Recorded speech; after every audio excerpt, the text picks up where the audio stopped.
Street Fighter 6.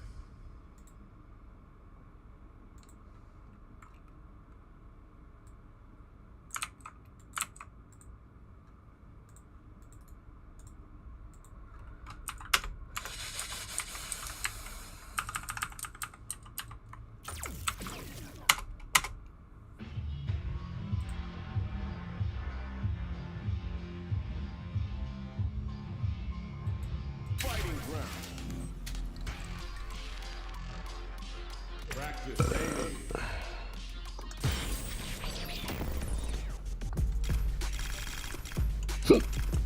Ginbu Temple. Survivalist, heroic as a tiger is. Earn my stripes cause you know I'm do or die with this. Journey started young, super hard-headed. Call me crazy, but you is not my psychiatrist. Been through a lifetime of strife and struggling. I'll show you the power of my kung fu. And I'ma live forever, that's my legacy. Greatest of all time, that's what they gon' label me. Put in work, I did my part. They like, keep on going till you got hard. They know that I'm not damn it, stop, I you keep are. on pushing forward. Highly motivated, they try to say I'm overrated.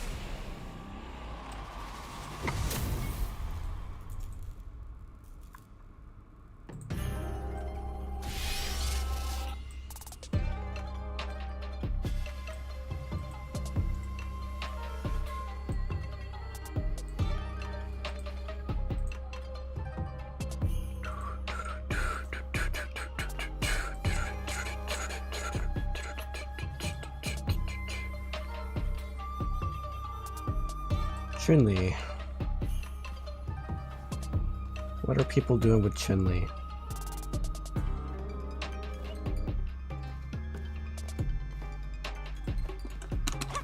Did this maybe get nerfed?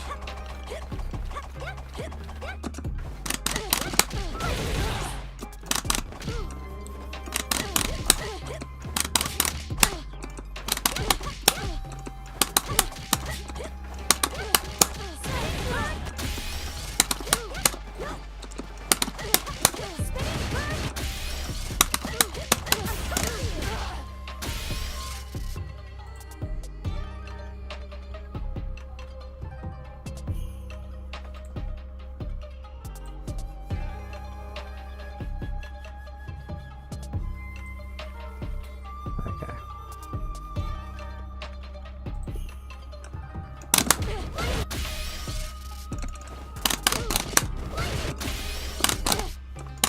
You can't chain into it.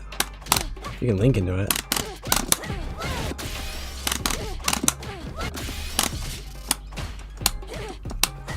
Okay.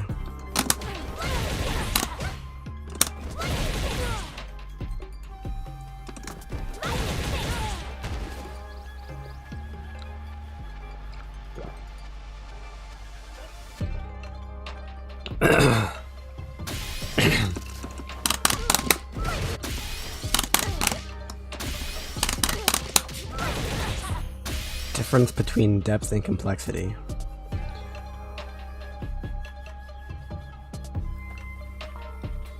Well, depth is a metaphor, so complexity just means difficult to understand in its entirety. Like a game, like adding more buttons to the game makes the game more complex because there's more attacks that you have to worry about. And by itself, complexity is a bad thing. Depth by itself is not a bad thing. The thing is, like, imagine trying to make a game with one button have depth. It's not really possible. So you have to increase the complexity of the game in order to get depth. But it's very easy to add complexity to a game that doesn't also add depth to it.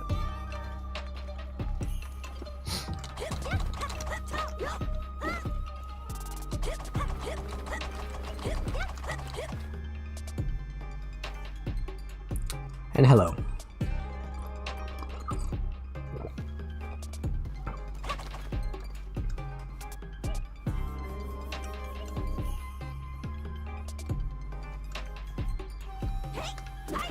Like, If I play Cammy in Street Fighter 4 and I press close heavy kick, what does that move do? It's punishable on hit, it's not cancelable, doesn't have any invincibility on it, it's slow on startup, doesn't do that much damage, doesn't do that much stun, there's literally no reason to use it. So you've made the game more complex by adding a bunch of moves that don't do anything, but the depth of the game is not. Like, once you realize the move is useless, it's gone. Like, you just never use it on purpose. So the depth of the game is unchanged. Now you could argue that complexity makes it harder for players who don't know what they're doing to win. Because a player who doesn't know what they're doing is more likely to use Cammy's close heavy kick in Street Fighter 4. Which is a useless move and you'll get a punish. But there are better ways of doing that than just adding useless moves to the game.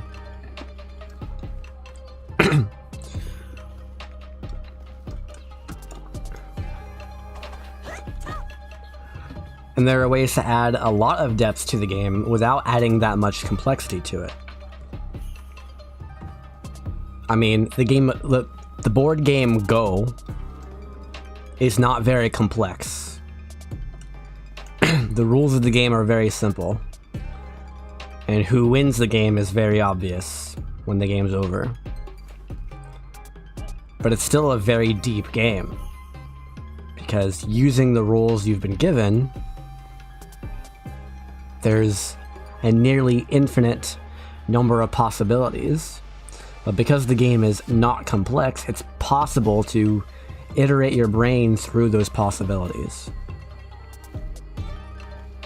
So a game like KoF only has 4 buttons, 5 if you include the CD button, and the way its mechanics works aren't that particularly complex either. The way juggles work in KoF XIII is either you can juggle or you can't, and there's no like in between where, oh, you can juggle specials but you can't juggle normals, or you can cancel into some supers but not other supers depending on the move you use and things like that. That doesn't exist. The game is very simple. KoF XIII is very simple. The way rolls work is very simple. You just move and you're invincible for a bit, but only to strikes. And the way guard cancels work is very simple. You just do it and you're out. Although if they block the guard cancel blowback, you can get punished. but it's very simple. You spend some meter to get out of their block stun. And the things that derive from that can be complicated, but that's not a complexity in the game. That's depth that is created as a result of a very simple to explain mechanic. And then you have hops. What are hops? They're just shorter jumps. That's not complex. What it does to the mind games is complex, because what if they can't react anymore? Or what if you have a certain anti that only works against hops and not jumps? Like a jab will be a hop but not a jump. So now you have to, know which one they're doing.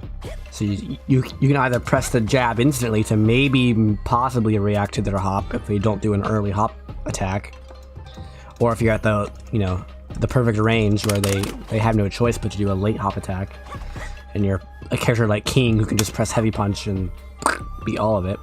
But then they just full jump over it, and then you whiff your heavy punch, then you get jumped in on in the face and you die. So what it does to the mind games is complex.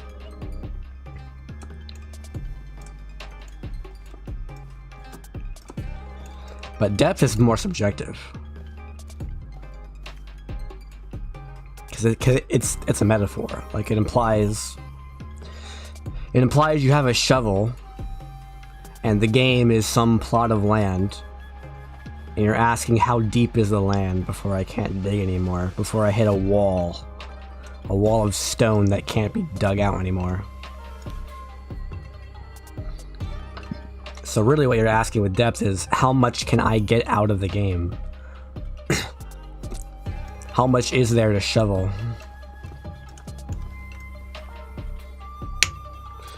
And for any reasonable fighting game that's basically infinite, it's impossible for a person to fully explore and maximize the potential of a fighting game.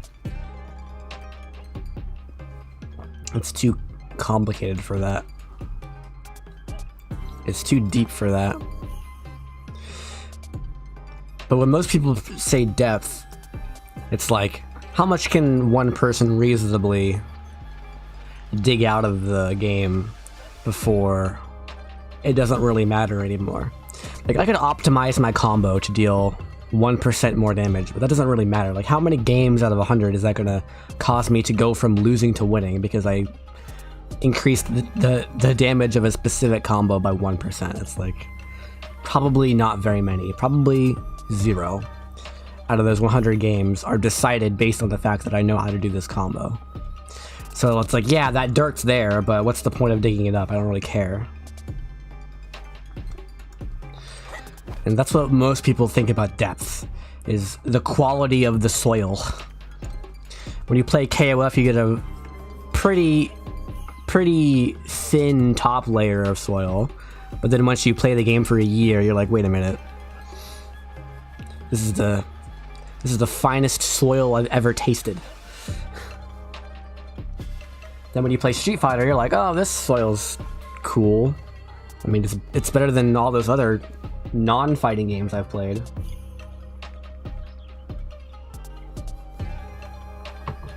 Then you run out of that soil pretty quick, and you're down to the boring stuff.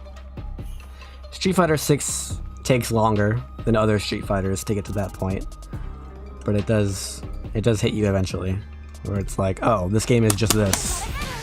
Why would I worry about digging up all that other soil when I found this soil?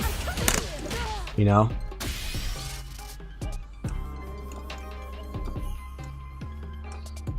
That's all you really need to win.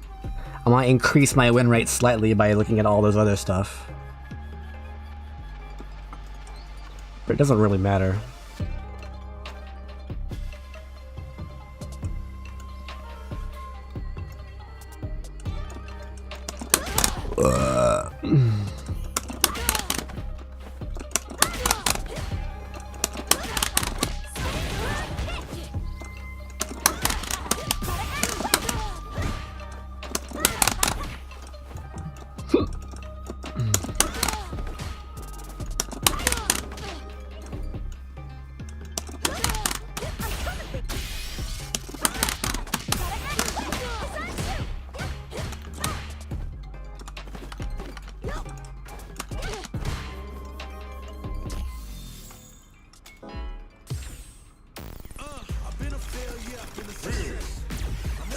That's kind of how I am right now.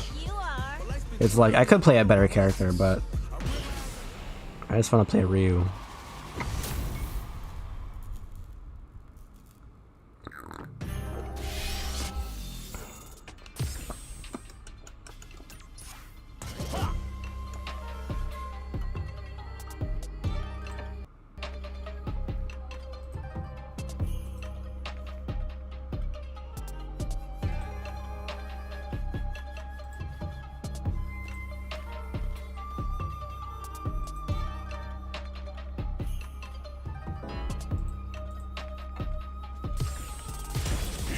A new challenger.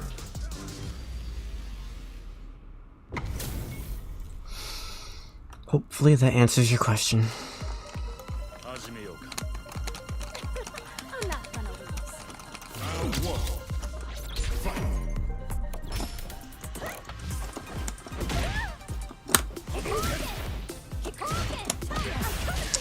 Wow.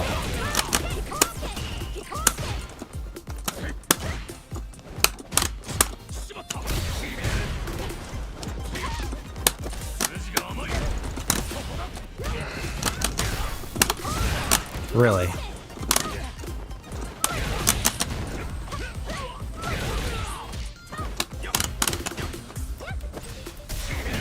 Wow, really?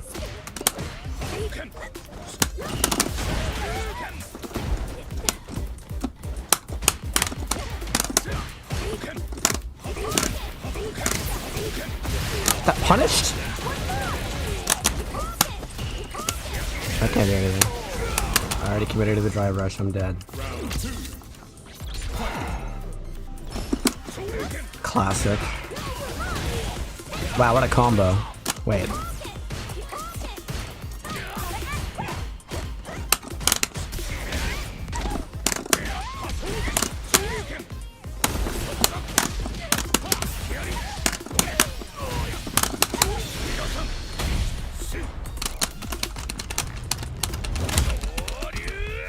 Surely he won't wake up super.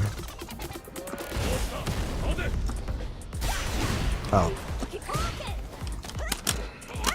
No, not in the corner, huh? Interesting choice. He threw me out of the corner. Punish. I guess that's a punish. I guess that's a punish. Huh?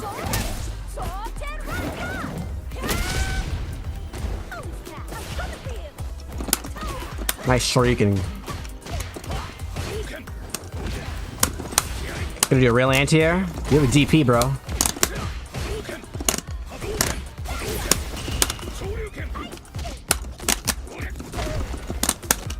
Oh my god.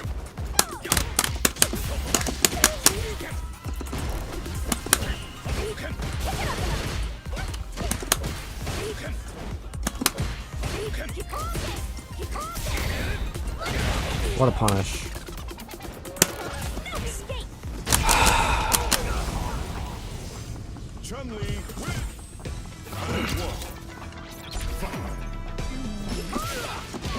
Yeah. What a combo.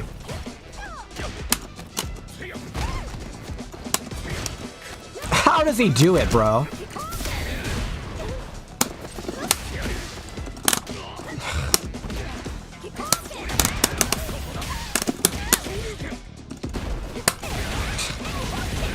You're willing to DP on Wake Up, but not as an anti-air. That was shuriken, but okay.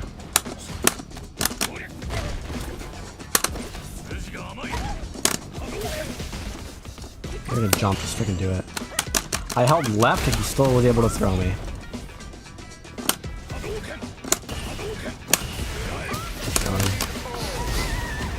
Because he's not paying attention.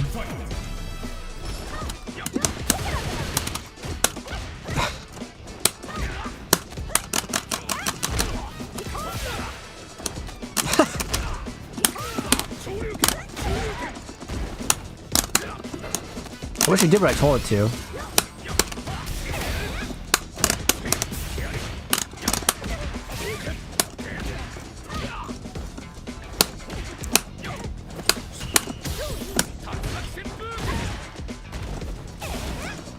Okay, just don't do a button, I guess.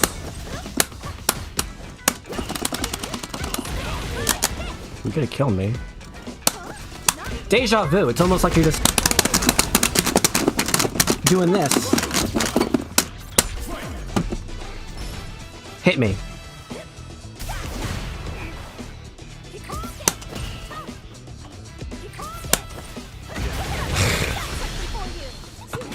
Why are you level 3, not level 2? Because you're bad. That's why.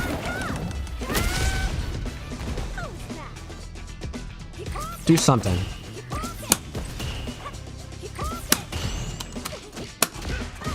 Do something.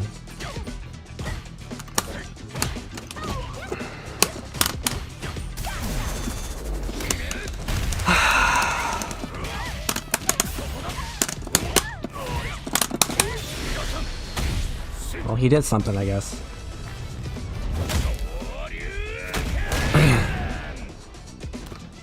Do something. Well, he did something, I guess.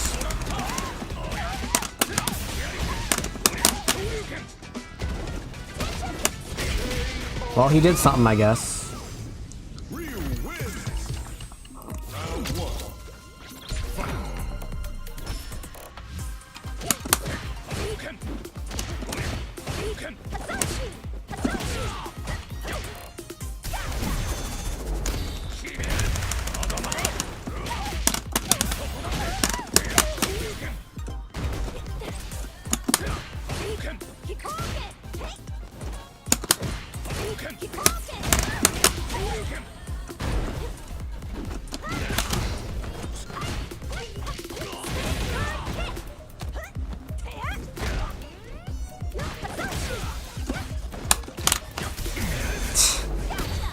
You're not reacting, you're just getting lucky now.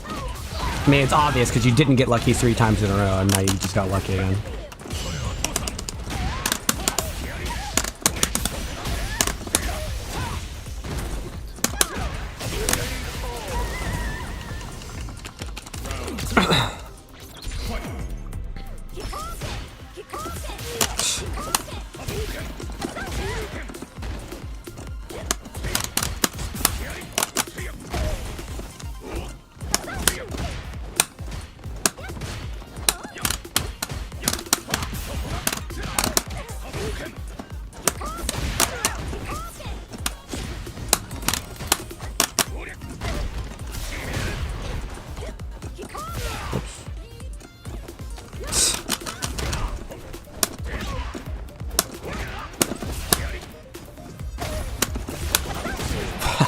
What?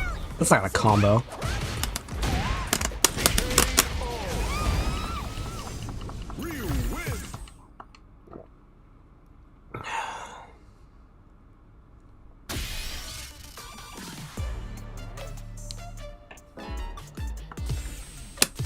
Here comes a new challenger.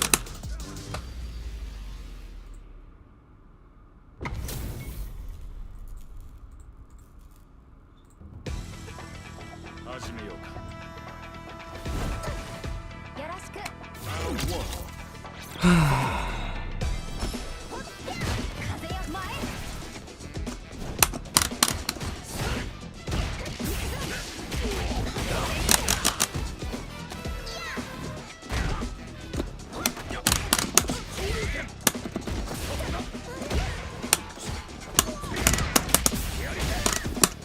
Oh, cool.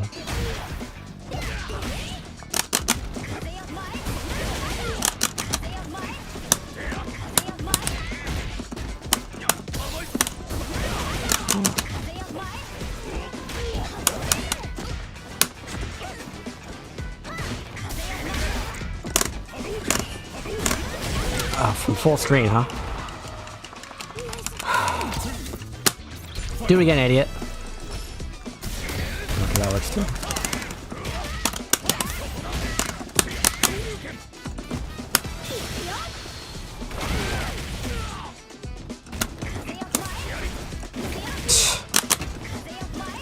Do it. Do it, idiot. Do it. Do it.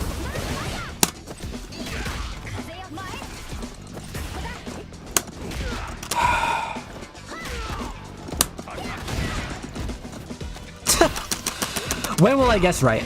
Do it. You're stupid. Do it. Just do it. Just freaking do it.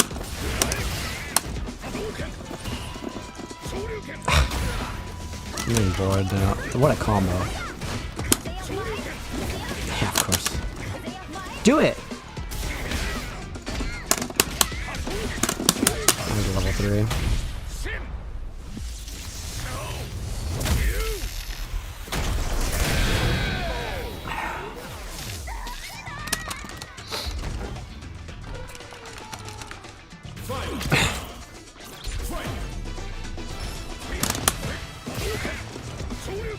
Now, how am I guessing wrong over and over again? Yeah, I guessed wrong again. Oh, you recovered first. Okay.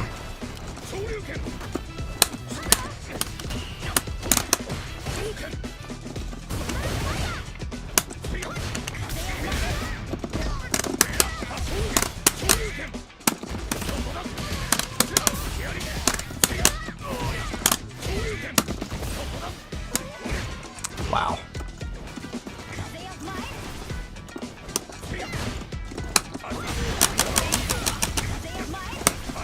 Do you think...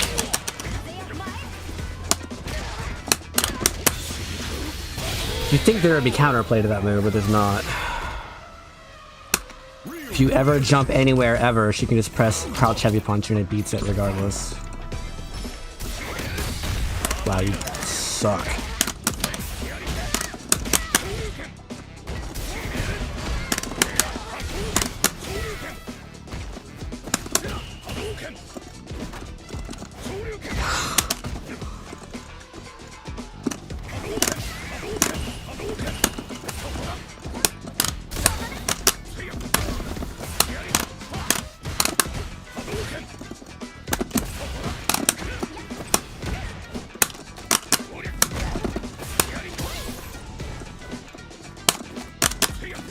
What are you doing, bro?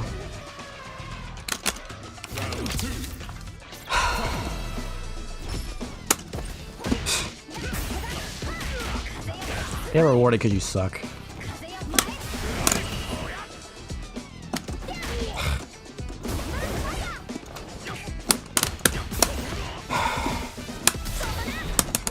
Yeah, of course.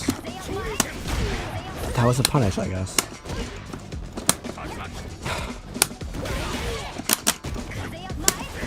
Yeah, just press heavy punch.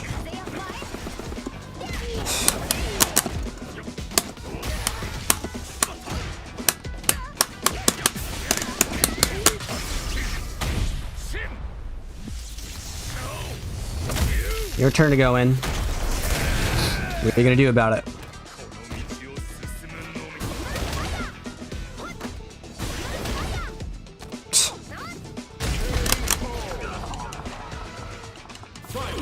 You have a command grab, you know. Come over here. I don't build it. I don't care. It does nothing.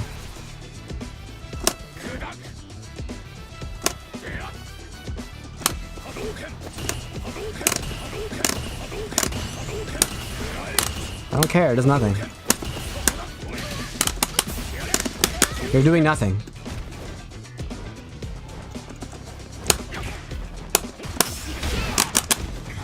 Don't care. Do not give a crap.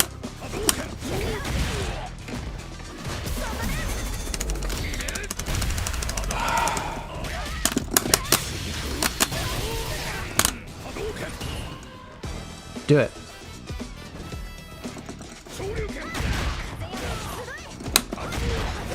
That worked once.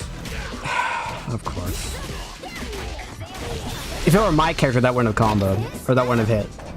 But because it's your character, you just have ridiculous hitboxes. You're still low tier. But if it were my character, I would have freaking... Like, it wouldn't have worked. Do a mix-up.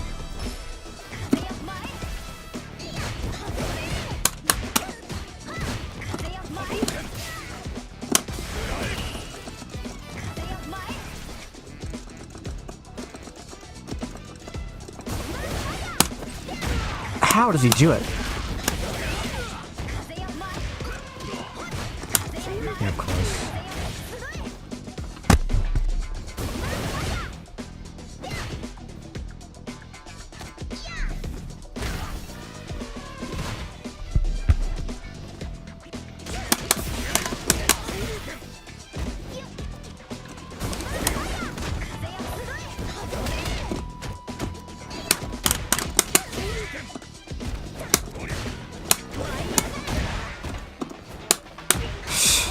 See, if it was my character, it wouldn't have worked.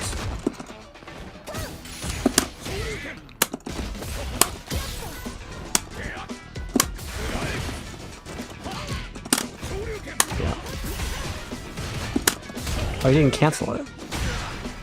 And then he didn't combo.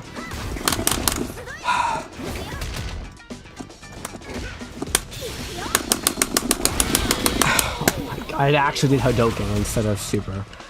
That's amazing. I mean, I think I would have won. I would have recovered first. Yeah, just do nothing and win. Okay. Got it.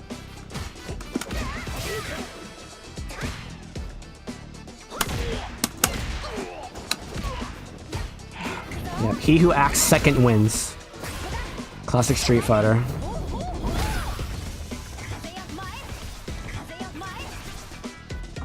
Whatever, the game's over, I don't care. That's the problem with Street Fighters, I just don't care. I don't care. Like, you're not winning because you're better at fighting games, so it's like... I don't care about winning.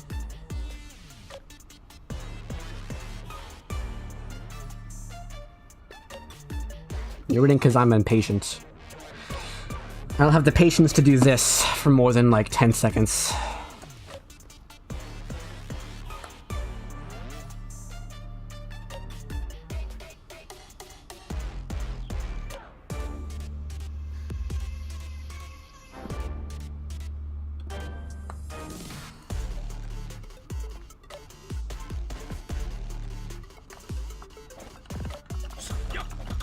The game sucks. Those are my thoughts on Street Fighter 6.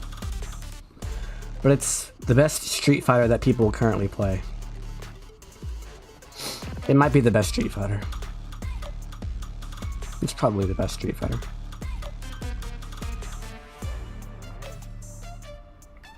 And all of the games that are better than it that I want to play, no one plays. Can't play Yatagarasu, no one plays that. Can't play KoF XIII, no one plays KoF XIII.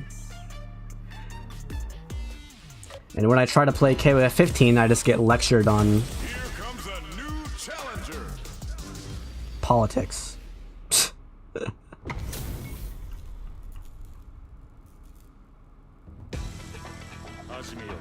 one.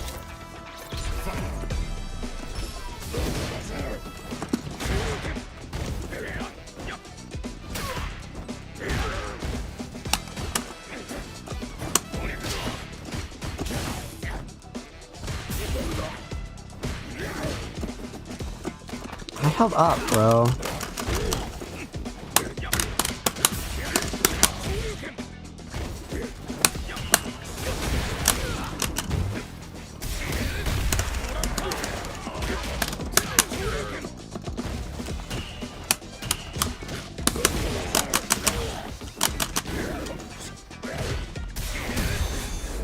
Don't get me wrong. Street Fighter games are still better than most non-fighting games. It's just that there are significantly better fighting games out there that I would rather play.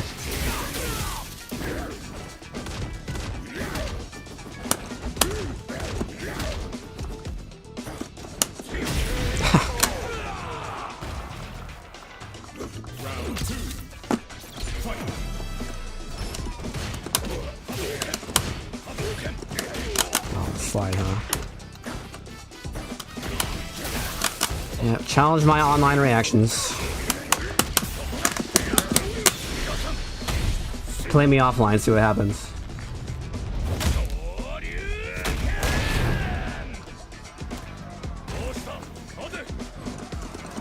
Oh, oops.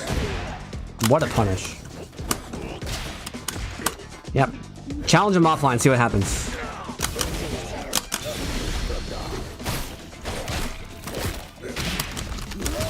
You can't do that crap offline. Doesn't work.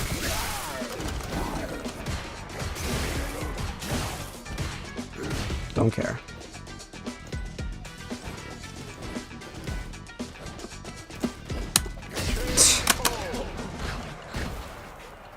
Blanca wins. Oh, he left. I have a very unique perspective on fighting games, and I often get frustrated because people don't have intellectual discussions. That's why I don't like Seijam. A new challenger. Seijam simplifies everything. It's like, oh, it's just this. It's rock, paper, scissors. You just pick one. It's like, no.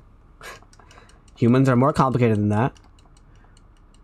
I mean, if you play Guilty Gear Strive or Street Fighter V or Street Fighter VI, yeah. It's just rock, paper, scissors, and in certain situations, you just have to guess.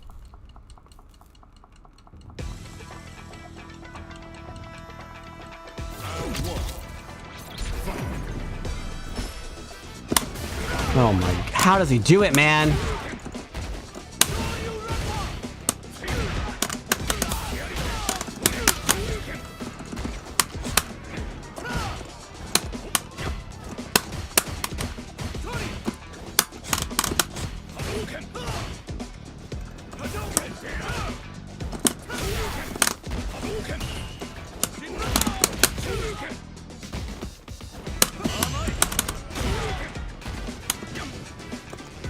What are you doing?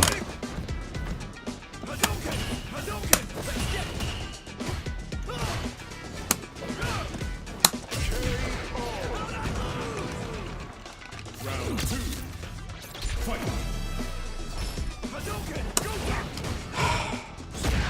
Yeah.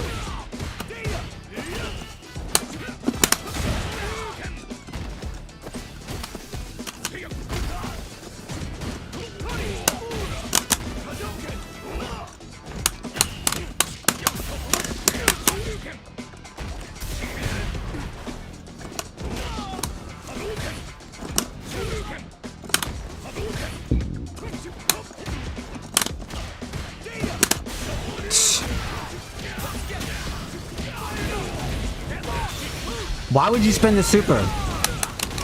You're one hit away from killing anyway.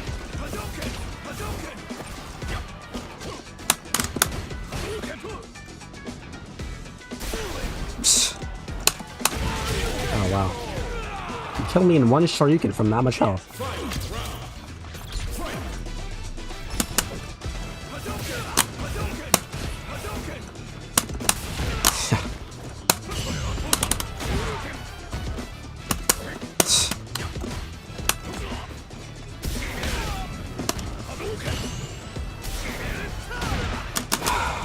How many times have I anti-aired you? You just don't freaking care.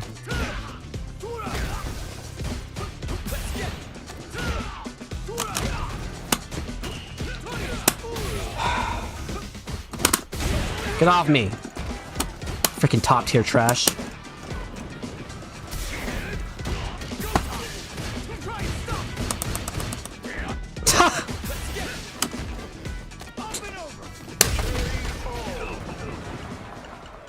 Ken wins.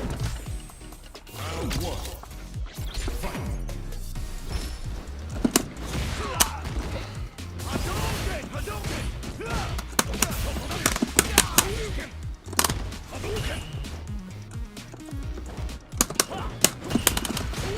Oh, I see.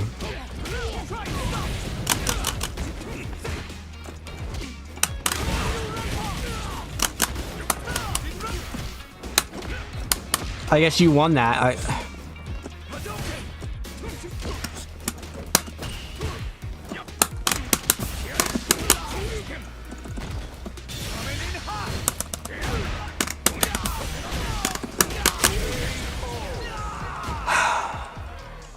Round 2. Fight. How did that trade? I should have won that. That's a minus. I guess top tier syndrome.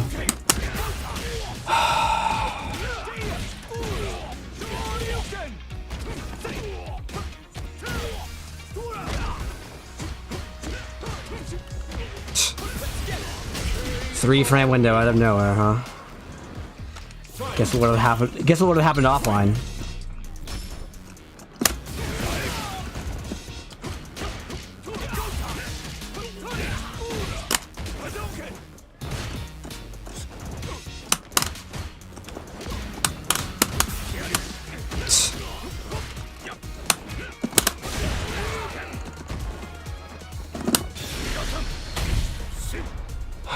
Wake up!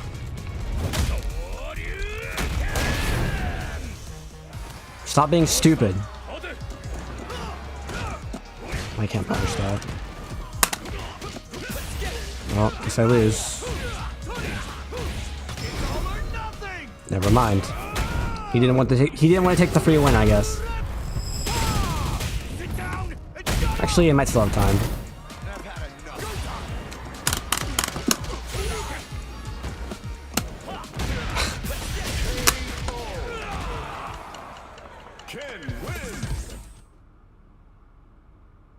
I mean, Street Fighter is different from games I enjoy because it sucks. KoF XIII is better in both senses. It's better in the sense that it's objectively better, and it's better in the sense that it fits my tastes better. It's both.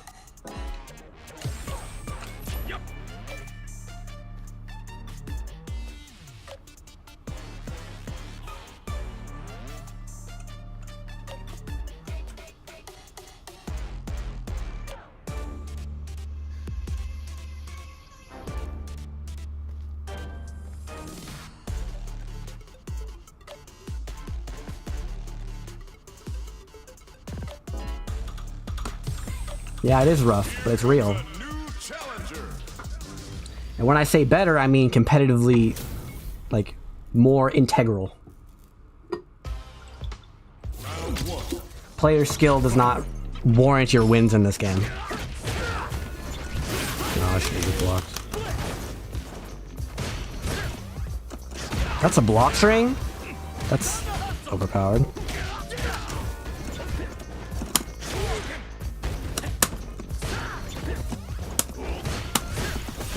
That's a block string.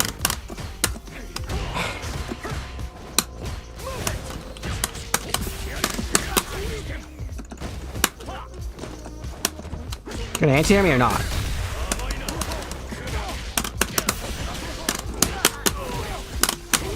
Now I back up.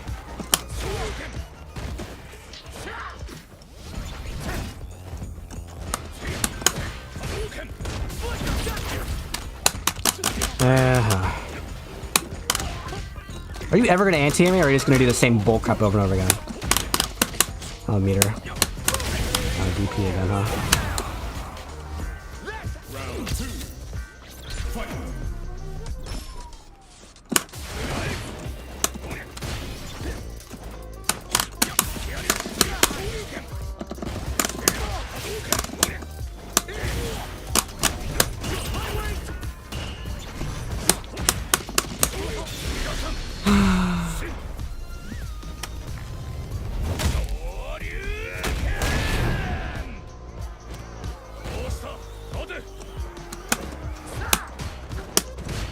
Anti-air me.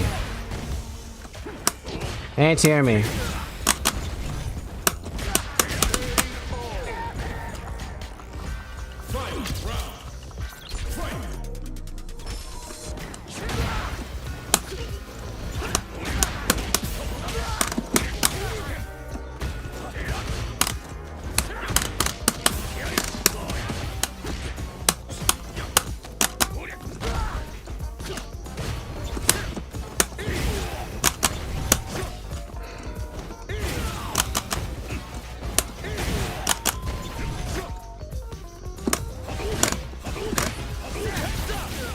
I held back, what? Yeah.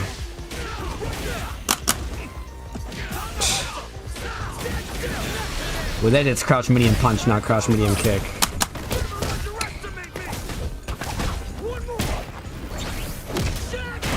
The same people keep winning tournaments? Clearly you haven't been paying attention to EVO for the past 10 years.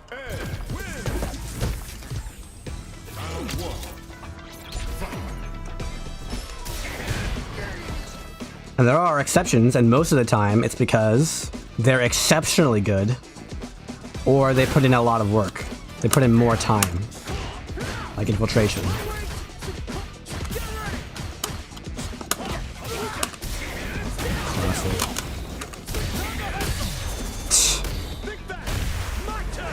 I'm getting bored.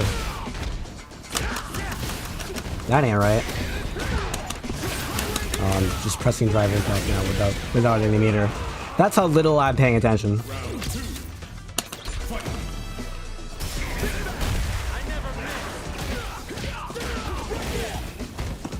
Woohoo! Oh, it didn't work.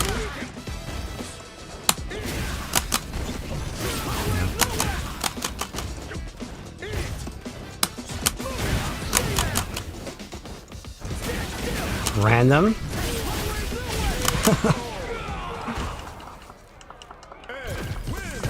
I meant to be oh.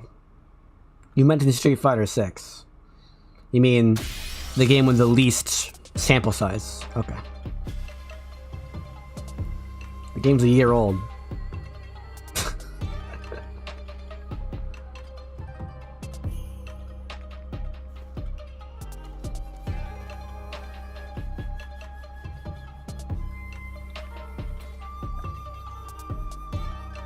That illustrates what I'm trying to say, is if you want to get good at playing Street Fighter 6 Chun-Li, you have to play Street Fighter 6 Chun-Li.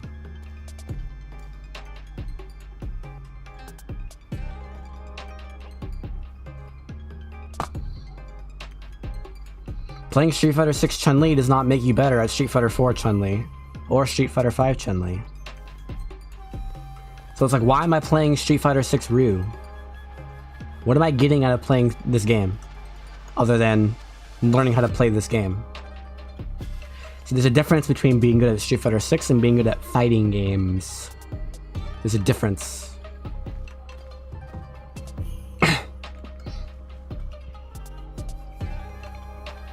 And even within the scope of a fighting game, it's not very good either, because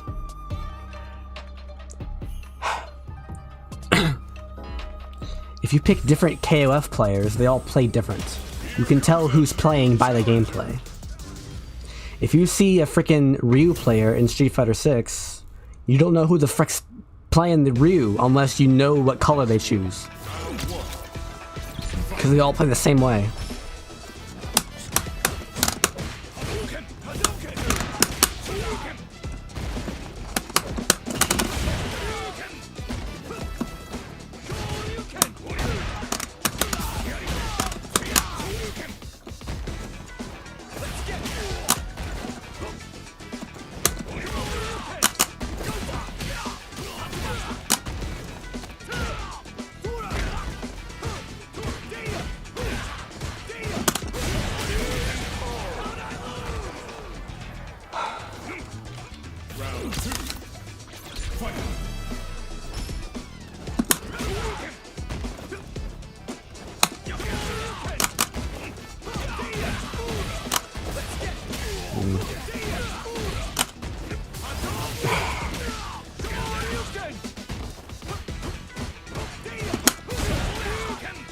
Pay attention.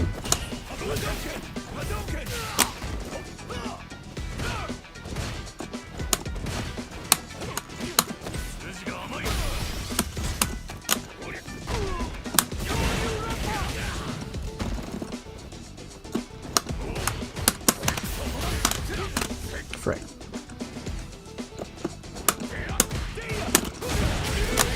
Pay attention. Like, this guy's just playing a top tier. He's not paying attention. He's freaking trash at fighting games. But he knows how to play Ken. He knows Ken's combos. He knows Ken's broken stuff. He knows what makes Ken strong. And he does them. But he's not freaking paying attention. He sucks at adaptation. He's not even paying attention to what I'm doing. He still did it. I've DP'd there like 75 times. He's freaking still not blocking.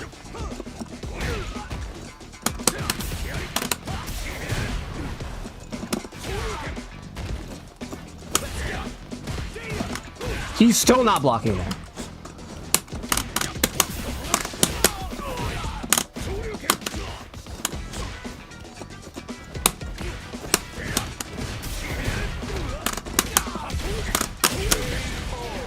Like, this is ridiculous. Round 2. Fight.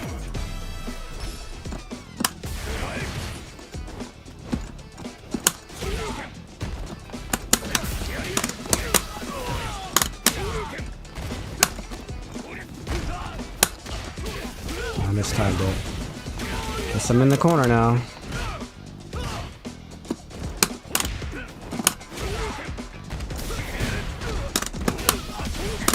Oh, he's dead.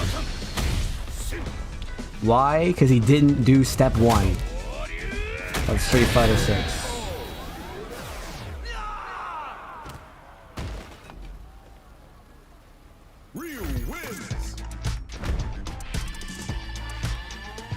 Learning a KoF will teach you almost all KoFs, but that's because the characters stay extremely similar. No. That's because the game mechanics stay extremely similar and the characters stay relatively irrelevant to the universal mechanics. But it's very similar. Very similar idea.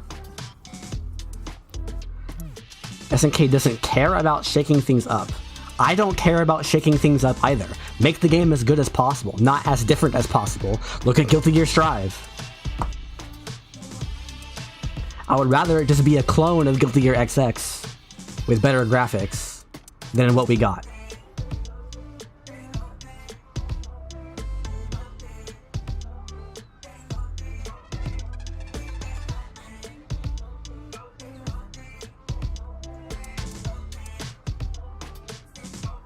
And there is some, like, imagine if the only 2 fighting games in the world were KoF XIII or Street Fighter 6. There's the only 2 fighting games in the entire world.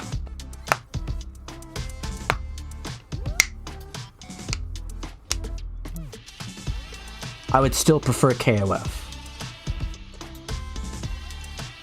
Because the focus of Street Fighter is knowing how it works mechanically, knowing the numbers, crunching the numbers, knowing the frame data, knowing each situation and being like, okay, I'm in this situation, don't even think about it, just press this sequence of attacks. I've been in this, I've been +2 with Zangief before. let me do one of these three options. I either SBD, or I do a light hit confirm, or I block their reversal shuriken. Without exception. Without exception. That's just what I do. Because it's the statistically correct option. And it's not hard to come to that conclusion.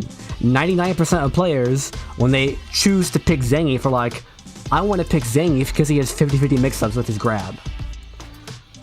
With his spinning pile driver. And it does a bunch of damage, and it's really easy to... It's so simple. That's why he's played by those people, is they're like, I don't want to think about all the other stuff. I just want to focus on do this or do this. And that's relatively effective. He ends up being a low tier on purpose. Because if he were a high tier, he would just be coin flips the whole time. Well, it's not about like, even if you expect the frame advantage, it doesn't matter. You have to guess between those options. You either jump the SBD or you die, or you block the strike or you die, or you DP to beat those two, but if he blocks, you die.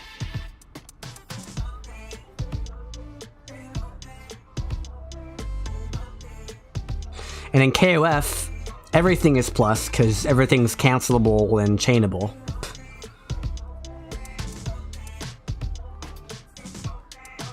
Being good at Street Fighter isn't knowing when your opponent is plus? Really? Because this guy got to master rank and he doesn't even know how to react to a drive impact.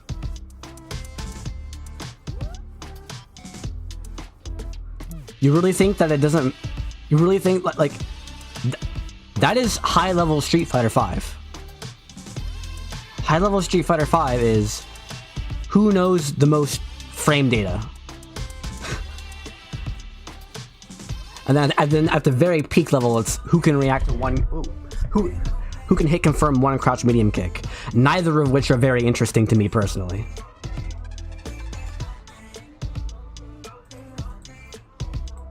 If I'm being totally honest. You disagree? Then what is it? What is high-level Street Fighter? Let me word it this way. What percentage of Street Fighter 6 matches are decided based on whoever lands the most crouch medium kick drive rushes?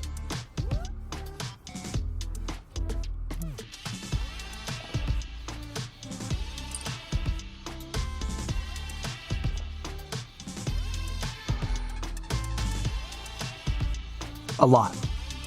Yeah. That's how simple the game is.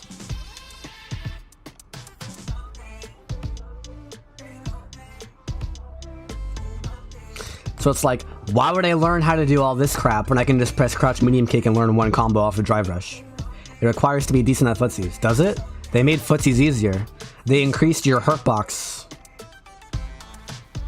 They increased the hurt box of all your attacks. With punishment is as easy as it ever has been in a Street Fighter game. There's skill required to get a hit. I agree. If you ignore a drive rush.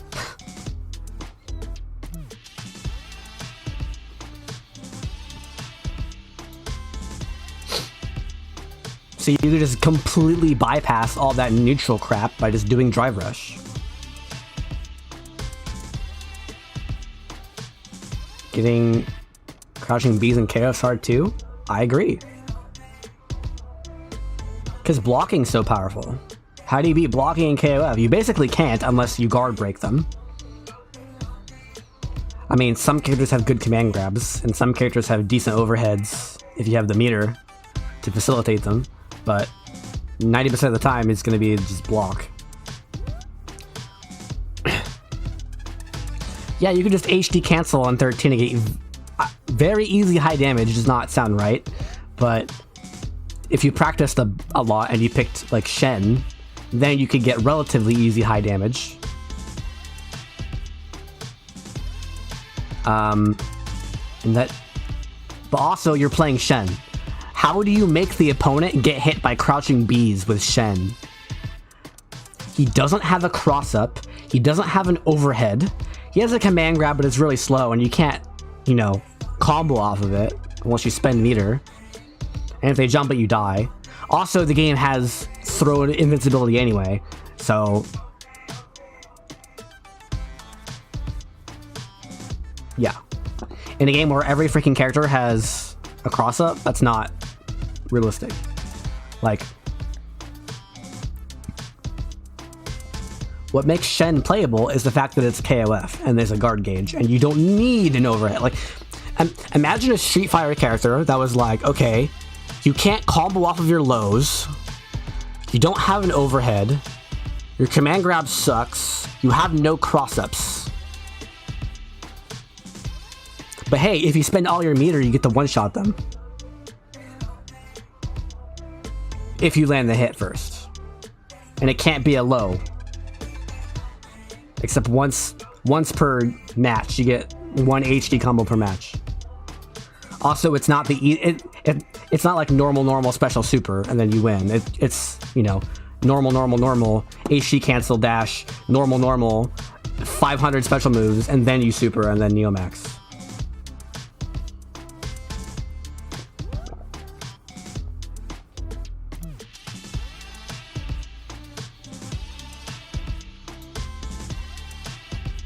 Those characters don't exist in Street Fighter games.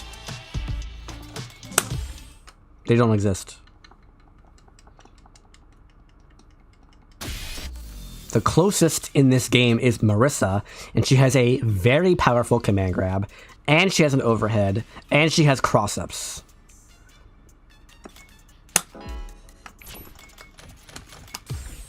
Here are the characters.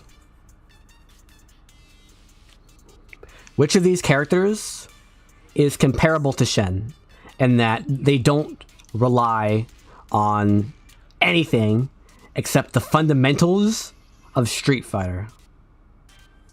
Oh, not in Street Fighter 6. My bad.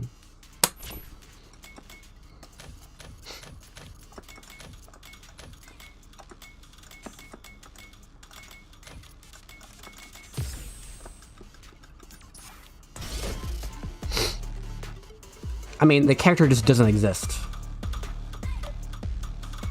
in Street Fighter 4 through 6 at all. Or even Street Fighter 3. I mean, they exist in Street Fighter 3, but because they're like that, they are low tier. Alpha 2 has some of that.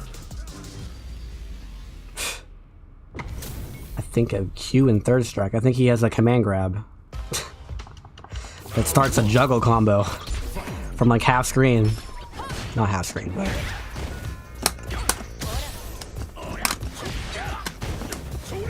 how did I get Shoryuken?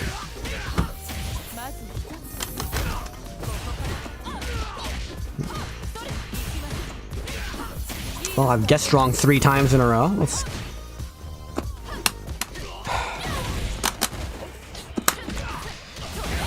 and it won't let me Shoryuken. Okay, Street Fighter inputs. Yep.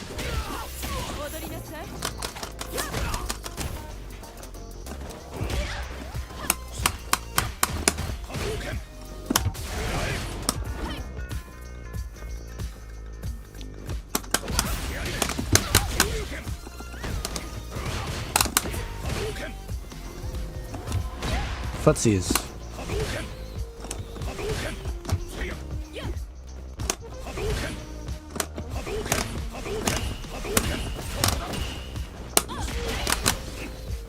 Play footsies.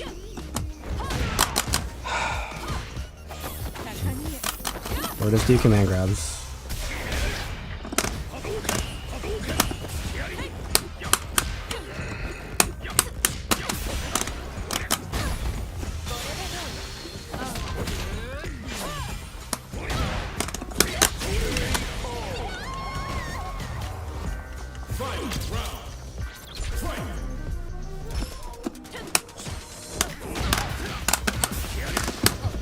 Wow. How did I get Denjin charge? Oh, Solo 5.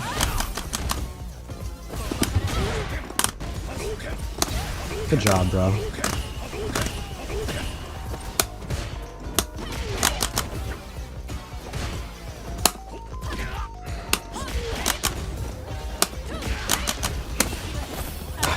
Kidding me, I'm dead. Wasn't that fun gameplay? I just got command grabs 3 times and died. Sorry, the first one wasn't the command grab, but it was still the command grab. It's functionally the same.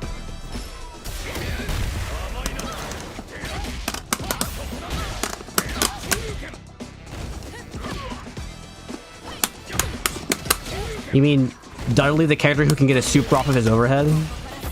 His freaking 15 frame overhead or whatever?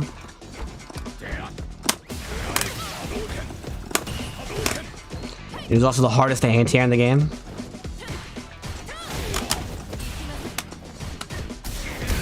Last frame. What a combo.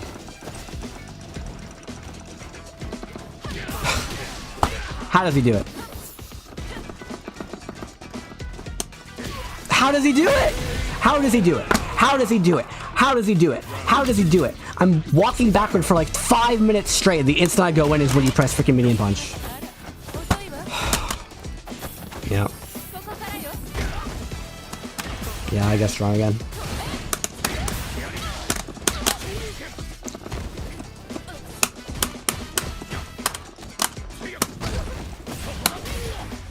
Wake up. Back heavy punch. Interesting choice. You're in burnout.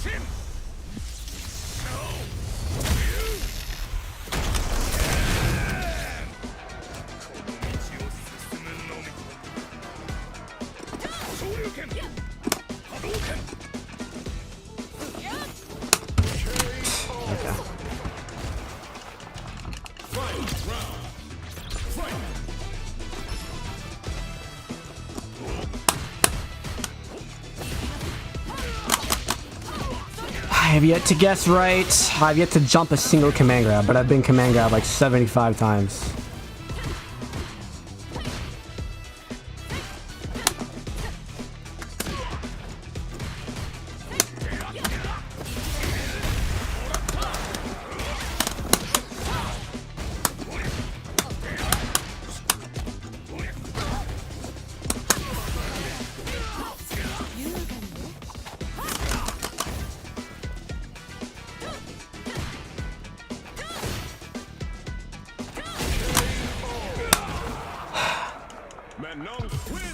See what I mean?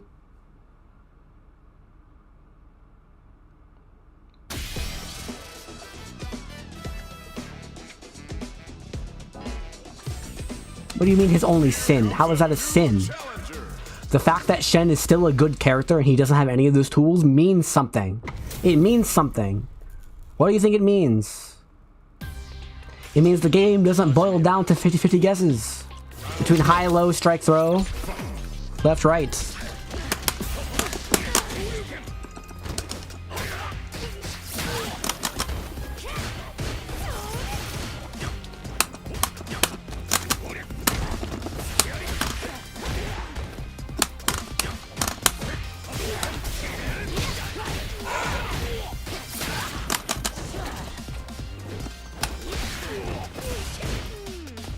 Classic.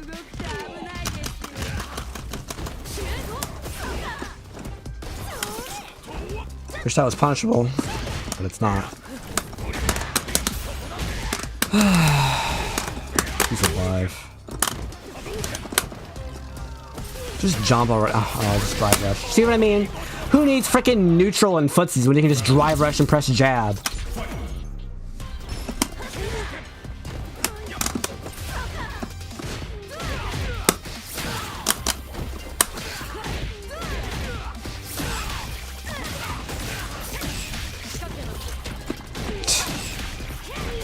I blocked, and then he blocked, and then I jumped, and then he hit me. Because... Super? Not if he dropped it. Clearly this game's input is, are too hard. Doing a frickin' super is too difficult. Yeah, there's no combo there. that frick? Why did your sweep beat my crouch medium kick? Oh.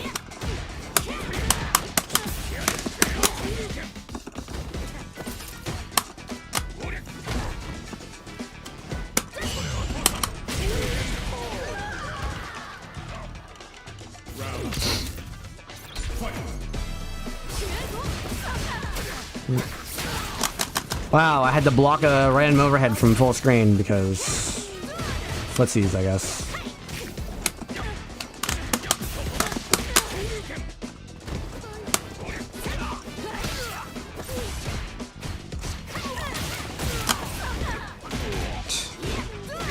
Yeah, deja vu.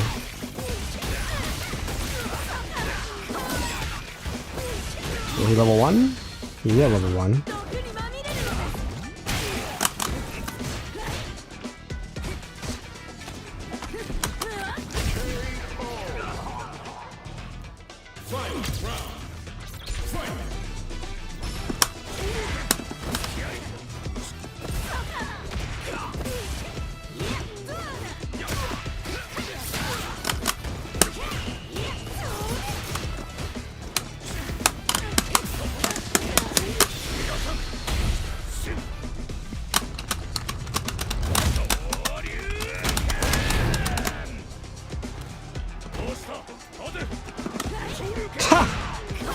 What a balanced video game.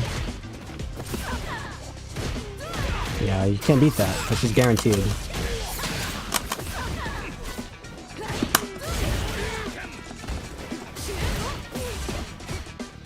Just do it again.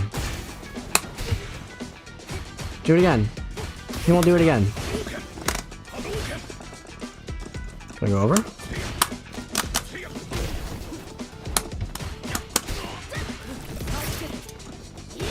There it is. That's what I'm looking for. Because you're freaking brain dead and you do the same thing over and over and over and over and over and over and over again. That's the problem with Street Fighter. It rewards you for just spamming the same thing over and over again.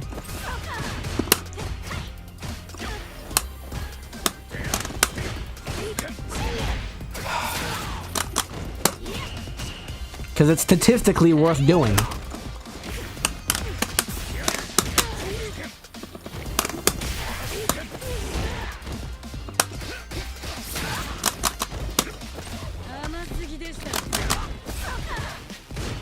He did it again. He's actually not paying attention.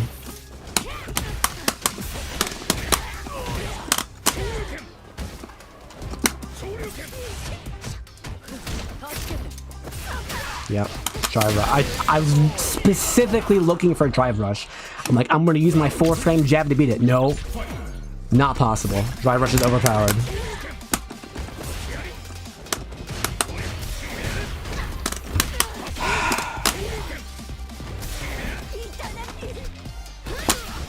I don't even know.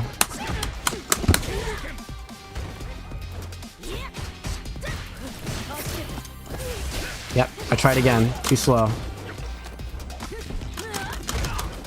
Don't care. I really don't care. Will he ever actually anti-air me or not?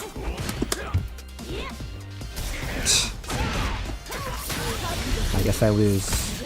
Because he happened to jump right as I pressed drive impact, even though I kept anti-airing him over and over again. Oh, I'm alive. It's a Christmas miracle.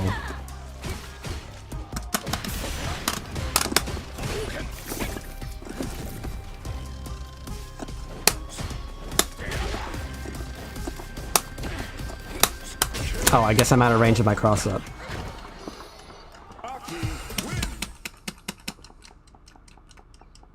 If you're having a problem with classic controls, but you want to actually get better at the game, play classic controls and nothing else, because modern controls are worthless.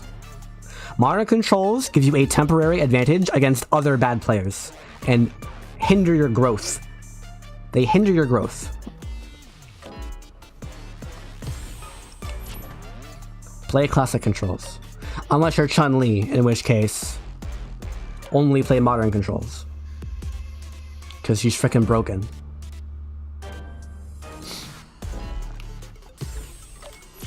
But if you're not playing Chun-Li, then play classic controls.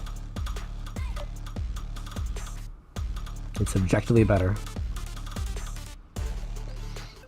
And if you actually care about getting as good as you can at the game, then you shouldn't learn modern control. Like, this is the common misconception, is that, oh, modern controls help you it helps ease you into learning the classic controls. No, it doesn't.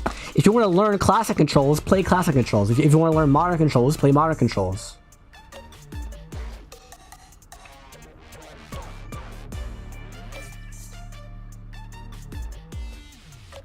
And if it sounds like I'm heated, it's because I am. It's like 90 degrees in here because I had to turn off my fans for stream.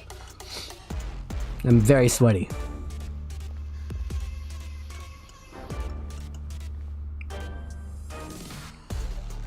And the weather outside is 24 Celsius,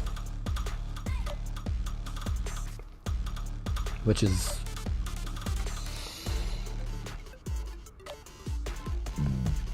$32. Multiply about 1.8, add 32, whatever that is. I can do it. 25 times 1.8 is 45 plus 32 would be 77. It's 77 degrees Fahrenheit outside, and it's like 90 in my room. Don't you think? No. How can making every character the same create balance problems? What a freaking character.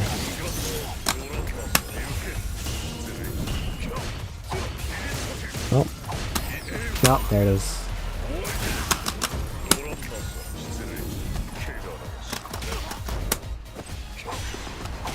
Well, I guess I lose. Yeah.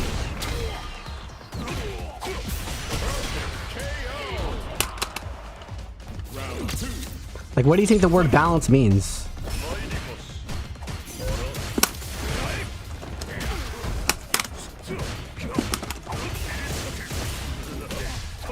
Outplay it, I guess.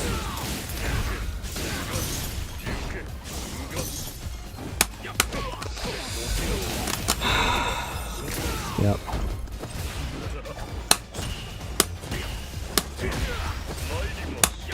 Anti-army, idiot.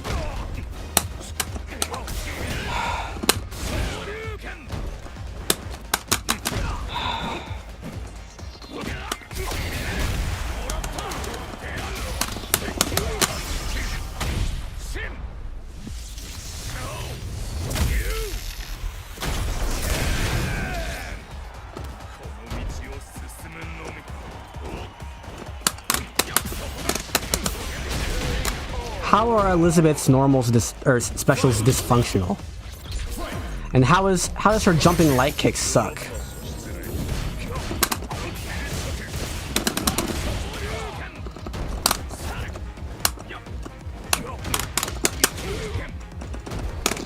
I think you have a pretty twisted view of the game.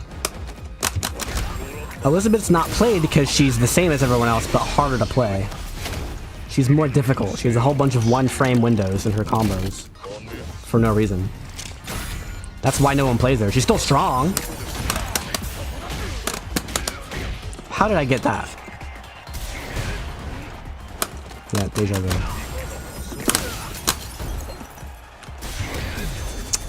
She actually got it. I lose. Unless I super. Never mind, he stopped here. Why does the Zoner have more damage than Ryu? In his combos.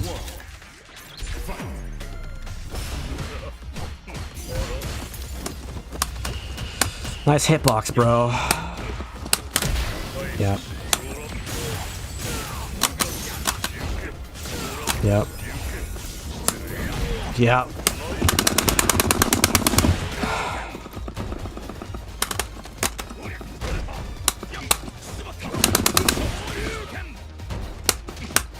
Sit still.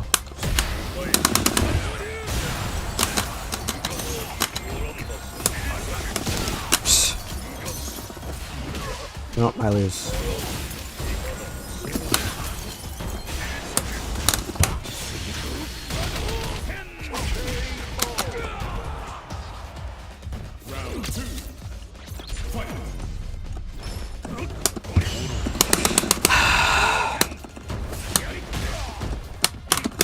Block.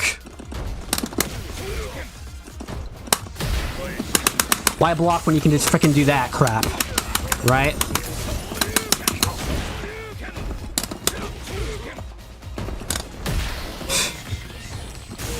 I'm gonna keep doing that because you get a miniature combo.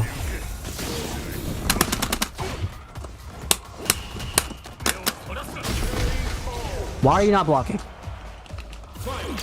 If I do meaty sweep, you just block it and punish it. That is the answer. Stop trying to avoid playing the game.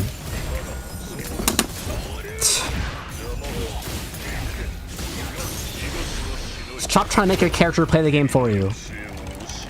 It's working because he's top tier. And it's Street Fighter. But come on, man. Yeah. I guess strong on what he would do on Wake Up.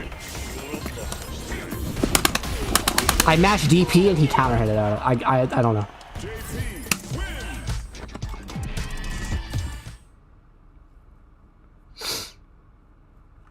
I don't think you've played KoF XIII. Let me show you what KoF XIII is.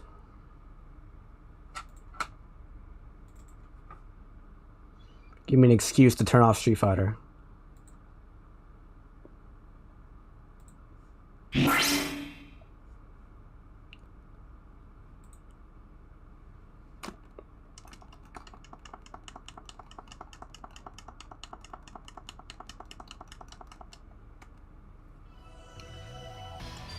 Her mix-ups rely...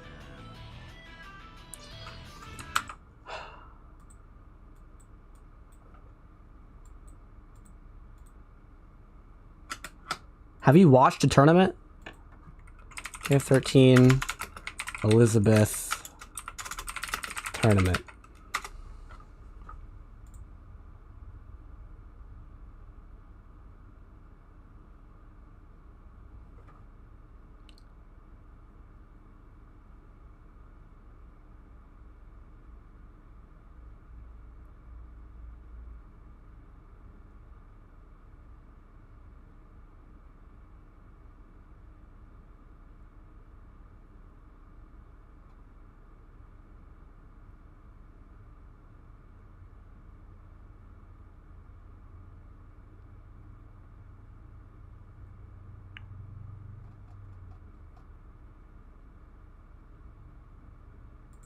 I'm just gonna look through this and see if it has Elizabeth in it anywhere. Clark Yori, Kim, Mr. Karate, Kyo, Shen. Advertisements. Now we're in finals, so it's only the same two players, but there's a king. Flamey Yori's top tier because he has a glitch that gives him infinites. It's the main reason he's top tier. Kim is also top tier just because he's always top tier. Okay, there's no Elizabeth here. Funny, because that's the first thing that came up when I searched for Elizabeth. Let's try this one. Justin Wong is not a KoF player, so this is probably not indicative of what it's actually supposed to be like. Yeah, against Reynald, he just loses for sure. Let's see how Justin Wong plays Elizabeth. See how reliant he is on EX Command Dash. Well, EX DP, no combo. That was... Yeah, jump light kick. Drops the combo because he can't press close heavy punch, I guess. It's too difficult. Air to air gets the conversion. That's the strength of Elizabeth. She can use her super after an air to air.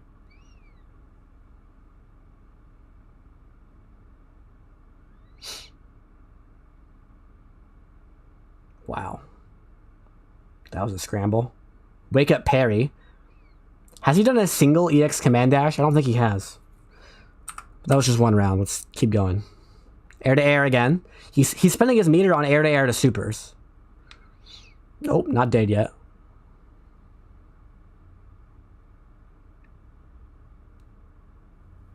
Yeah, Iori is still a good character.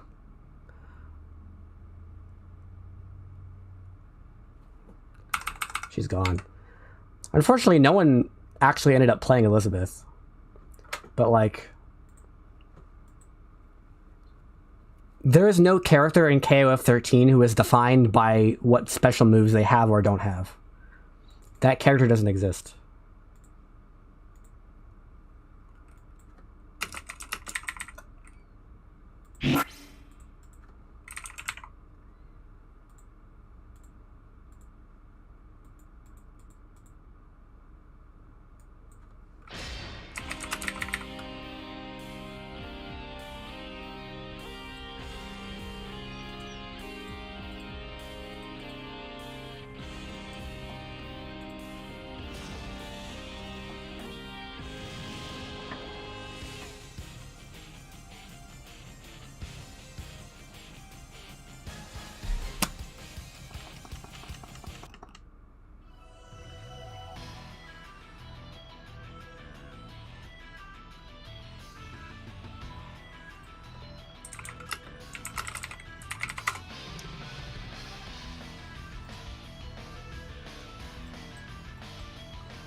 This is Man Shen versus Jun.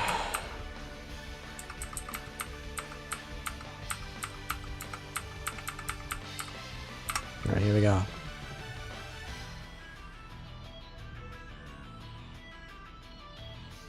He's using this to cancel projectiles. That's normally not something a character can do. That doesn't feel good. He used a meter to try to dash in and command grab in the middle of nowhere. That is not good. He's not playing the character correctly, which is why it doesn't work. Like, spending meter to do something that might not work is usually not what you want to do in this game.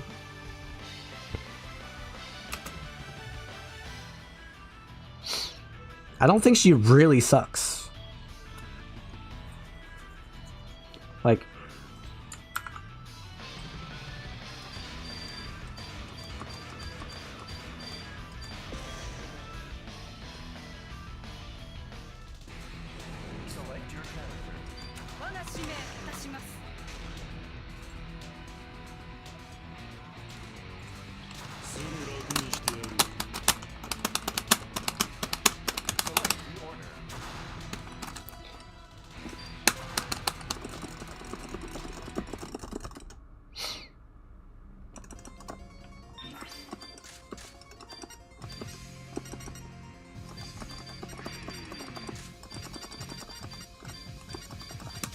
like, her hop is super fast.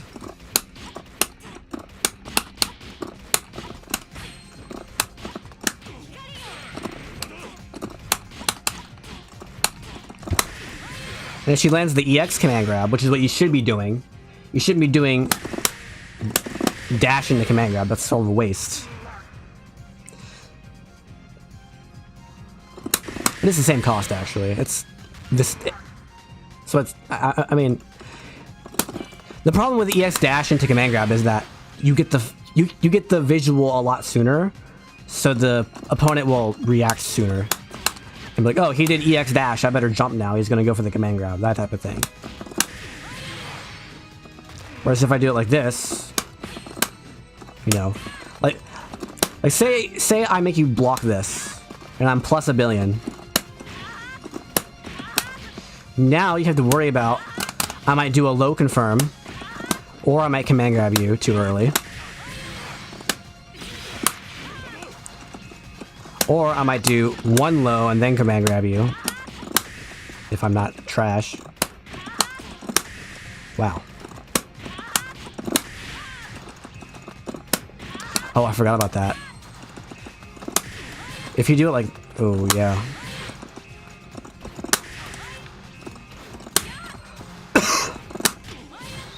There's a weird thing with pre-block in this game that makes it weird. I'm not dying on the hill. What do you mean dying on the hill? She plays fundamentally the same game as other characters. She's not bad, she's just hard. Like her combos require you to do stuff like this. I dropped it. Too early. Too early. Too early. Too early. Too late. Yeah, name a meterless command grab in the game that is not bad except Takuma's. Or Iori's.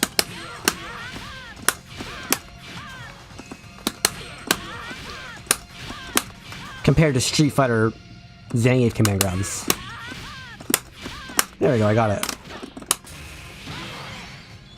And guess what, if you're doing an HD combo, you gotta do it 75 times. Yeah, I know how the combo works.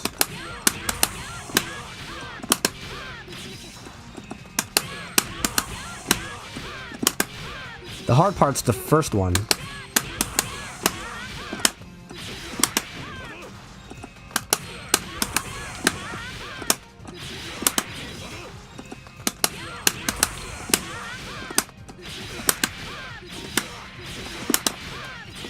Yep, dropped it. I got the first one. Oh, that actually worked. I didn't think that was gonna work. Oh, dropped the first one. This is why she's low tier. Is because she's more work.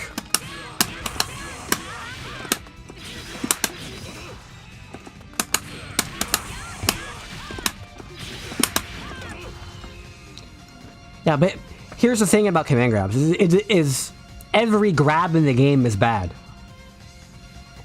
Like,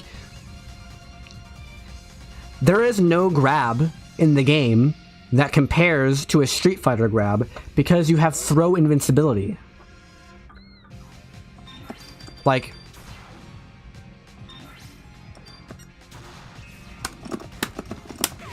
this is that. No, it's this.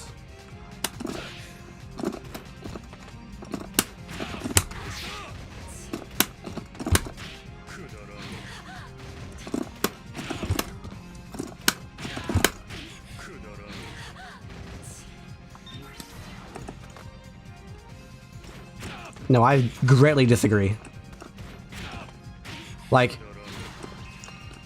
it doesn't matter what grab it is in the game. They all lose to this. They all lose to this. If I do this, you can't grab me. Period.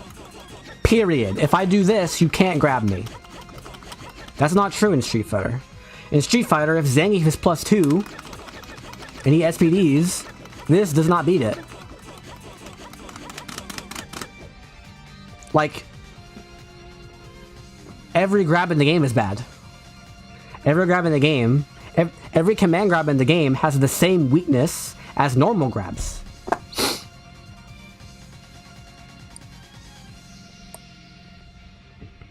They're the same. The way you beat grabs is how you beat grabs. That's the end of the conversation. Like, there's no difference between normal grabs and command grabs except what happens if they don't work. Or if they do work, rather.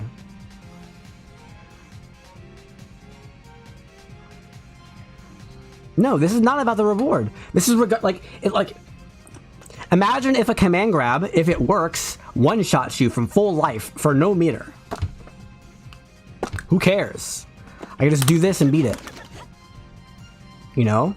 Like, if I think you have that, and I think you're gonna be looking for it, I can just beat it. The same way, like, you can't do that. You can't do that in Street Fighter. In Street Fighter, it's like, well, I can jump to beat the command grab, but then he can just strike, and I'm dead. In this game, this beats the strike-throw mix-up, because you have to wait.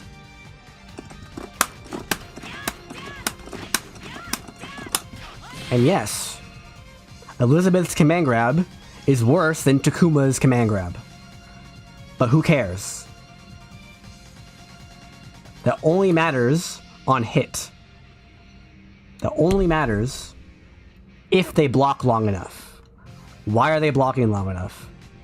They're still playing fundamentally the same game, which means that the fact that Elizabeth's command grab is worse doesn't freaking matter. And also, it's not that bad. It is 150 damage. The average grab is 100. And it's a hard knockdown. And she has this move. Remember this move? This is ridiculous. It's one of the best moves in the game.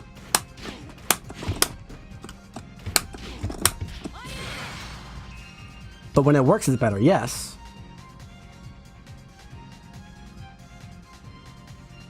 And yes, it does, I agree. The way KoF is balanced is every character can jump, every character can hop, every character can super jump, every character can hyper hop in 3 directions. What is that, 10 different jumps already? Also, every character can backdash, every character can run, every character can roll backward or forward, every character can guard cancel in one of 2 ways, every character can blow back, every character's blowback is cancelable on whiff, hit, or block. Every character has jumping blowback, which deals a lot of block stun if it's blocked, or knocks them down if it hits. Every character's throw does the same damage, although some characters get a hard knockdown and others don't, depending on how they want to balance that. Every character's crouch light kick does 30 damage. Every character has the same damage scaling rules, where it goes 100%, 95%, 90%, 85%, etc. Every character is invincible to throws after hit stun, block stun, wake up from a knockdown for 10 frames.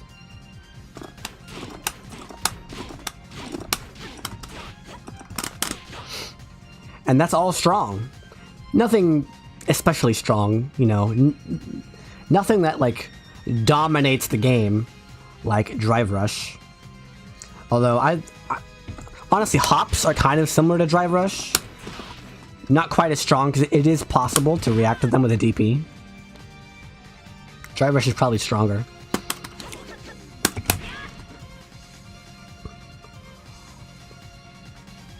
I don't think there's a serious gap between Elizabeth and the top tiers when compared to other, you know, like Street Fighter VI. I think the gap between Elizabeth and Flame Iori in this game is smaller than the gap between... there's so many low tiers and high tiers in Street Fighter VI. Let's just say Ken and... what's her face? Lily.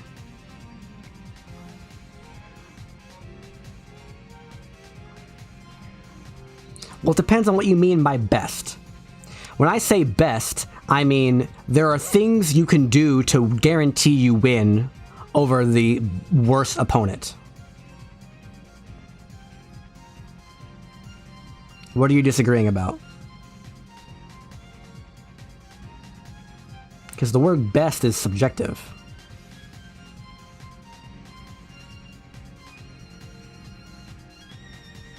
You think that the gap between the tiers of Street Fighter VI is lower than the gap between Elizabeth and Flame Iori.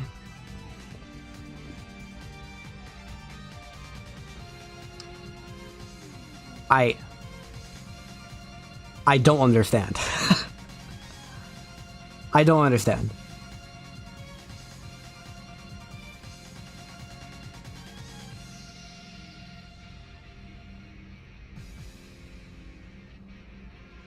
And that's not true.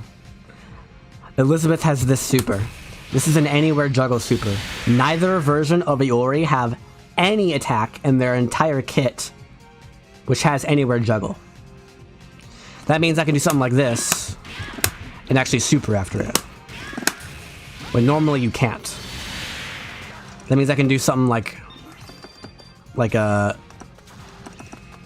this. Air reset, I can still do a super at the end.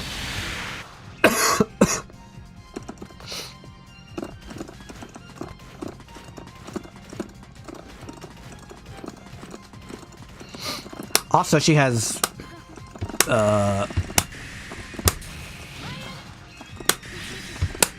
parry Neomax. They don't have a parry.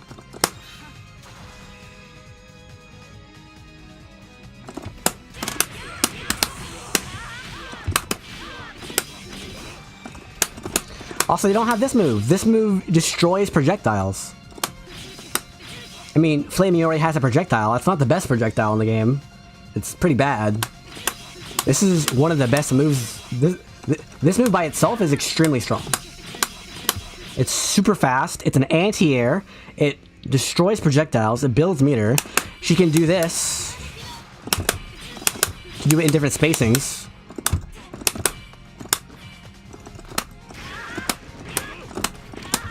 She has insanely good normals. I think she has probably better normals overall than most Ioris if you ignore like stand heavy kick. But I mean, she has the same move. You know, and you can always HD it.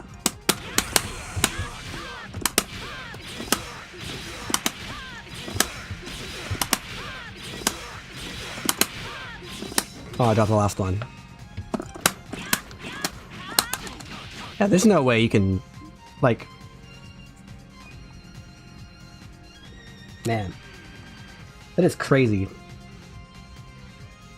I don't know how you can possibly come to the conclusion that the gap between Street Fighter 6 Ken and Lily is smaller than the gap between KoF XIII any two characters.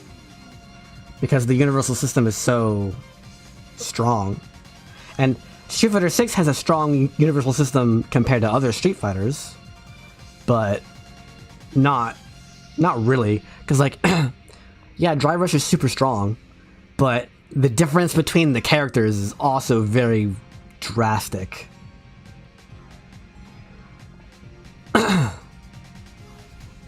Even within that universal system, because each character has different speeds of Drive Rushes, and they have different attacks they can use from Drive Rush. And dear lord, Ken's Heavy Punch from Drive Rush, Lily has nothing.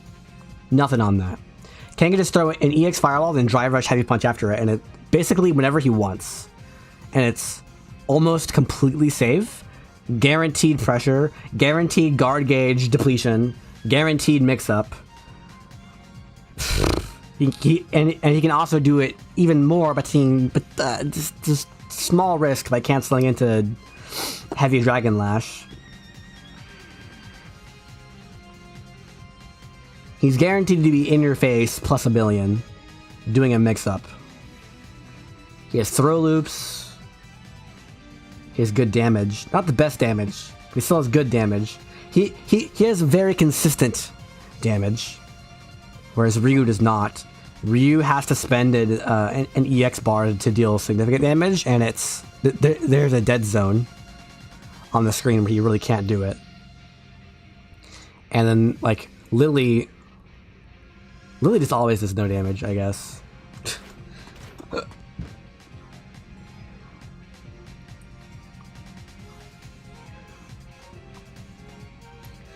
like, in this game, it's...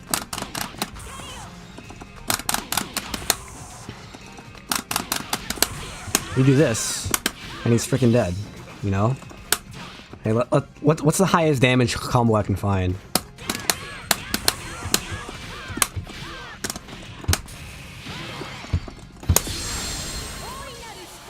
Like a very simple 3-bar combo did 700 damage. 70% damage. That's more damage than Lily will ever do, ever.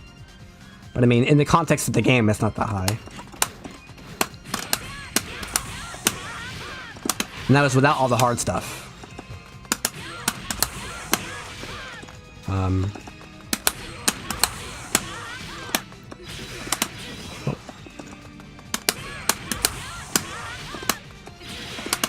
Come on. Too slow.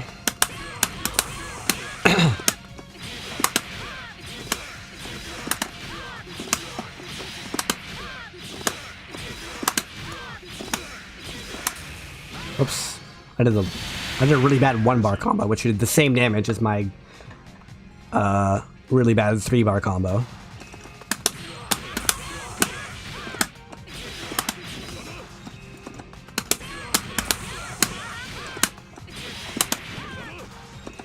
Okay, let's just do this.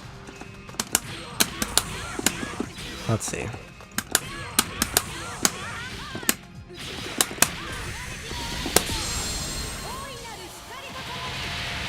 Very basic 4-bar combo did 900. It did 88% of their life bar. It's like, that's not horrible. Like, she could probably do upwards of 70% for 1 bar. Whereas a top tier will do 90% for 1 bar. It's like they both kill in 2 hits, not 1 hit, you know? And that's like super giga top tier Takuma. That's me cherry picking the top tiers. That's me looking at only Elizabeth and comparing it to the best aspects of all the top tiers combined. She's only a little bit worse than that.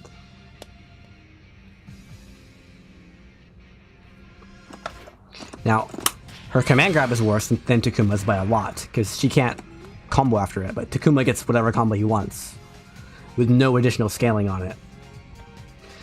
Imagine putting that in Street Fighter 6. And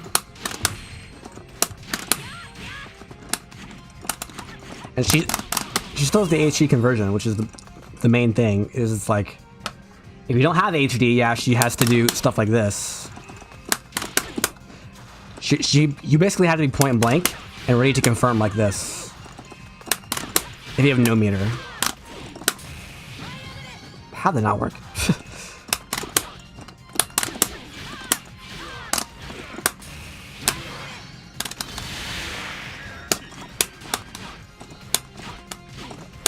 And even then, she still has a hard knockdown off of it. Which still gives you this. You know, crazy left-right shenanigans. Yeah, this is fast.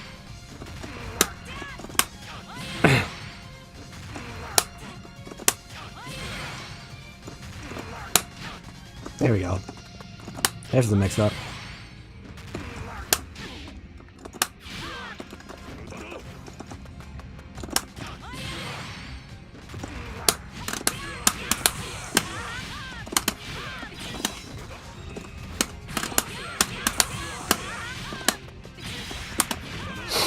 It's just wild to me to think. I don't know. I don't get it. I don't understand.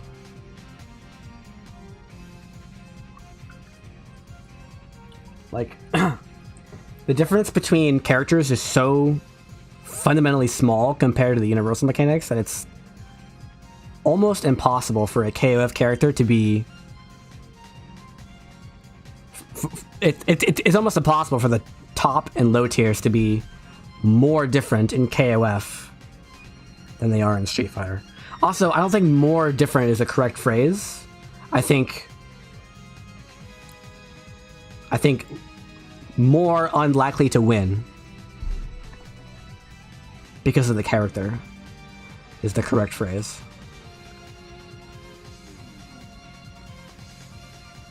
Yeah, that's just wild.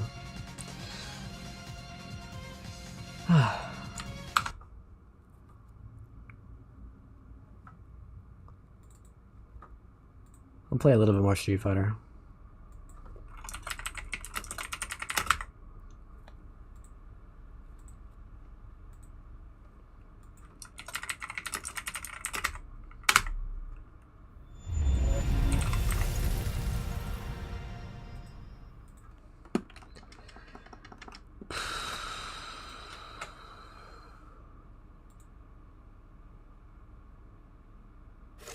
Street Fighter 6.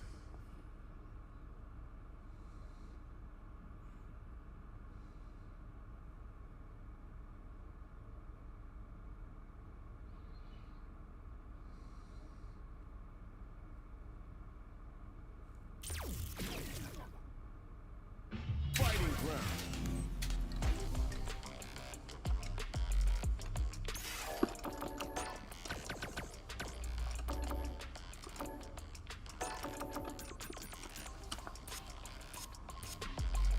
Practice. Training.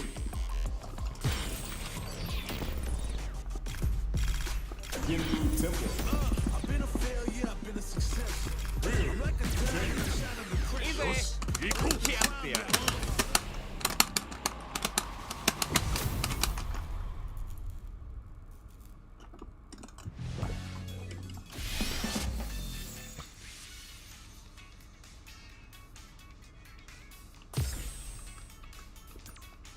Search range. Expanded?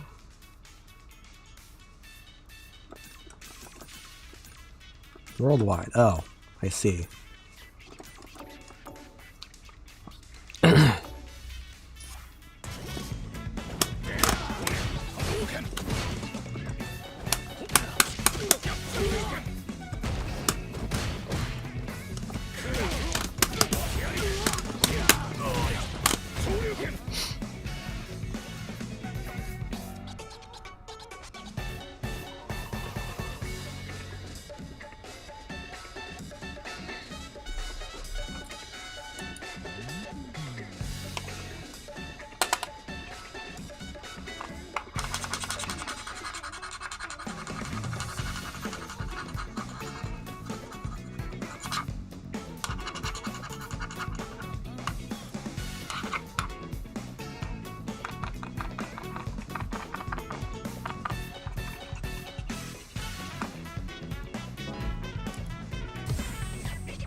Here comes a new challenger.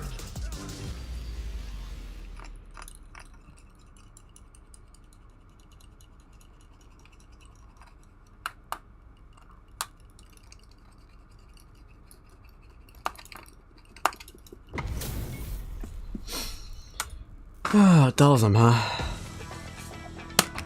Round one.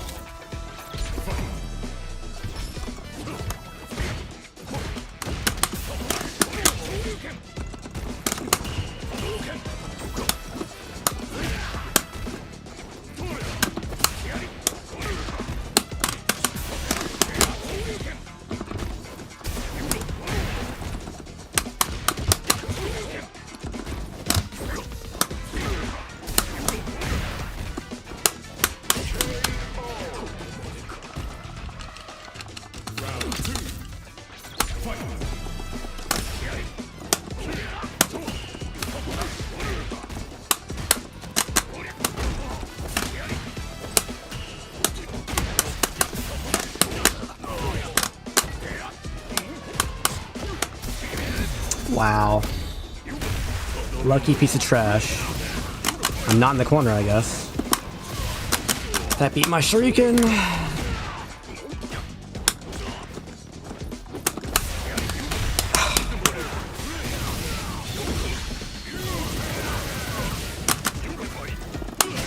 That actually reached. Wow.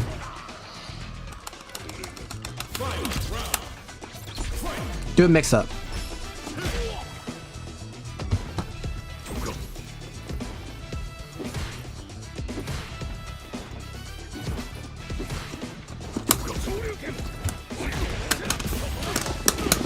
Nice mix up.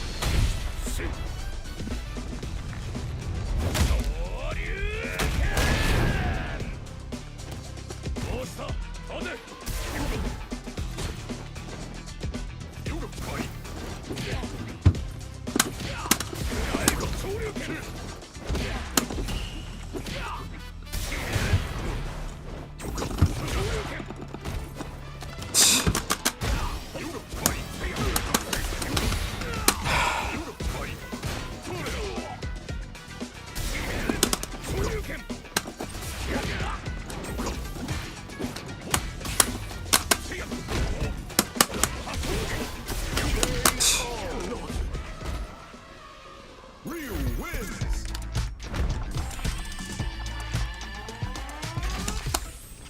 Round one.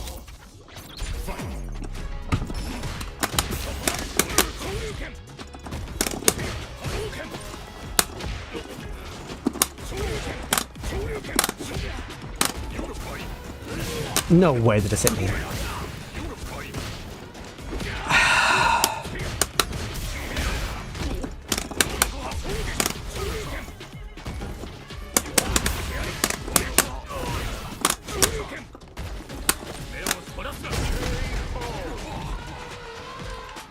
Round two. Fight.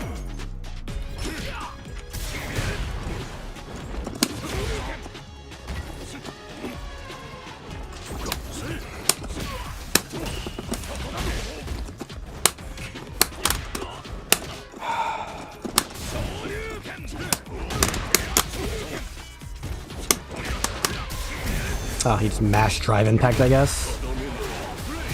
Nice combo, bro. Alright, do a mix up. Go for it, bro.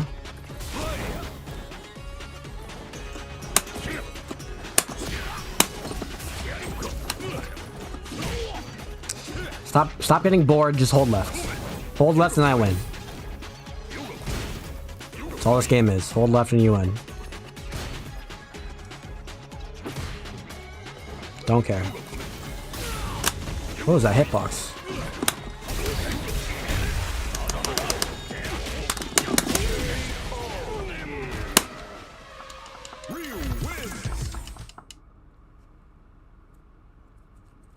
Just hold left and you win.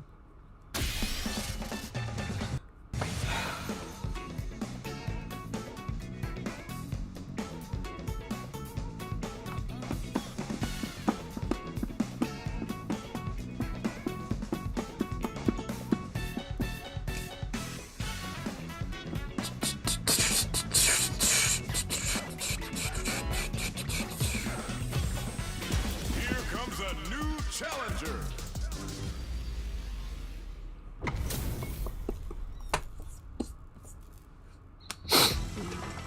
Round 1. Fight. I pressed chat. If this were KoF, you already got hit. But it's not KoF. That came out of nowhere, didn't it?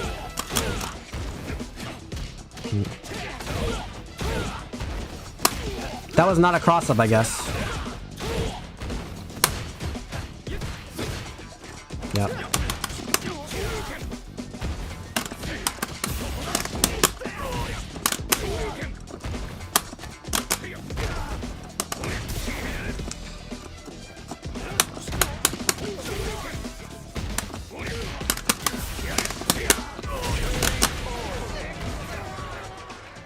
Round 2. Fight.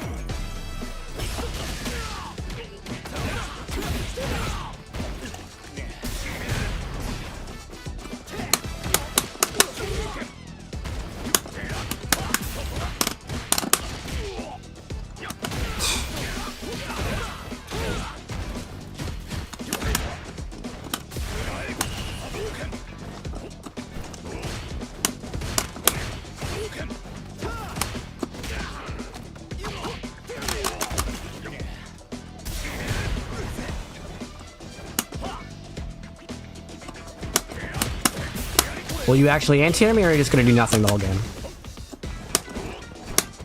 Anti-air me.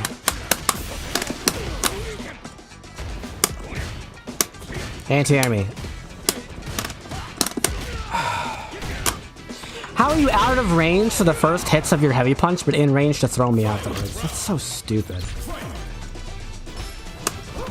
That's not a good anti-air. Yeah, I love being minus on hit. I love it.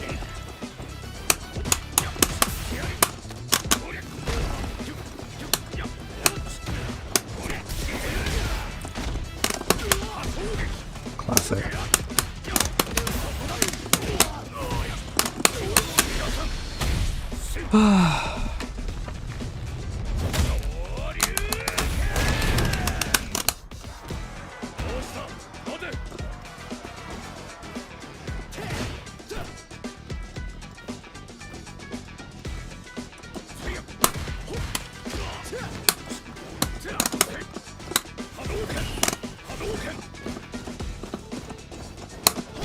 What am I doing? What am I doing? Oh no, he's not playing the way I thought he would play.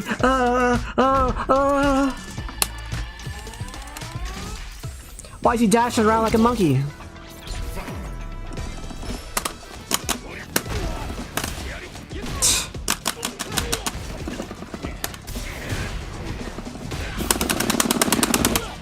Let me just stick to my stuff and not pay attention to what he's doing.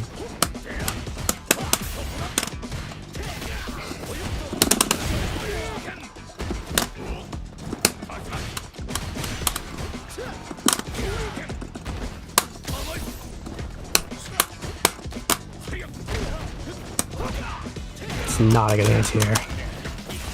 Oh, I forward dashed. I forward dashed the frame before he did drive rush, so I die. Because drive rush is freaking broken. Especially drive rush heavy punch with Jamie.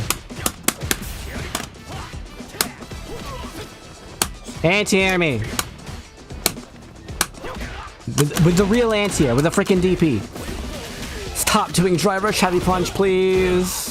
I get it, it's broken. I get it, I get it, I get it, I get it. I get it, I'm sick of playing this game. I'm sick of playing Drive Rush Heavy Punch 5 or 6. I'm sick of it. Do something else, please. Do a real anti-air. Do a real anti-air. Where's my Shoryuken, bro? Alright, do a mix-up.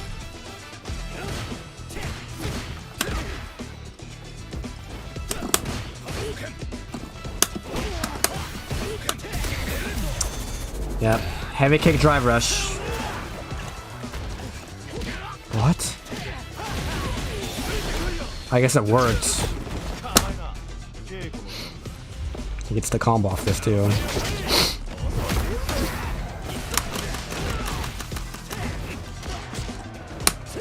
Stop it.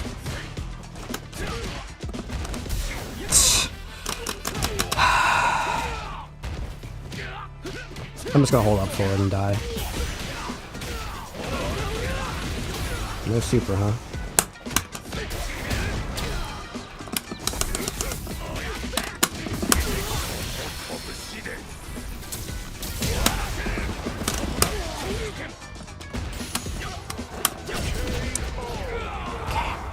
When my character does that, he just freaking dies. But when your character does it, you just freaking win.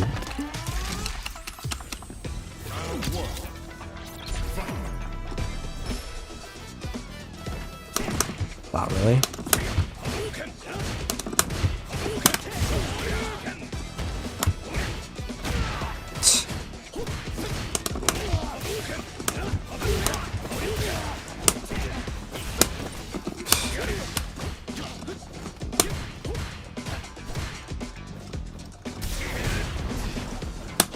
It's not a good anti-air, you're just getting lucky. Oops, that's not what I input. But he jumped, I guess.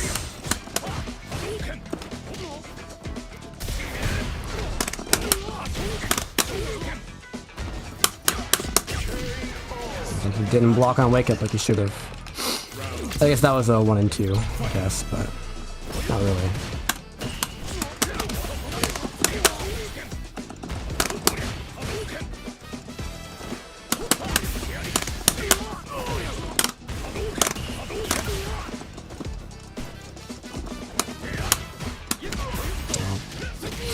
My character could do that.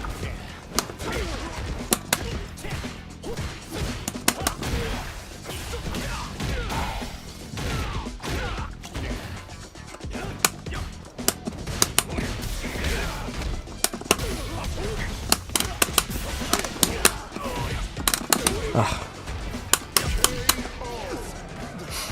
You don't have to. That's not a guess. I'm not a grappler. You can just delay tech and beat both.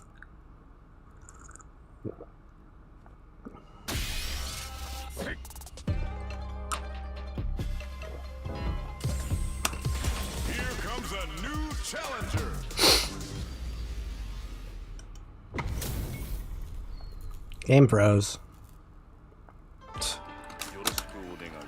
What's his name?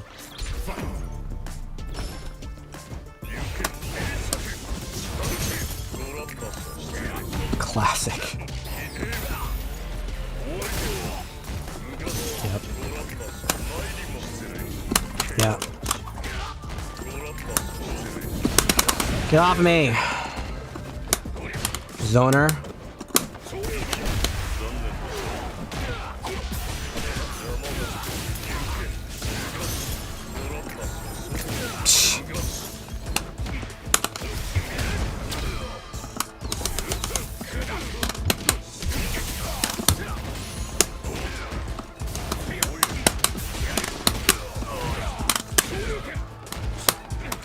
Are you kidding me, dude? Round 2. Fight. Yeah, can't beat it.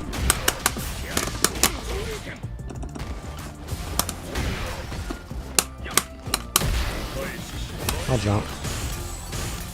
Yep. He's already in burnout because he's freaking stupid. That still... When are they gonna remove that move from the game?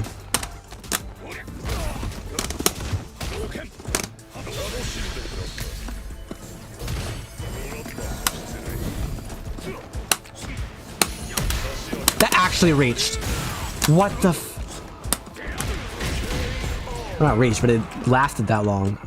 Why does that move last that long? Why?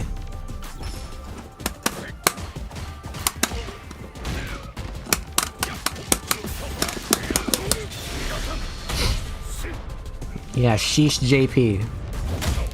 Top 1 character in the game. As I've said since day 1 of the game releasing.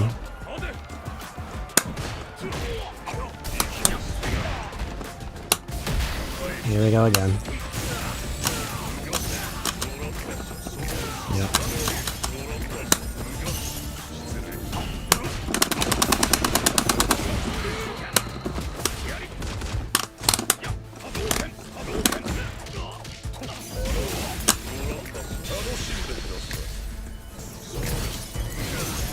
What? I'm blocking. Oh, I lost. Never mind, he's freaking stupid. Will the Akuma be better? How the frick would I know? I don't work at Capcom.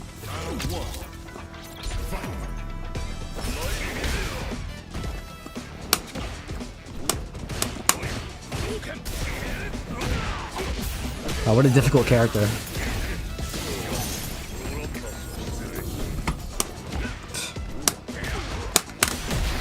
Here we go again.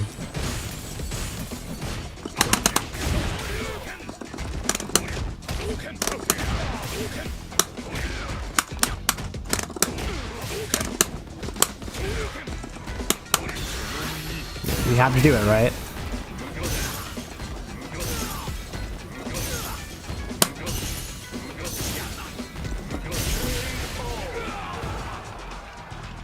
Round 2. Fight.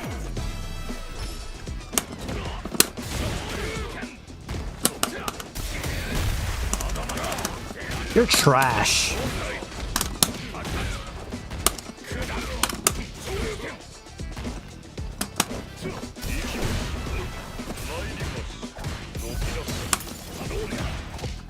You're doing everything in your power to not learn how to be good. Of course.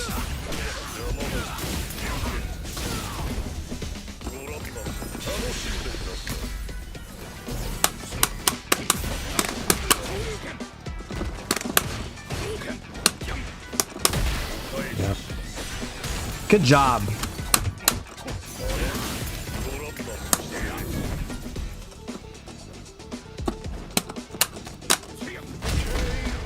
Good job, bro.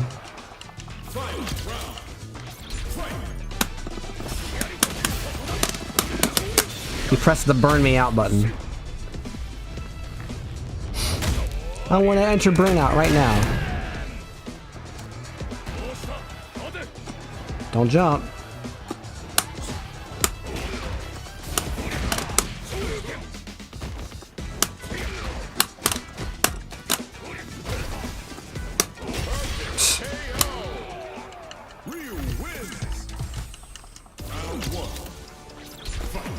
And hear me.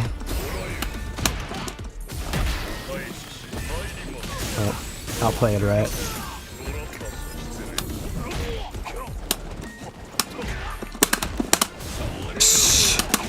Nice hitbox, Capcom. When are you gonna patch that? Huh?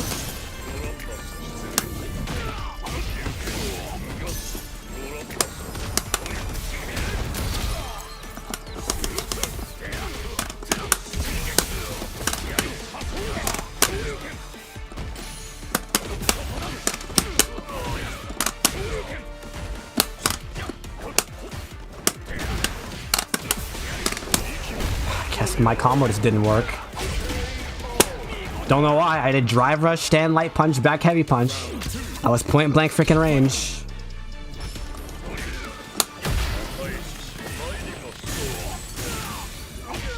Wow, what a difficult character.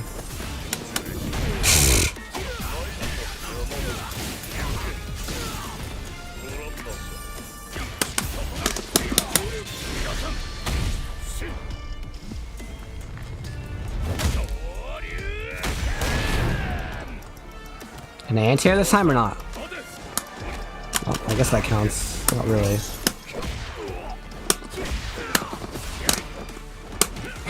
Stop getting lucky, please. That's unbelievable. I pressed my buttons early and the grab still. I lost to that freaking idiot? Okay.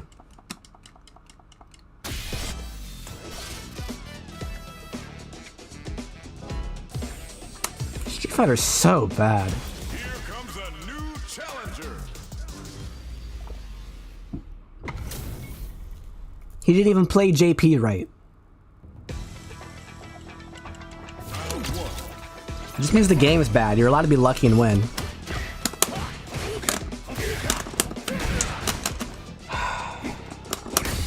Funny how random hurt box interactions work. Oh, I lose. Yeah. Why?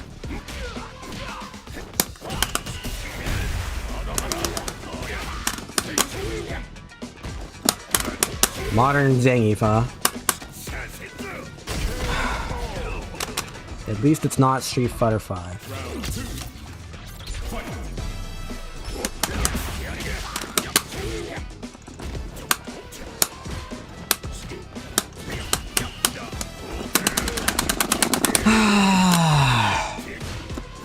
No, I guess wrong.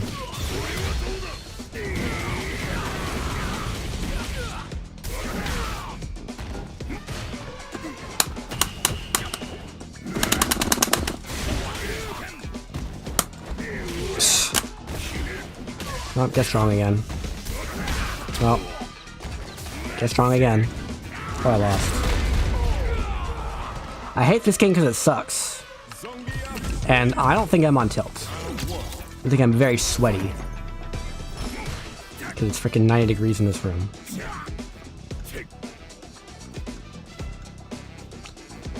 Tilt implies my gameplay is being affected.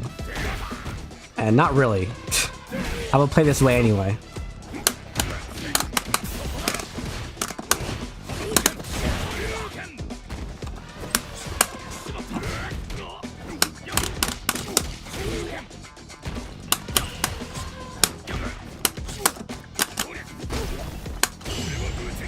Guess I lose. Yep.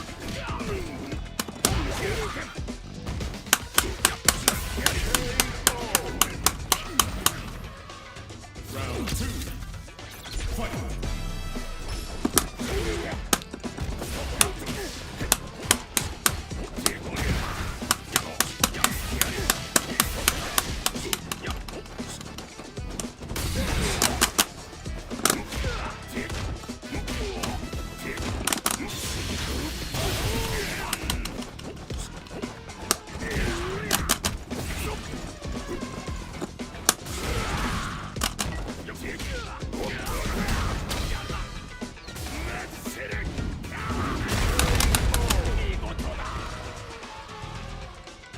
Yeah, the people are bad at the game and the game is bad.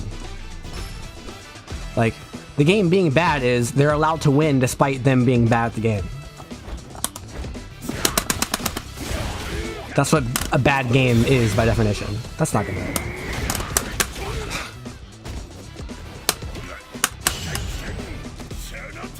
Why do you always do back throws?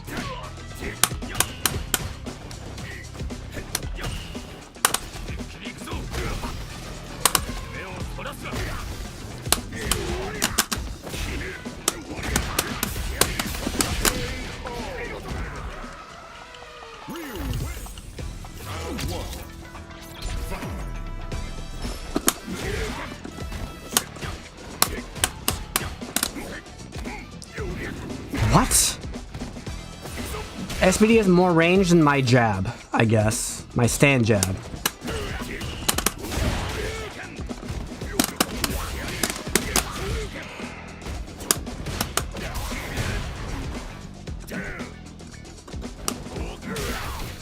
Nice hitboxes, Capcom.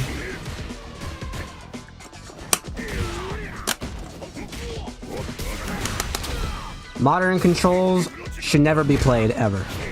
That's my thoughts on modern controls. I literally have a video about it. From when this game first came out. Yeah, of course, you're freaking plus after I hit you in the face.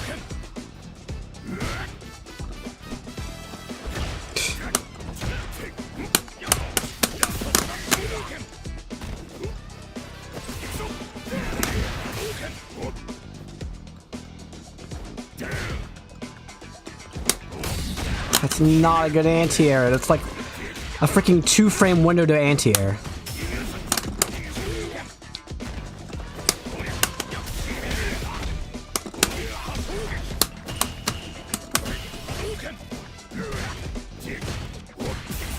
Yeah, of course. Time to guess between 1 and 2 options.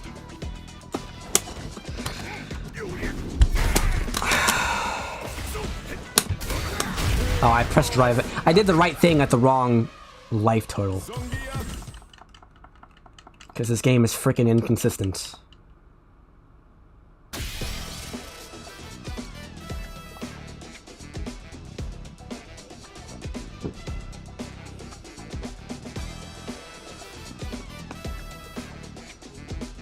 Here's the bit that is a problem. Is if you can look at a 5-second clip of a match and you don't know if a person is good or bad at the game. That's a problem. Because if a good player and a bad player look similar, then bad players will just win sometimes.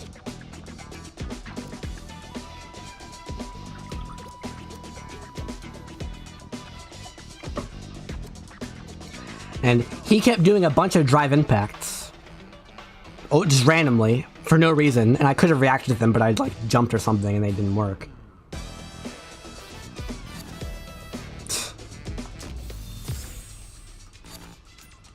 Good to know that bug's still in the game.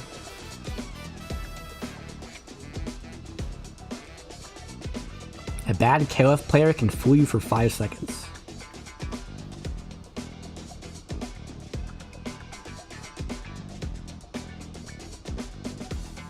A terrible chess player will not fool you for more than a few minutes. Well, at the beginning of the game, yeah, but in the middle of the game, no. Not a chance. There's too many options. Maybe at the beginning and the end of the game, possibly. Not in the middle.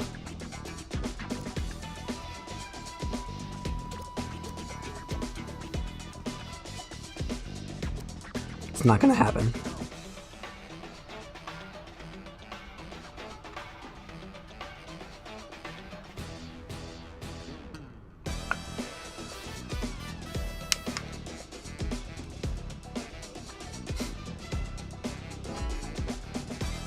Like, what happens when you make a game where you can win without being good at the game means that people don't want to get good at the game because they don't need to get good at the game to win. They just need to somehow develop their bad strategy to cover for their weaknesses they know they have.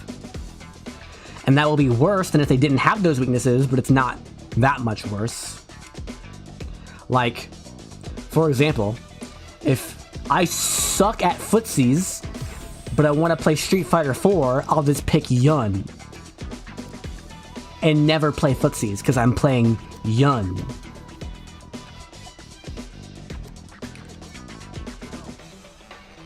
And you could argue, well, maybe they just don't want to play footsies, in which case it's a better game, because they don't have to play footsies. But I don't think that's the case, because other characters are still playing footsies. But now, because you pick Yun, they can't. So it's better to just say, okay, make a different game. Make Yun Fighter, not Street Fighter, with Yun in it. Here comes a new challenger.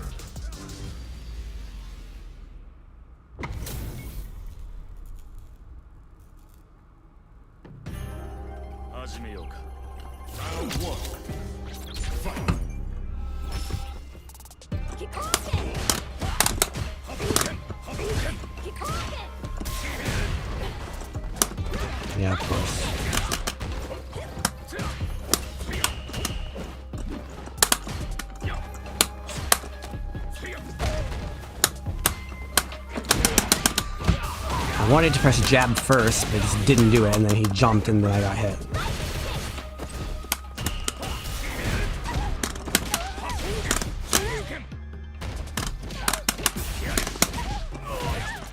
That time the combo didn't drop.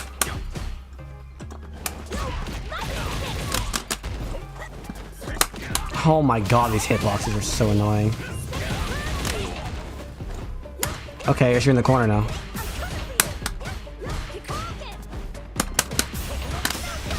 Okay.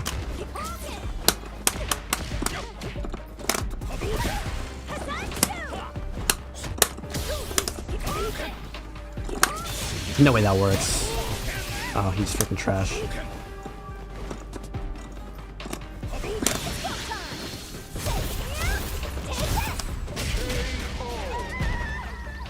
Choi and KoF? I think he doesn't exist. Round 2. Fight. I only play KoF 13 and 15. He's not in either of those games.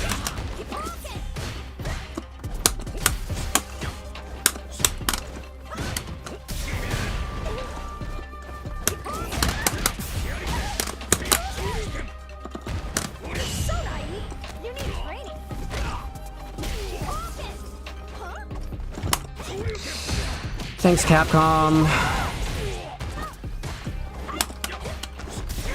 Thanks, Capcom. Will they rob me a third time this round? No, I just got unlucky. I guessed wrong.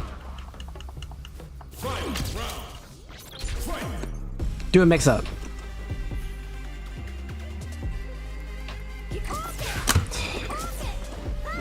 No way that reached.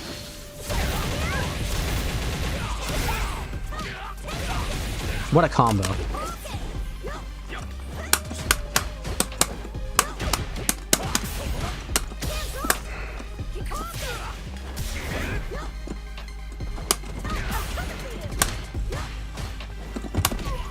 It's un-anti-airable. I can't do it. It's not possible. The game won't let me.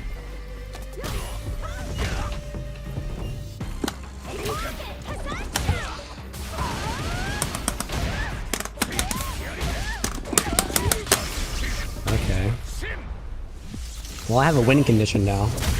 Because this game is bad, I might win.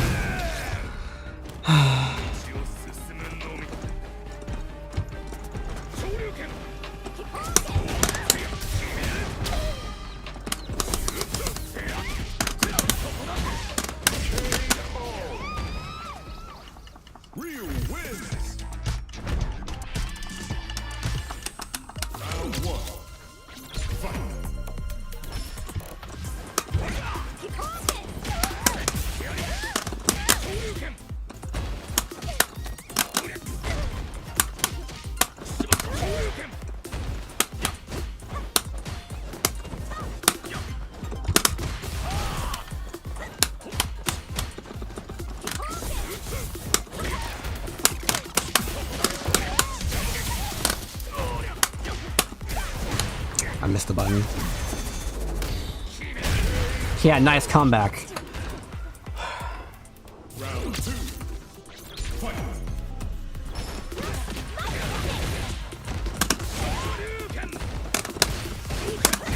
That was a punish.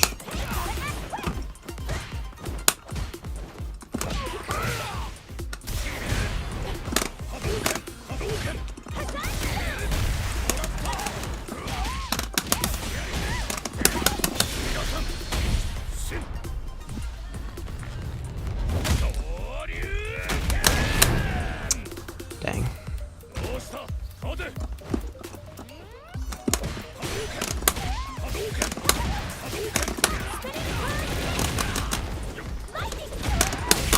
I win.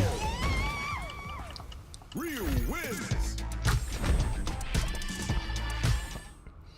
I started playing fighting games when Super Street Fighter 4 Arcade Edition came out ish. So over 10 years. And I have a fighting games tier list on my website. The top 10 are ordered.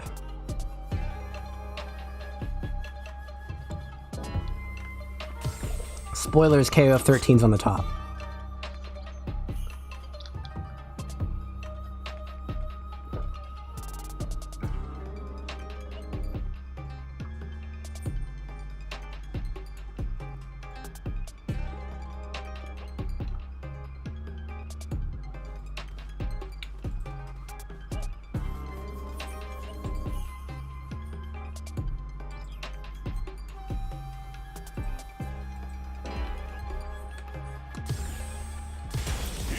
A new challenger.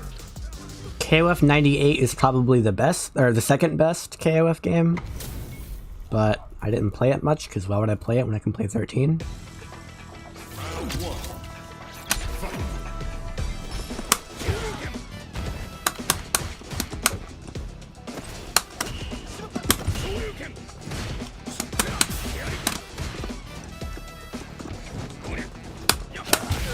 Interesting. How does he do it? Yeah. Yes, the Slayer trailer is also in my Discord. So is the Lydia trailer and the Akuma trailer. That's not what I input. I ended on the diagonal and it gave me a super. Because it's not KoF. If it were KoF, I could literally have not gotten super. I'm holding crash block though.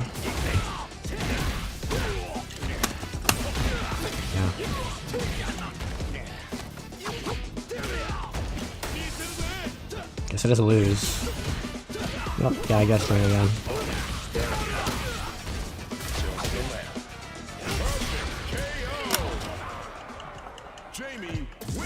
I didn't say 13 didn't have flaws.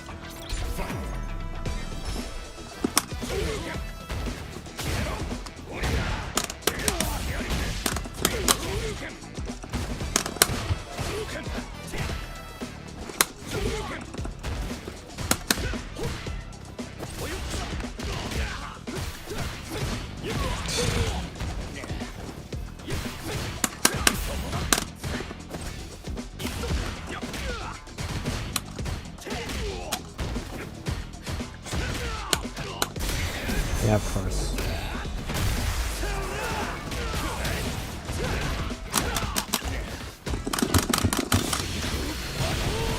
He made an input error which caused me to spend meter instead of him dying, and then I died. Because he sucks, he won that round.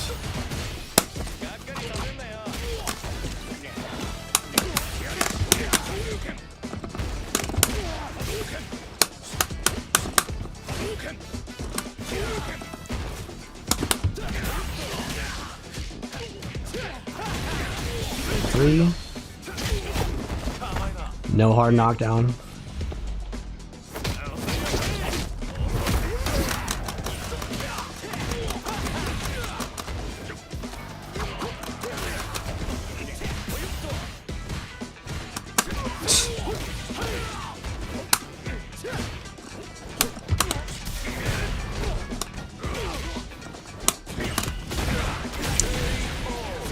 He didn't end tier with a DP. He blocked my jump in first and then DP'd because he's freaking garbage.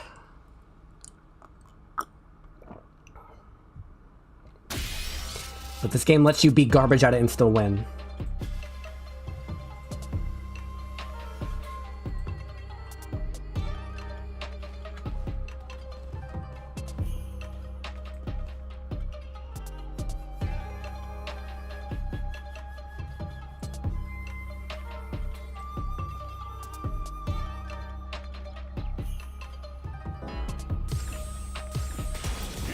A new challenger.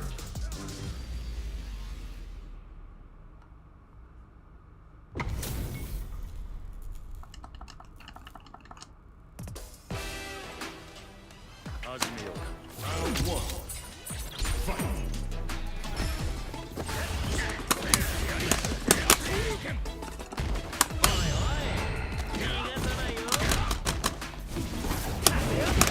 That was not very intelligent of you.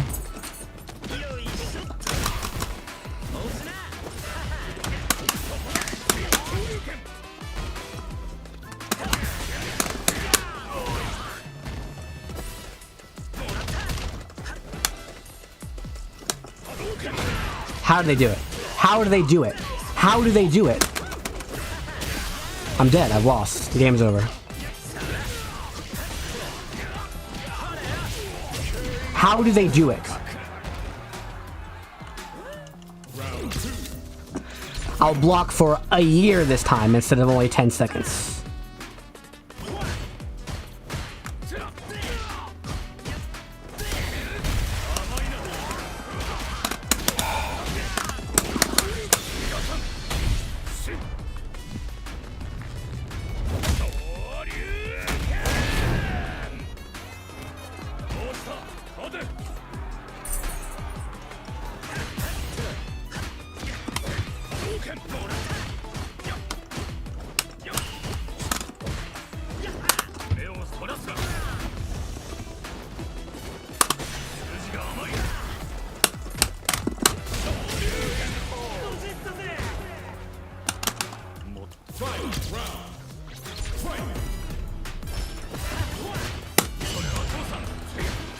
Really?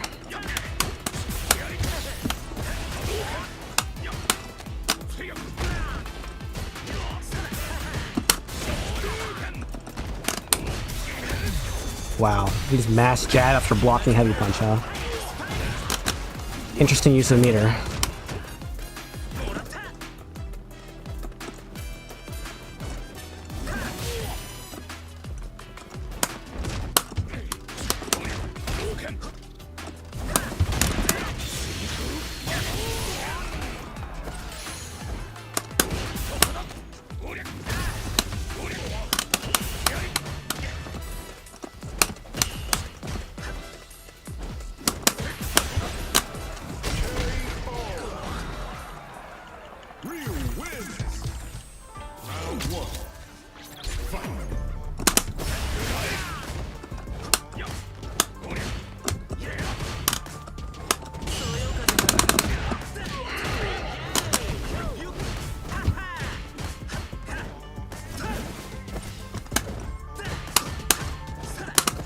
Stop. Stop getting lucky, dear lord. It's over and over again.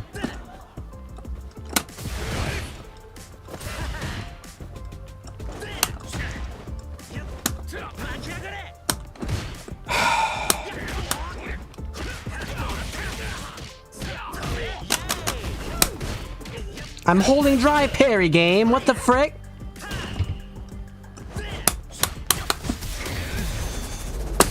How does he mash jab on the perfect frame every freaking time?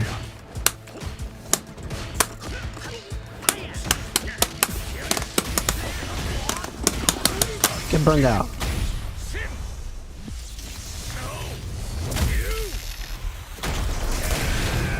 Level 2 super's a problem, actually. Okay, you didn't do it.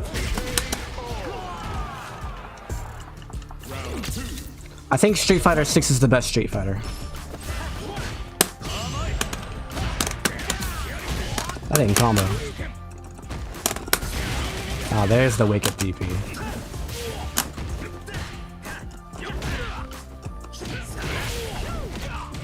Oh yeah.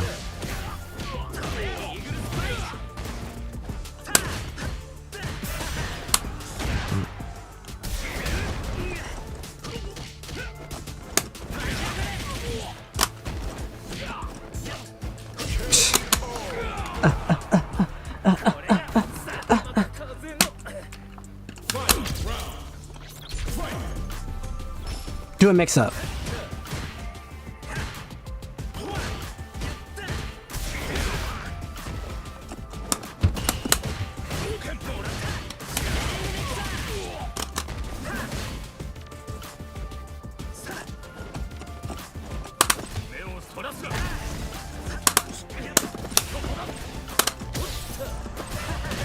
Yeah.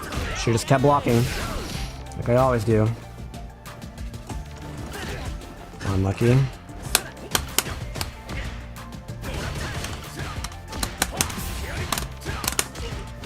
That beat Stan like it, huh? What a combo. I guess he didn't want his dry meter. Also, Street Fighter 1 is the worst Street Fighter.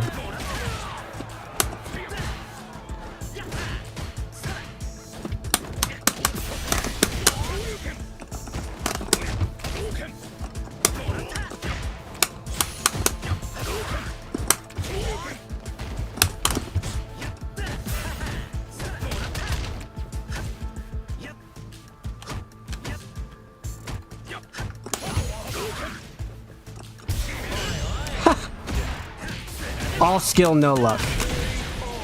All skill, no luck. He didn't just hit a random 2-frame window in the middle of nowhere.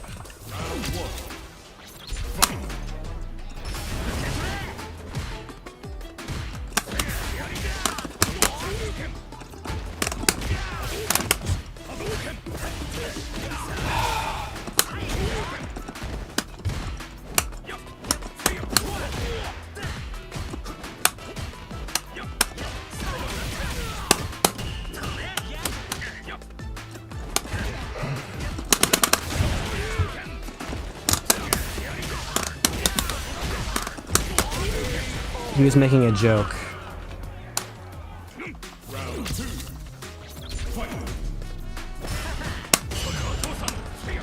I pressed medium punch.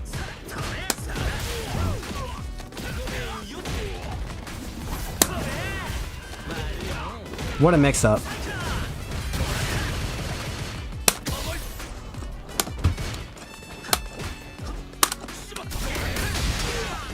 Wow.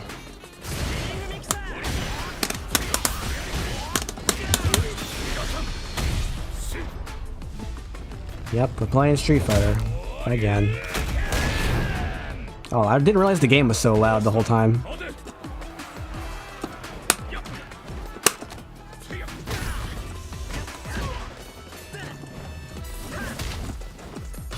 Nope.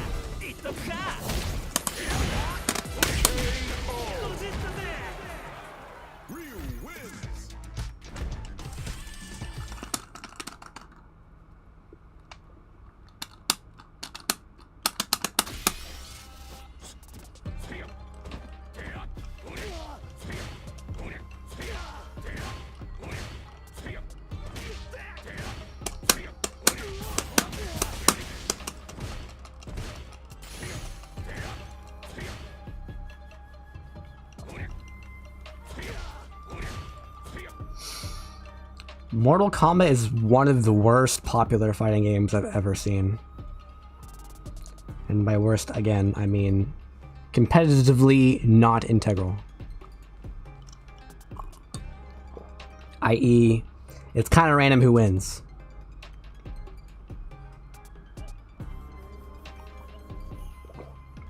Mortal Kombat X at least had some difficult combos with micro dashes.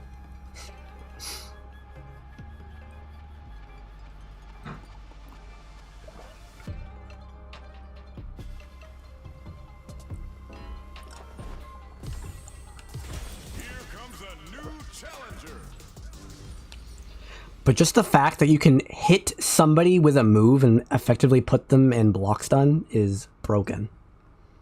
And you can throw them out of it as well. So they can't...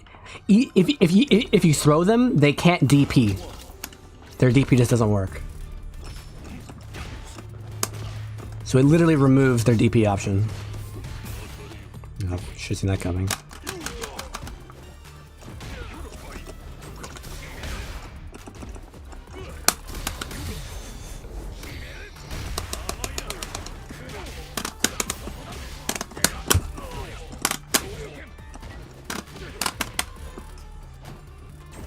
Teleport. Yep. Yogach.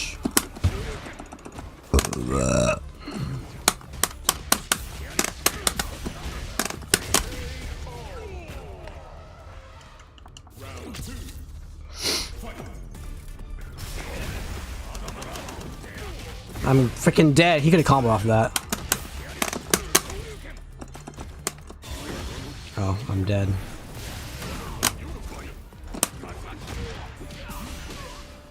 Nice combo.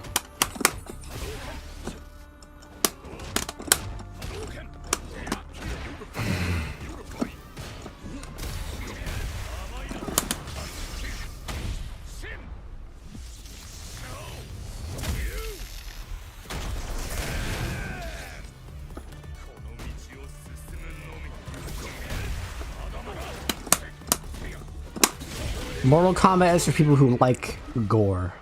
That's what it's for. They like the gore. They like watching Arnold Schwarzenegger on the screen get blown up by lasers from whatever.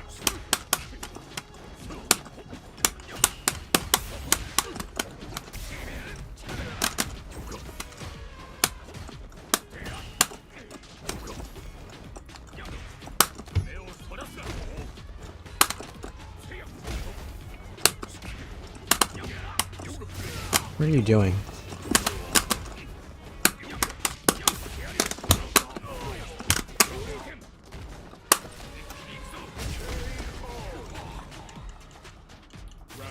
It's completely no, it's not normal actually. I don't want to watch people get freaking gutted, even in a video game. Not interesting to me.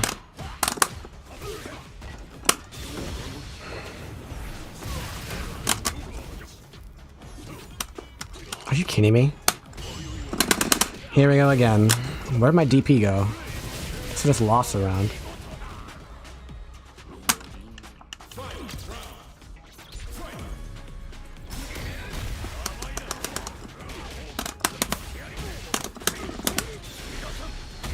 And no, it's not normal. Well, I mean, it's impossible to play a game in a way that's morally wrong. Well, it's not impossible, but...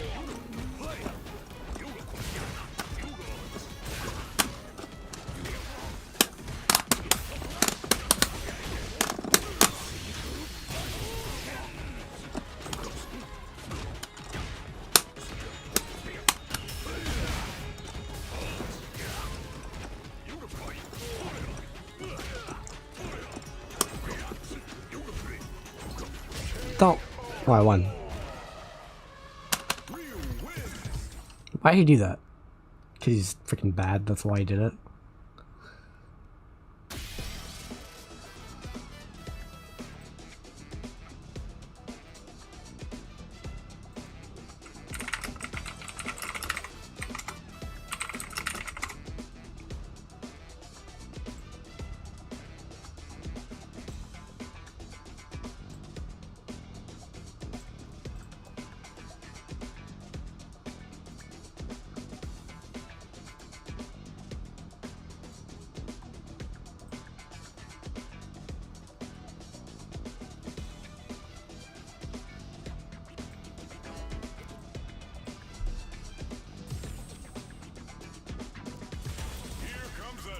Challenger.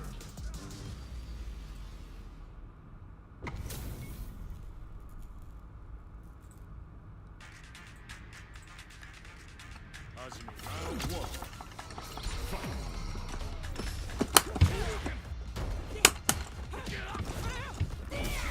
Oh. What are you doing?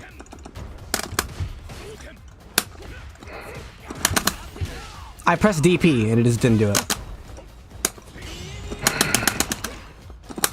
Stop.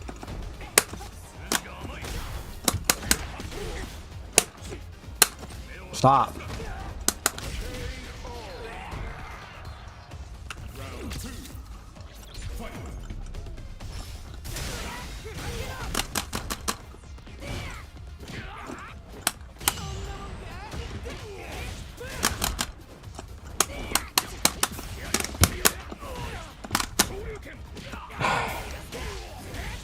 So annoying.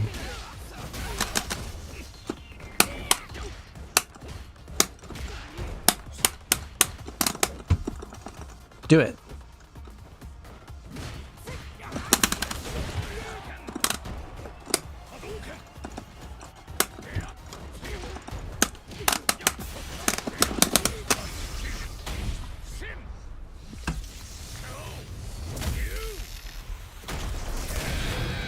KoF XIII netcode is not as bad as people think it is, if you're close enough. The good connections are still good. The bad connections are exceptionally bad. So the range of players that you have to play against is very limited based on distance. And the player base is already small enough, so chances are the person you're playing against is very far from you.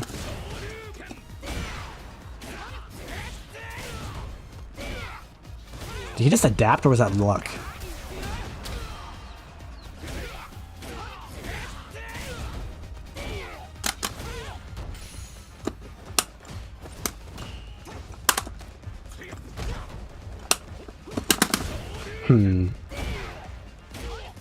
I see.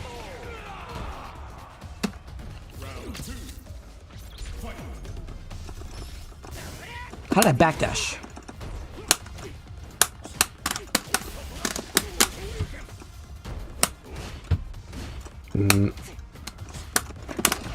Punish, of course.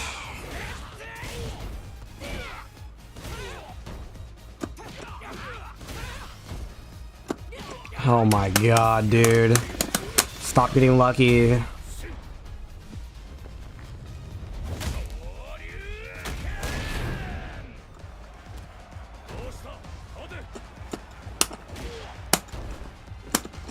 How did I jump? I did not mean to jump there. That was... I need to stop playing this game.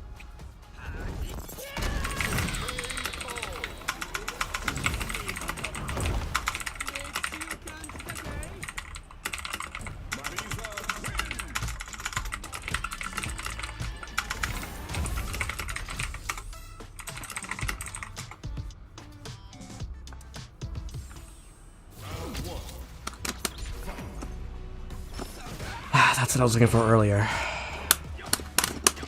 Let's see.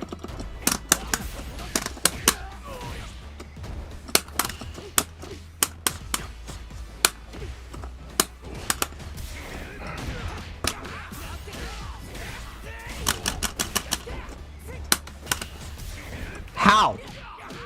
Stop getting lucky. Just stop. Stop getting lucky.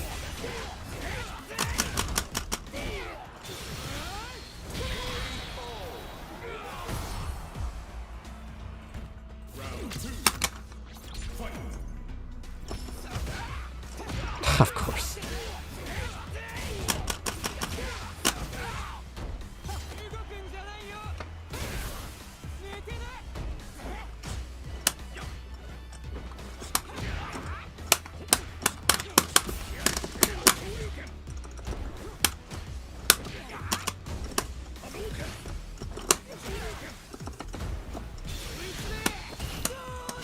That's the two-hitting one. God dang it.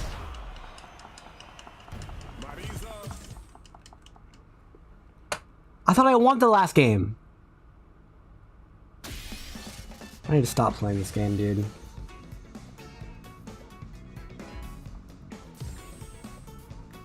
I'm done.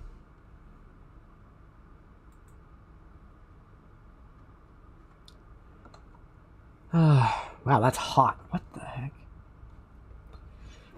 I mean, I'm hot too. It's freaking 90 degrees in here.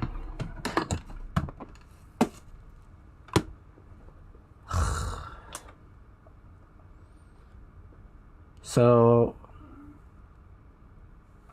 Smite 2 Alpha opens up Thursday 5 p.m. I think. Is that, no, it was 8 p.m. Thursday at 8 p.m. Eastern time. So I'll be playing that. Unless it breaks, then I won't be playing it. Because no one will be playing it. It is an alpha, so we'll see what happens. Because it's on Thursday, I might like... I usually do Monday, Wednesday, Friday. I might do Monday, Thursday, Friday, just so that we get Smite 2 in there.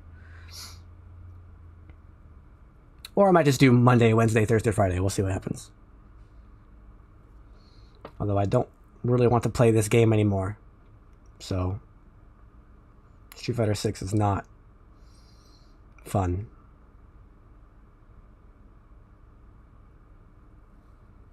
But I have to do it. Yeah, delete it? Well, then what am I going to play? Yagarasu training mode? KoF XIII? Training mode? Trial mode?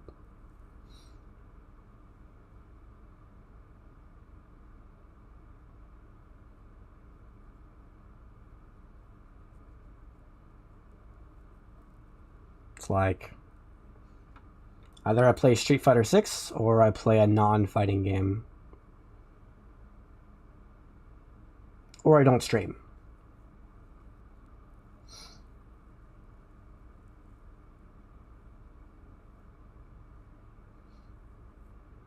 That being said, if anybody ever wants to play me in Yatagarasu or KoF XIII,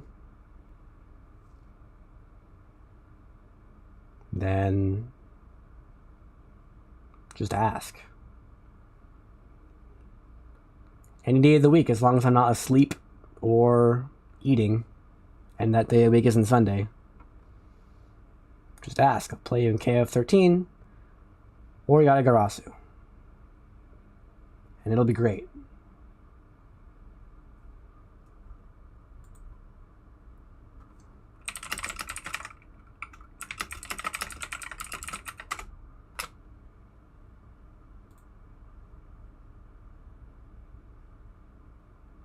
But I'm too far. Like distance. Our connection won't be good. Third strike? Third strike is dead, unfortunately. On Fightcade.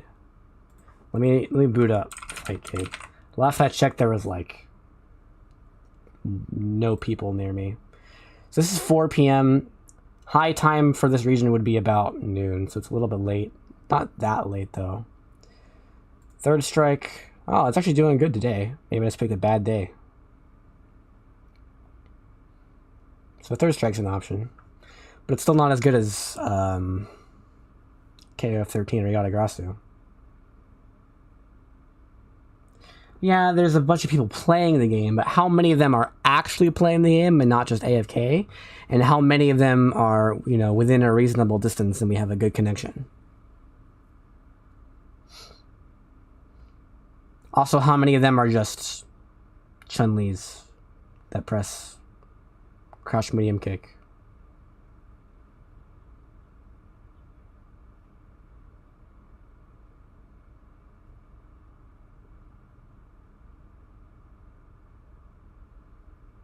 But in other case, I need to end the stream now because I'm dying.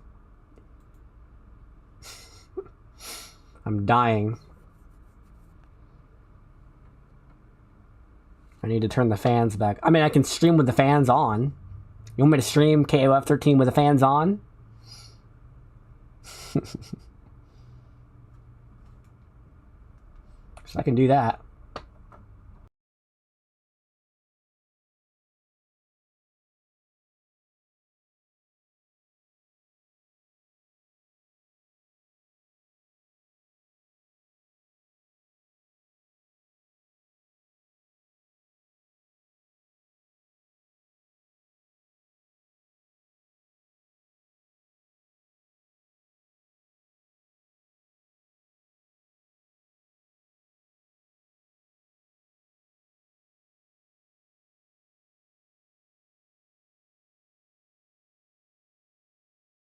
Bam. Those are the fans. You like that noise? Isn't that a great noise? It's a lovely noise. We should stream like this every day. Also, it's 91 degrees in this room. Fahrenheit.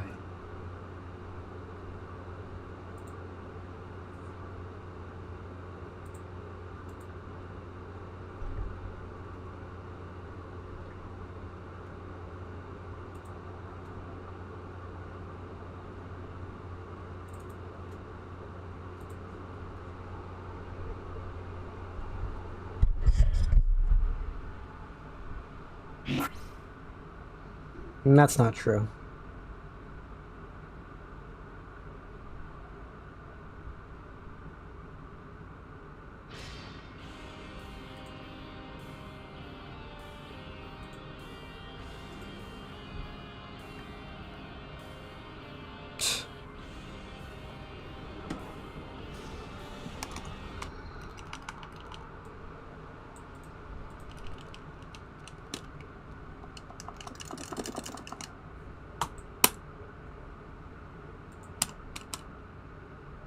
Oh yeah, I forgot that.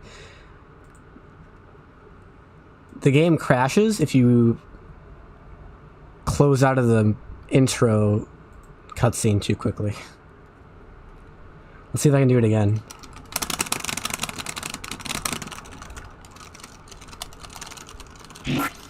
Let's do it again.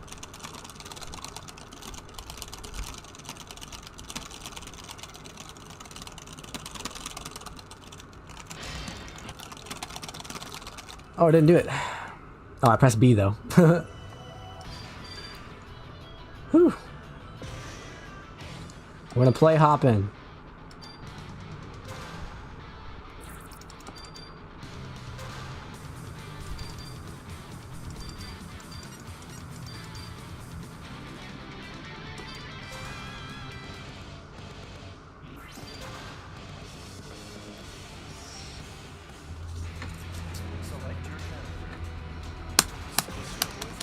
Whew.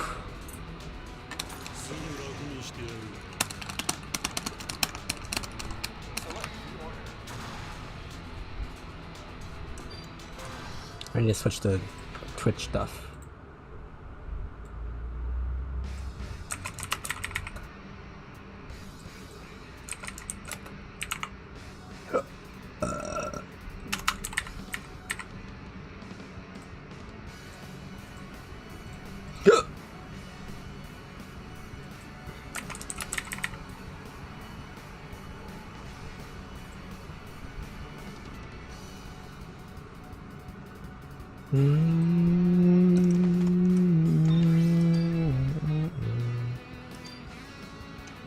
Yep, this has some of the best sprites you'll ever see ever.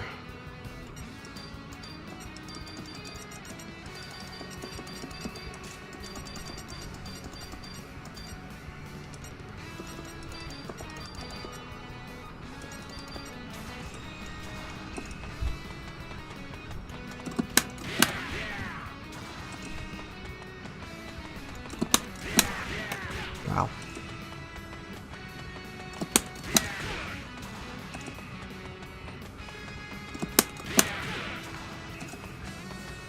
Who wants to play? Oh my god, I suck.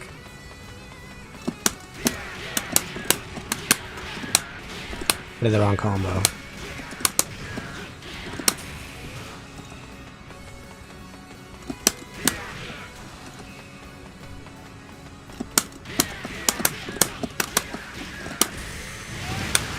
Too early.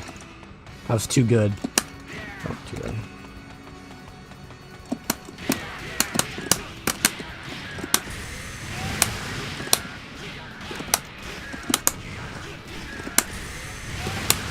Too early again, huh?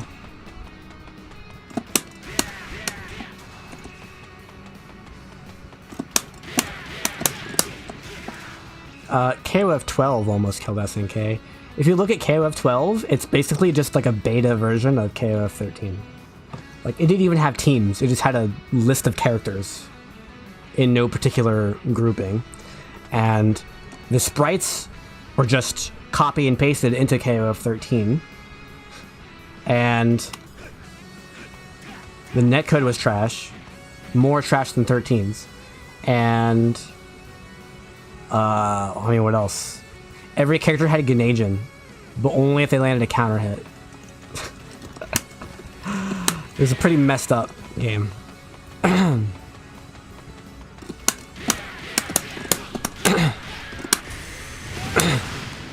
But the sprites of the characters are extremely expensive and time consuming to make, which is why they look so good, but it's not worth doing.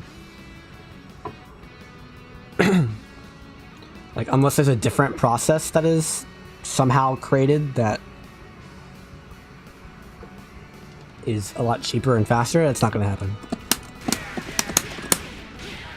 Because what they did was they they drew regular sprites, and then they like, well, not full like 30 FPS sprites, but like the keyframes on the sprites, and then they made 3D models of all the characters, pretty high detailed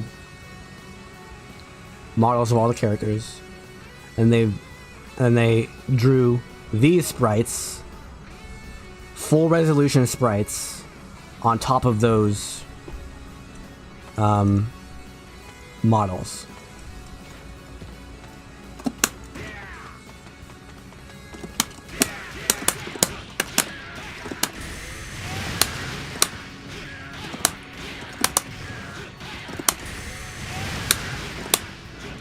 So technically this is a 3D game.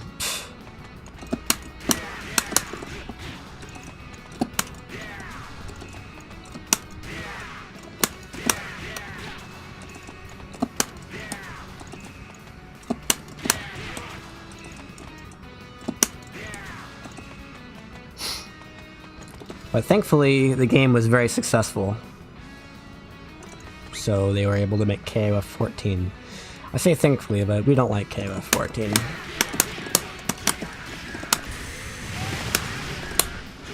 It's just a boring game.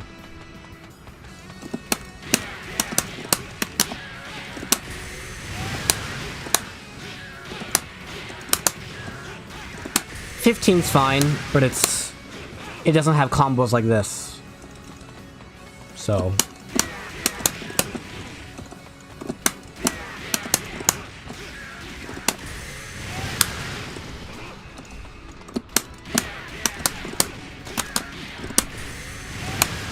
what do you mean KoF XIII doesn't seem fully complete? I would say the tutorial is trash.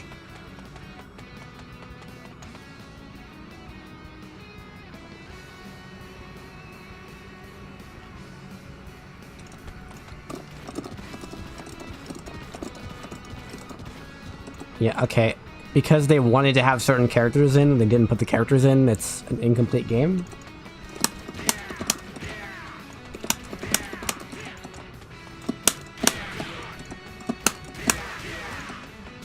Yeah, there's no game that looks like this.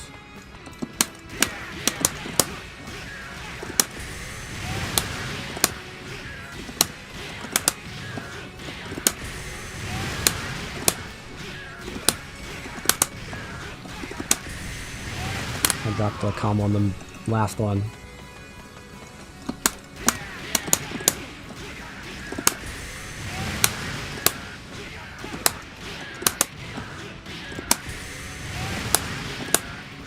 I think the Under Night characters look ridiculous. From most angles.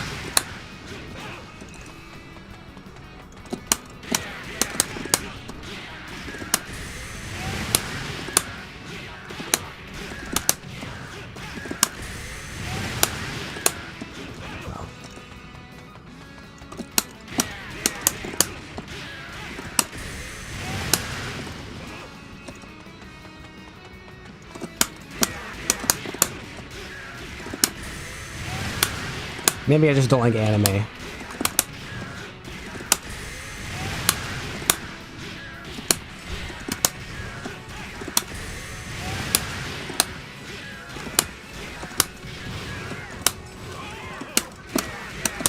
Oh, I dropped it.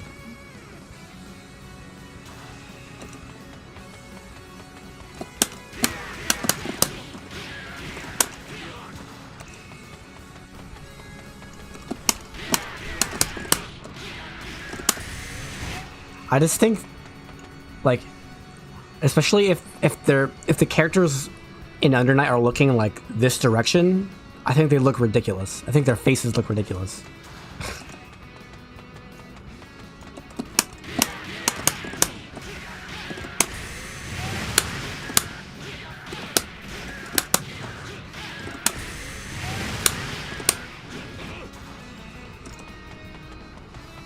Well, they also added 3 DLC characters, and the DLC characters are just kind of like palette swaps of 3 existing characters.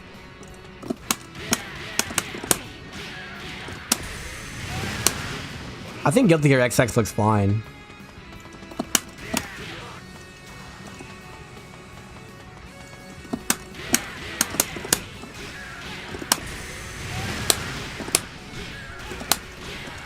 Maybe because it's more zoomed out.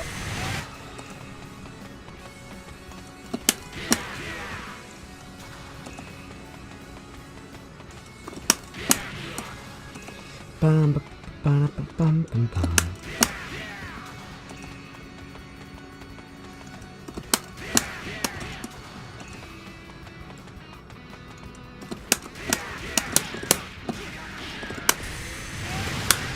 At the end of the day, I don't care what characters are in. I just want to play KoF. I play all characters.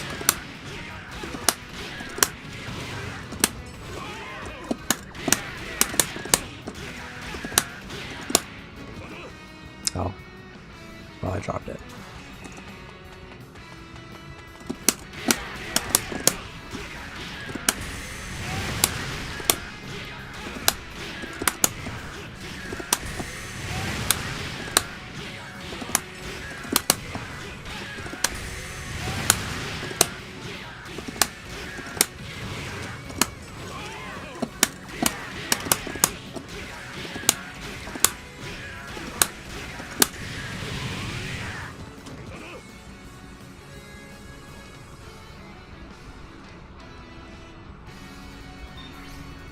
game is really dead. Yep. Every character in the game has a 100% health combo. All of them. All 36 of them.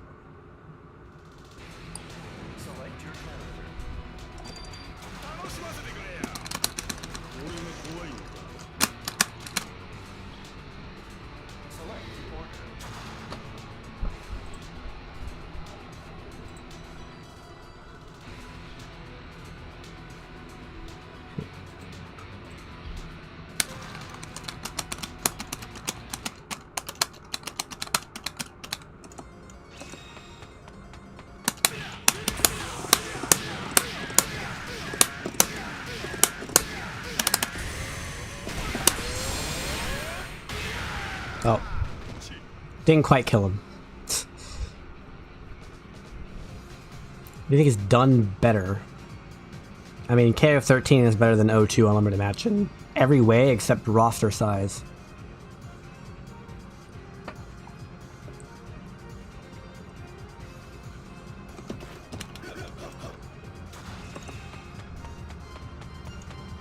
Every character in this game has a 100% damage combo. Of some kind.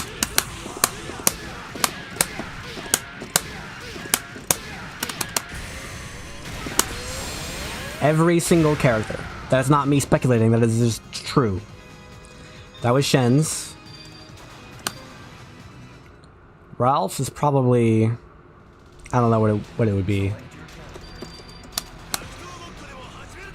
Nope, 100%.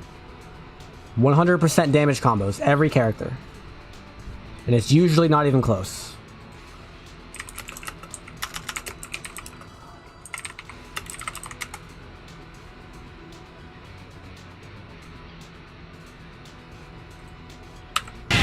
Oops.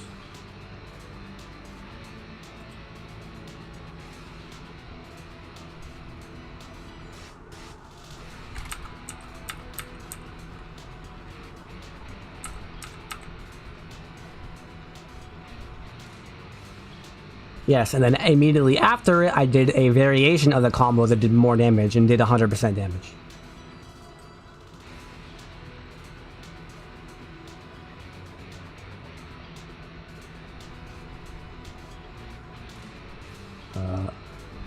There we go.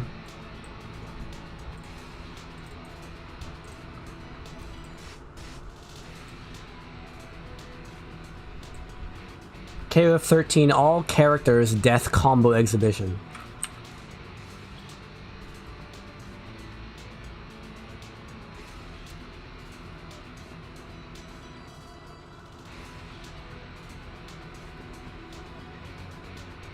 Yeah, I didn't make a mistake in the combo, I thought that combo did more damage than it did.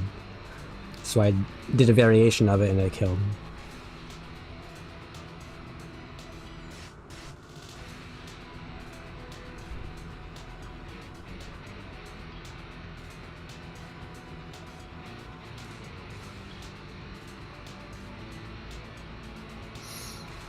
I'm not gonna watch the whole video.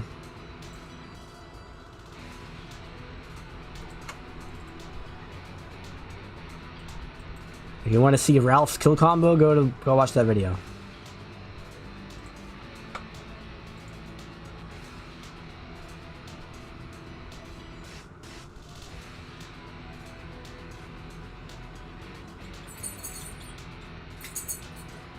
Show the Ashe. I can't do Ashe combos. I'm not good enough.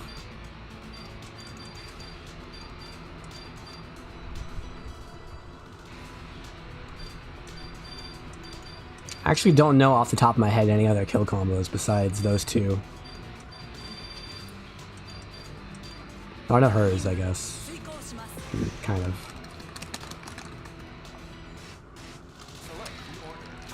I'll have to work on it for a bit. I forget how it goes exactly.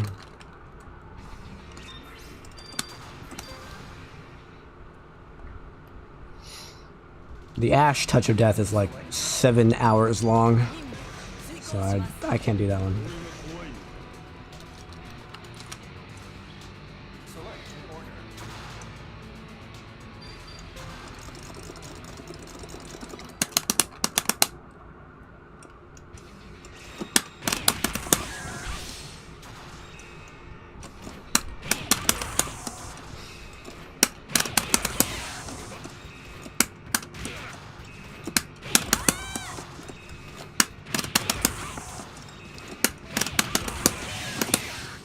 see.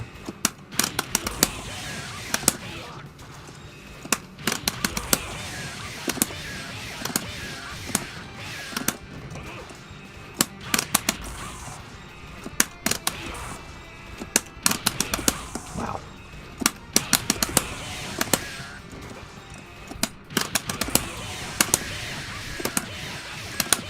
Oops. Yeah, I remember Ralph's combos being really hard. I need to do EX.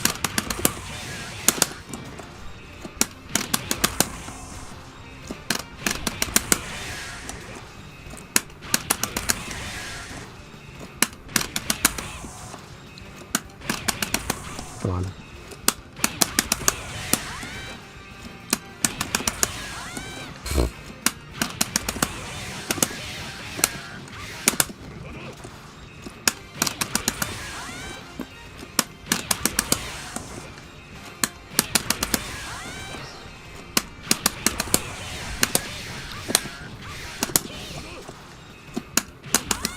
I used to know this character, but I've forgotten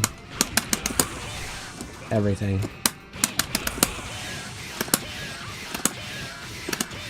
I need light.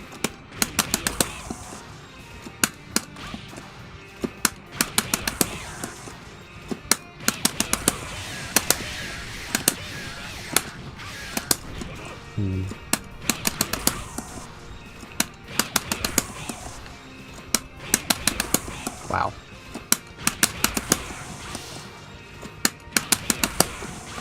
Too fast.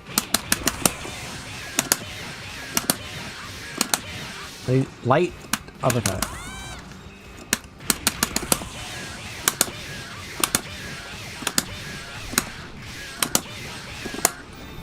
And then I gotta do like this.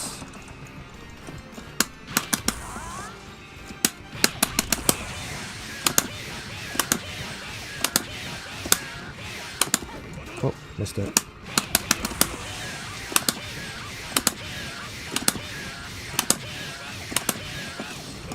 Too many.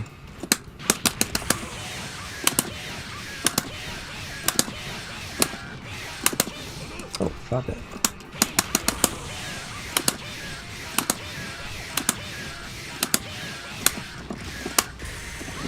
Oh. Yes, you have to use 3 different characters.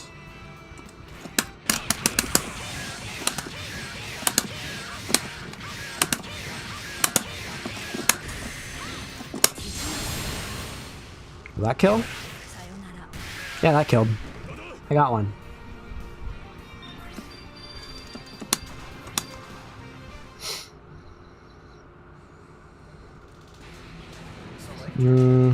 I really don't remember any other ones.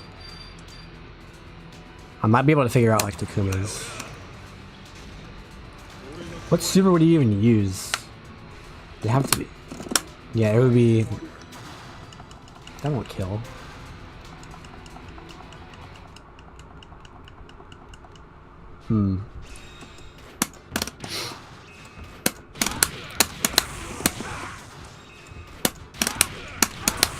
I think it's a stun combo. If you do 1 frame links. Too far. Okay.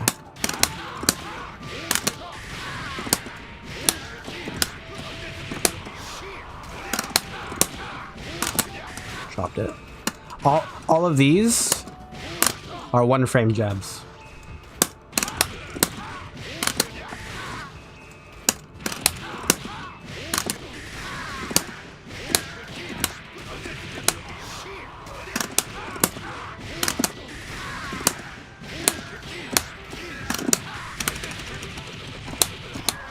Oh, I dropped it. On the easy part.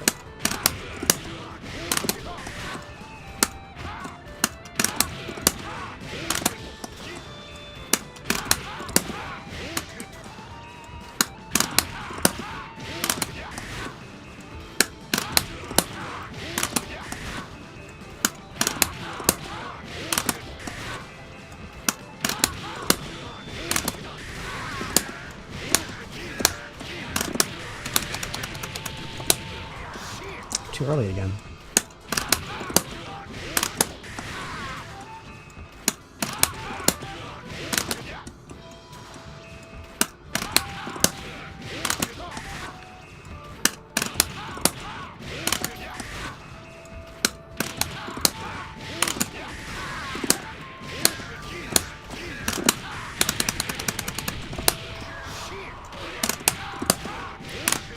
Drop it.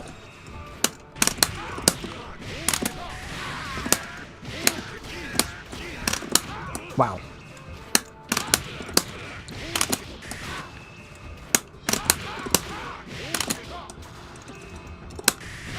Those don't do a stun, right?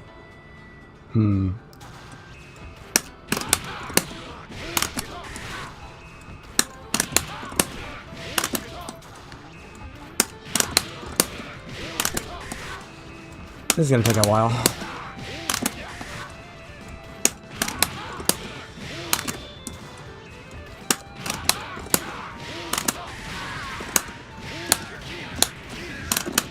Wow. I mean, you can also just do this.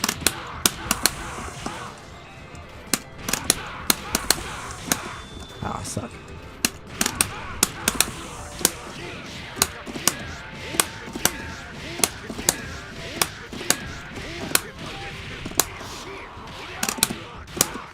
Oh, I dropped it.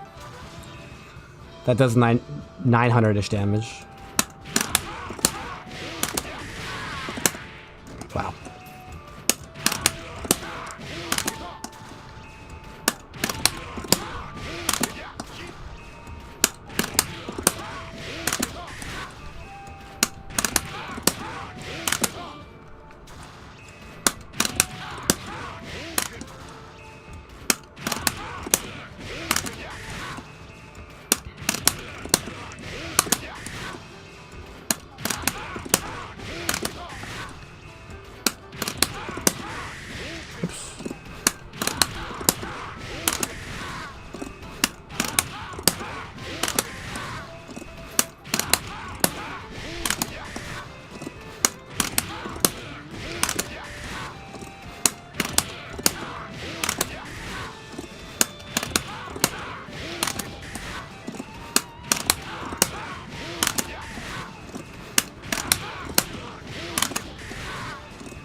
Dang it. Last one.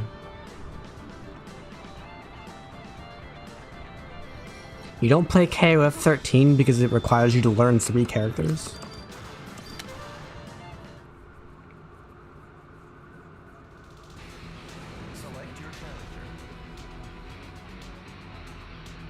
What's wrong with learning 3 characters? I can barely learn 1. Well then stop learning characters and start learning the game.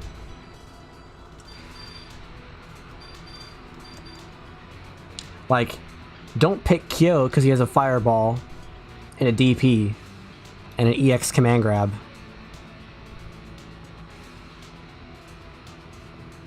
That's not the reason you should be picking characters in KoF games.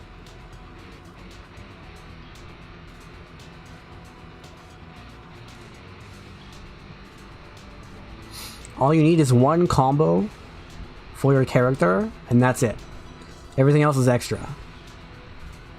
All you need is one combo, and you're good enough to start learning the game without getting absolutely rolled. You will get absolutely rolled regardless of how much you practice your character at that stage. It doesn't matter.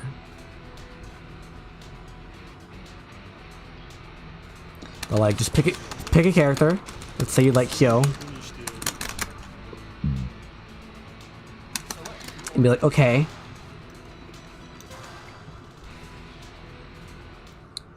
What's my combo? If I land a crouch slide kick, what's my combo? How do I hit confirm? That's it. I'm done. That's my one combo. Hit confirm like that. Done. And then it's very easy then to make optimizations from this point based on the situation. If in the corner, I just do this instead. Special, special, special, special, special, special, special, special. And again, look at the damage. I got 60 more damage. That's not very much. 6% of the life more damage. It's not a lot. If I wanted to spend meter, I would just do the EX one instead. Bam. Lots of damage. Or if I'm in the corner, I can spend the EX of that one instead. Same exact combo. But I EX at the end instead of light uppercut. And I get more damage. Or if I want to spend drive meter, then I do a drive cancel instead.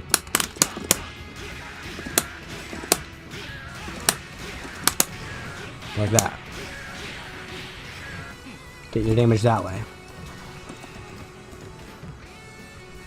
And then, like, I guess the next optimization would be like, would be this, you know, but you're not there yet. You're not there yet. I mean, I would say start with this.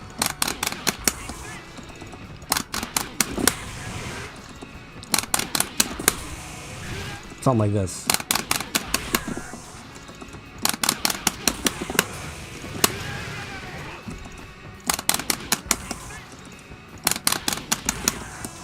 Or depending on your character, you might have an easier one.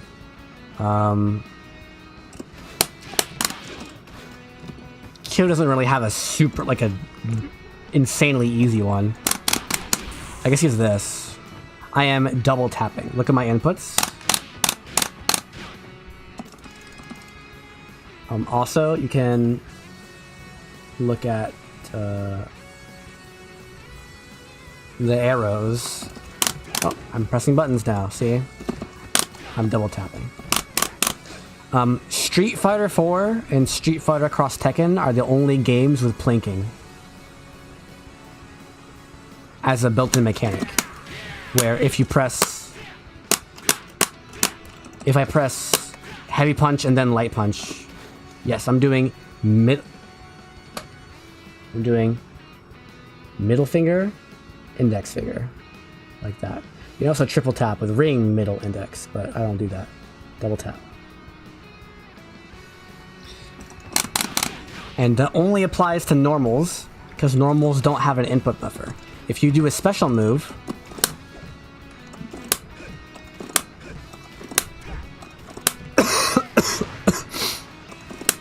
you can hold the button down. I've got nice palms. I don't know what that means. But if, like this combo, for example, is very easy. I just do all the moves insanely early, like giga early, very early, and I hold the button down. And it comes out automatically.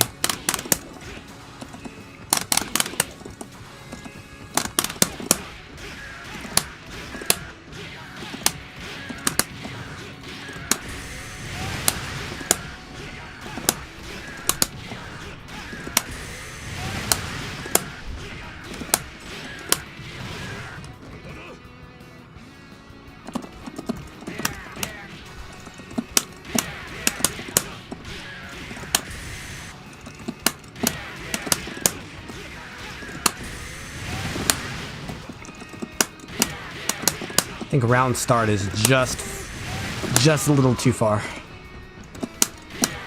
Maybe a little bit of a dash there.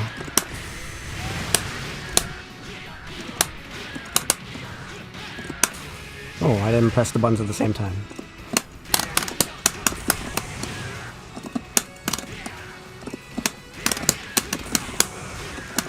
Oops.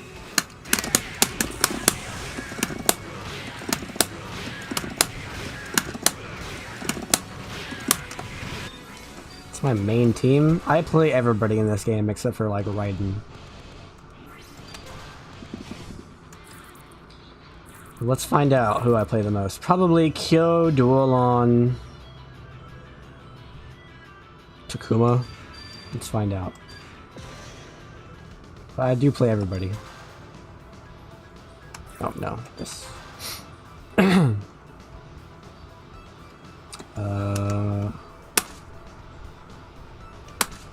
Here we go.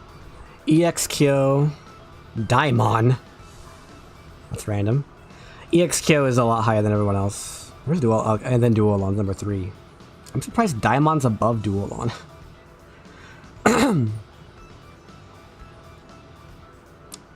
EXKO and Daimon are solidly like 1 and 2 in terms of number of use. Number of times used. And then Duolon's number 3, and then King, and everyone else is below that. But I play everybody.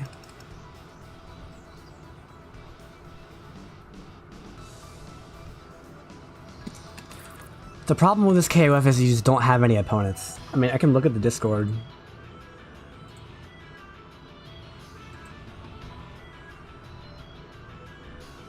Yeah, the Discord has been empty for a while. So it's pretty dead. KoF 15 is less balanced, less beginner friendly in some ways, more beginner friendly in other ways. It's slower paced, but you have to deal with wake up throws, which is extremely annoying for all players, including beginner players. There are no interesting combos. Not nearly to the effect of this game.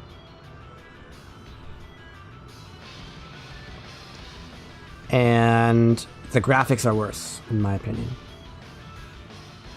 Yeah, it's also more expensive. Also, the game's still dead. It's still KoF. You're just not as dead.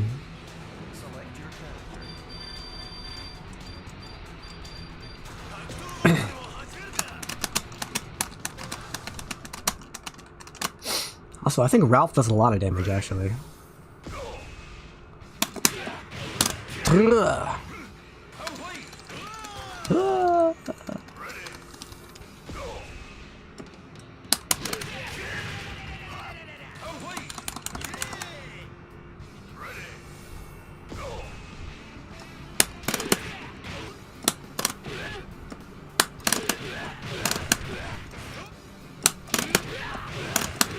Well, what do you care about in your fighting game? Do you care about having players, or do you care about the game being good?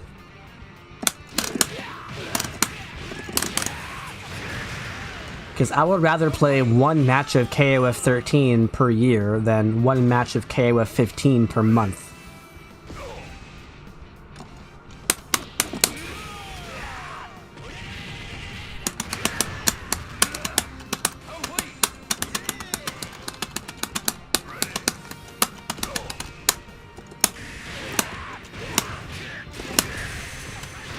Too early. Oh.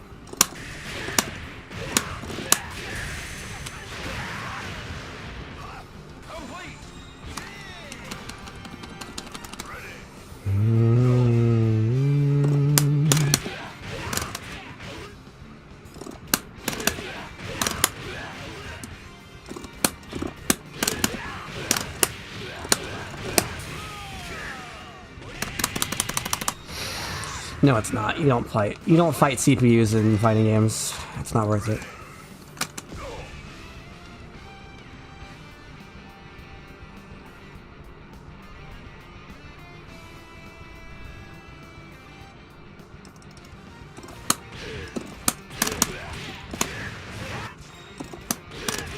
This is 2 hits.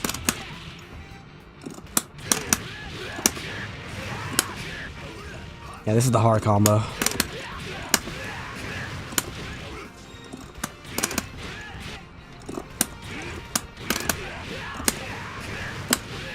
Nope. Nope.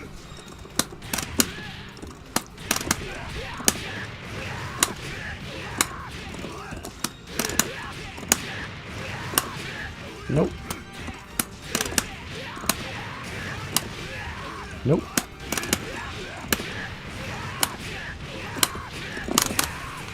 There it is.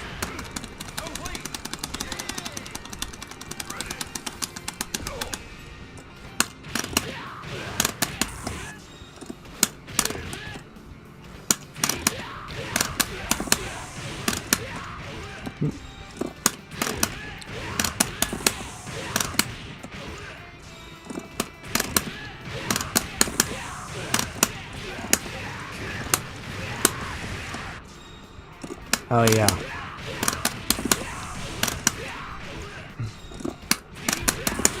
Oops.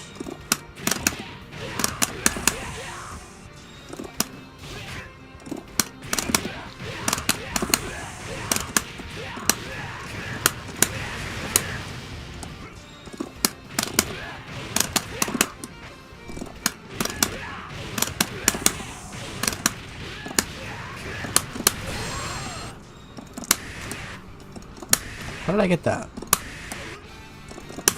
Oh, it is that. Oh.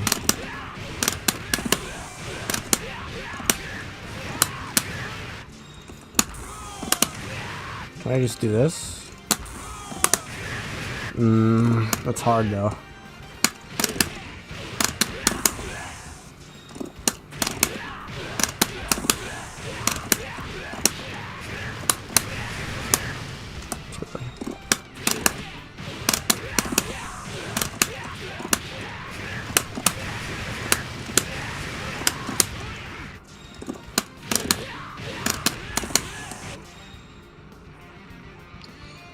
KoF XIII is on Fightcade for free. Let's see how many players it has.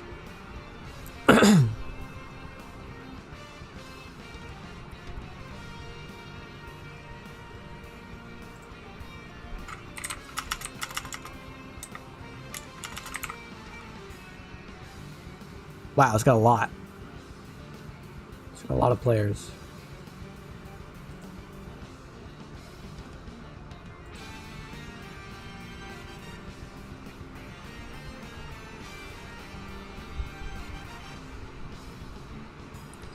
Is there any modern fighting game that's trying to be old school?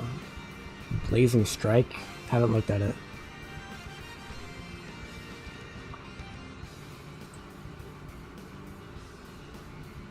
But yeah, okay, so there's a lot of people playing KoF XIII, but they're nowhere near me.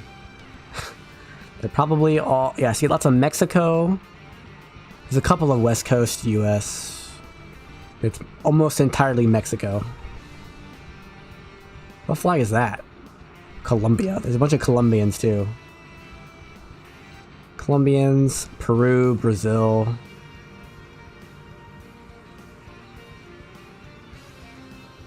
Lots of Brazil. Lots of South America. Oh, that's so much Brazil actually. Holy. There's like 100 Brazilians playing KoF XIII right now.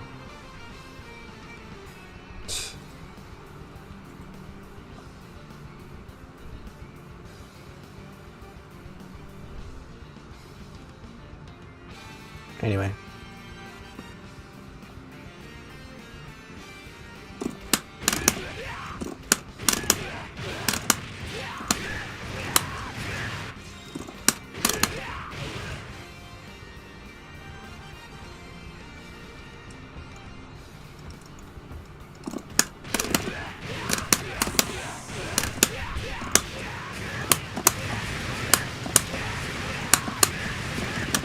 I dropped it.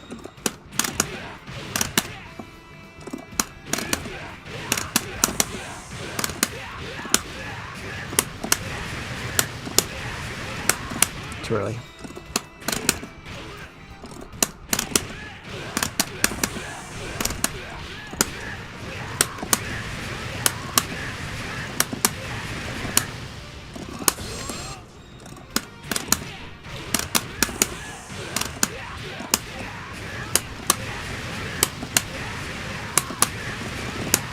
Why can't I kneel max? I can't do it. It won't let me do it.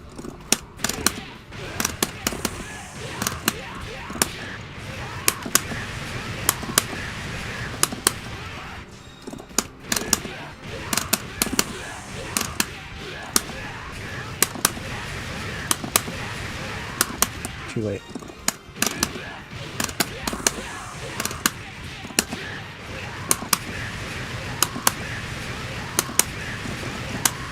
I can't nail max.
Explains why the last major update for KoF 15 was so long ago, and by major update they added a new mechanic which no one's using.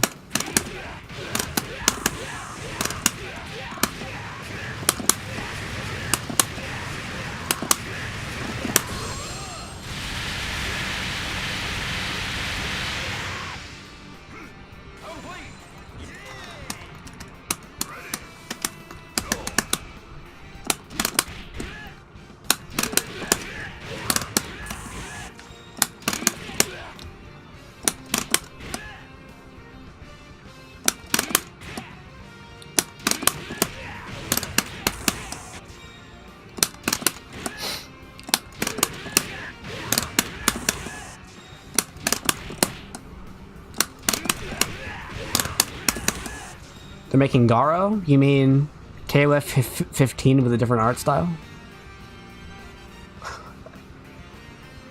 Same model quality, but different shaders.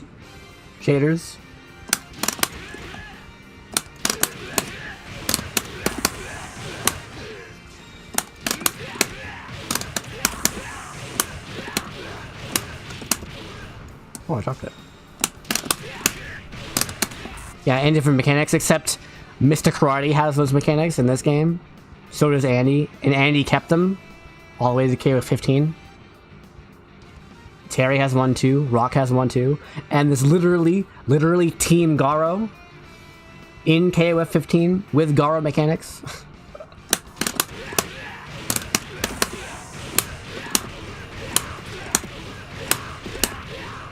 Oh, come on.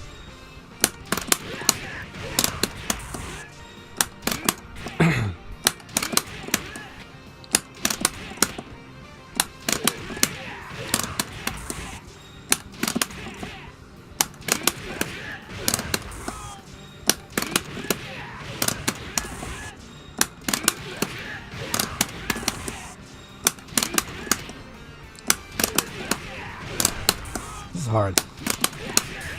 How did I get super? Oops.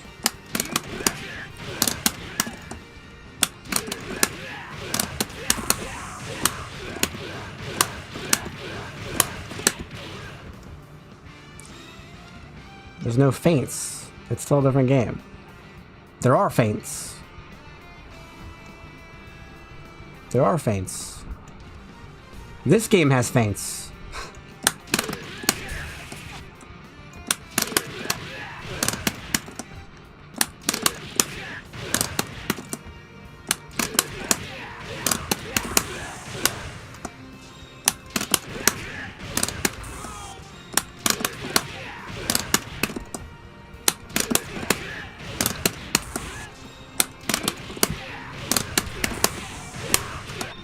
Here, I'll show you a feint.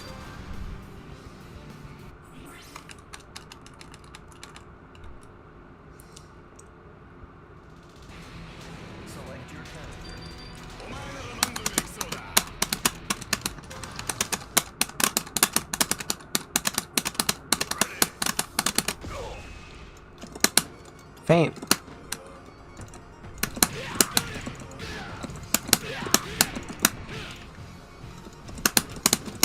Also, he builds a meter when fainting.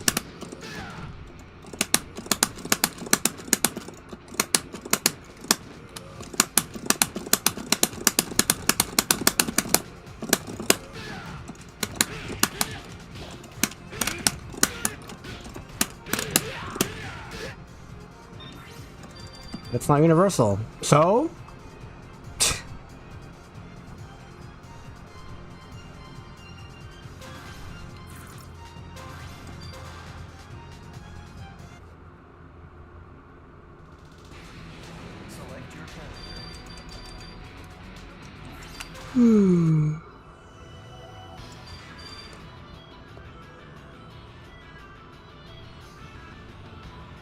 That's true. The health bar thing isn't in this game.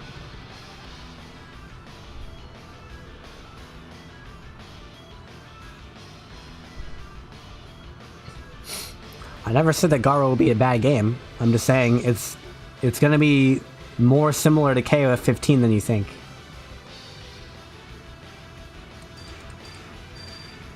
Like it's still gonna be dumbed down. It's still gonna be slower. It's still gonna be easier. There's not gonna be any hard to do combos.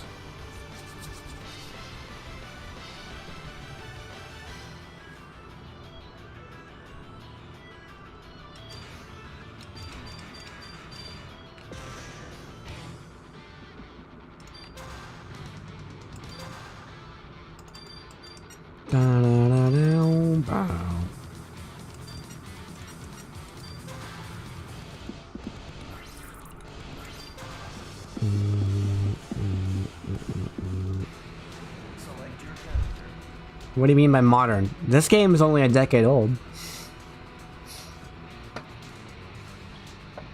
It depends on what you mean by enjoy. Like, have ever enjoyed? Or can currently enjoy? Because the player base has gone down. KoF 15 was fun-ish while people played it, and then people stopped playing it. And then people found out that Ralph was top tier, and they started spamming heavy kick with Ralph.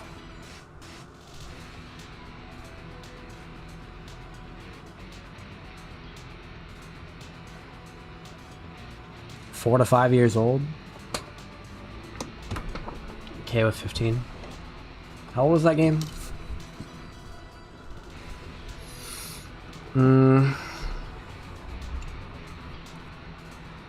So what do you mean by fighting game? Are MOBAs fighting games?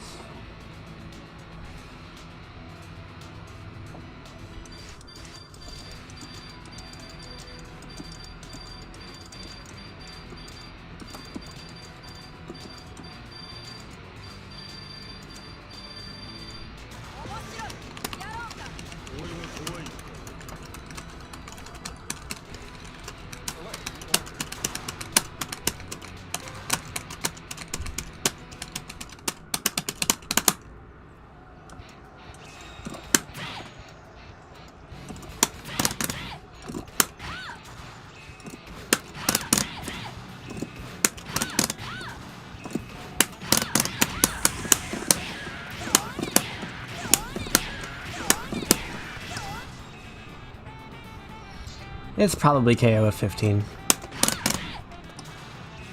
But not anymore. Like, I can't play KoF 15 anymore. Not enough people play it, and the people who do play it are not good. Good people.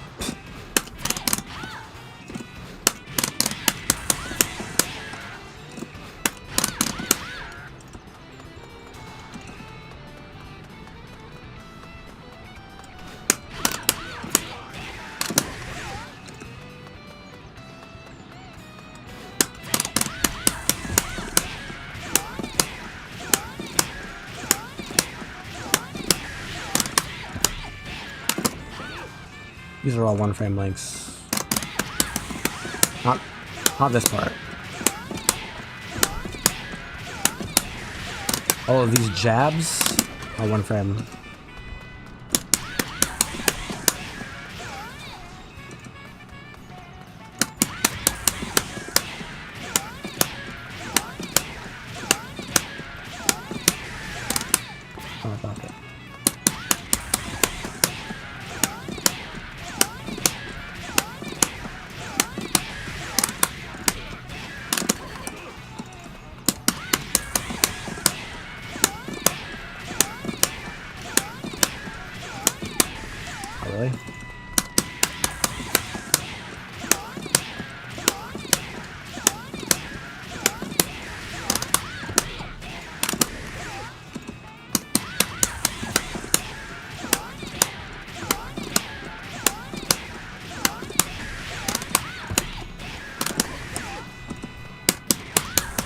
I'll get one eventually.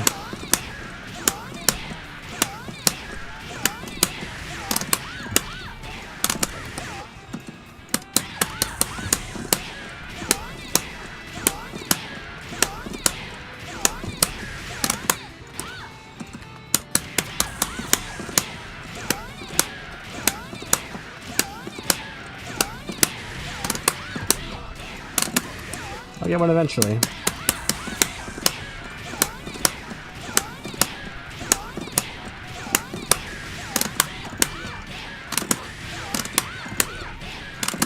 Oh, got one.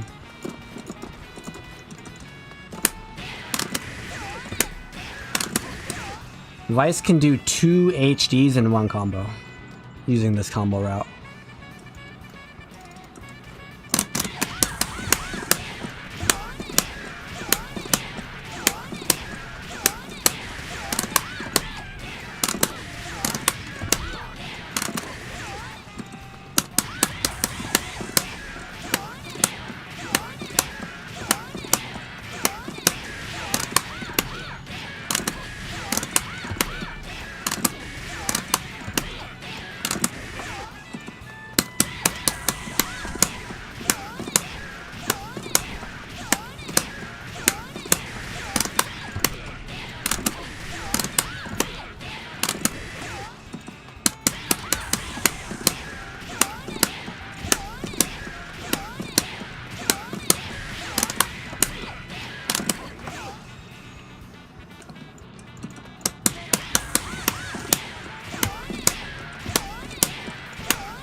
Whoops.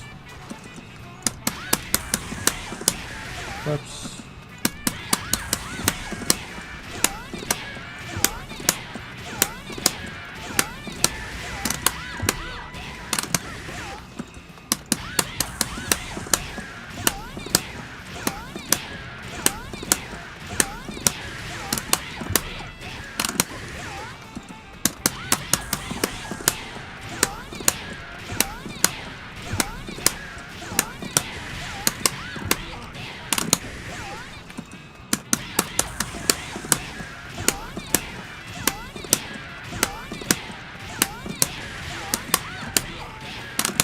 Nope, okay.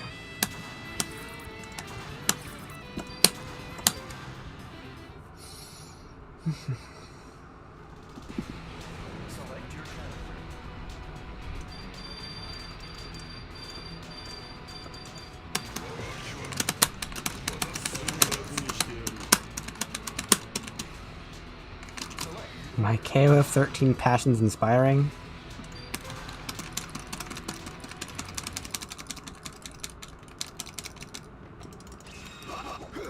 Am I inspiring you to play dead games?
In the Steam version of KoF XIII, I have 658.5 hours. I also played it for a whole year or two before that on the Xbox.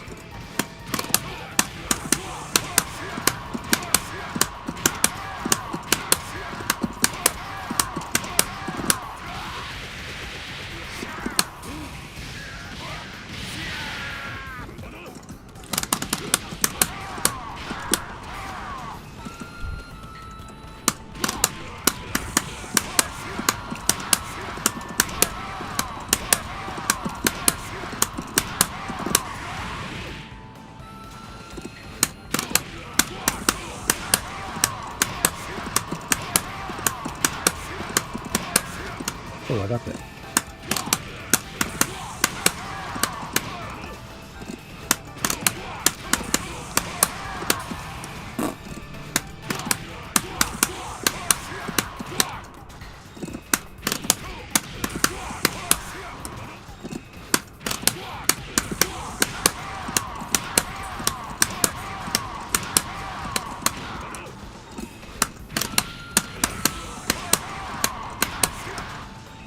I had 300 hours in Tekken 7 in 30 days when it came out.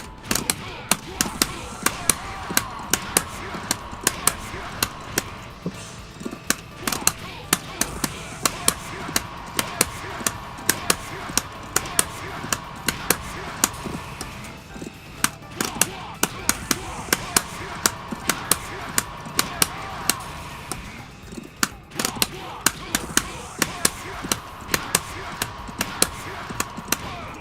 Not all of them, no. But a very large portion of it. In general, I spend about 50-50 between training and ranked mode in all games. Although, obviously, if the game is dead, it's all training mode.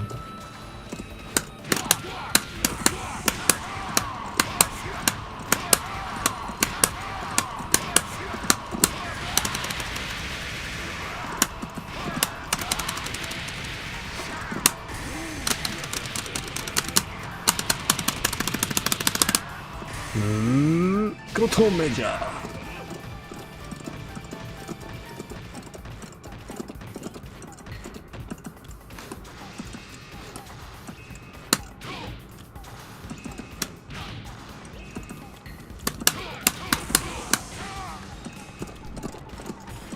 Yep.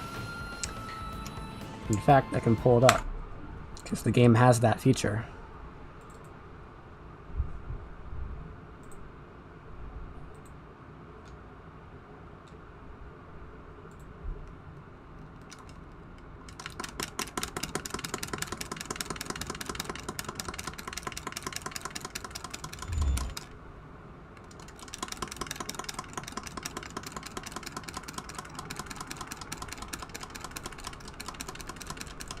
Street Fighter 6.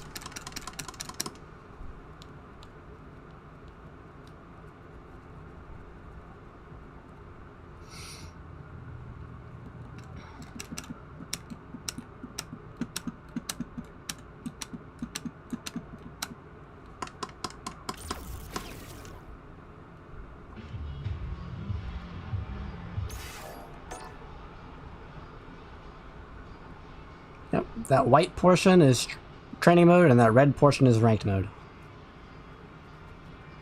They're like the same. I think ranked is a little bit higher by a few pixels.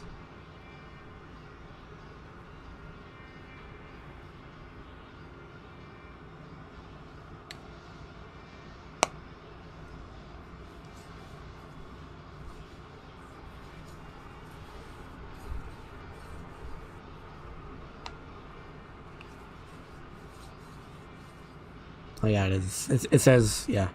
I've spent 118 hours in ranked mode and 93 hours in training mode.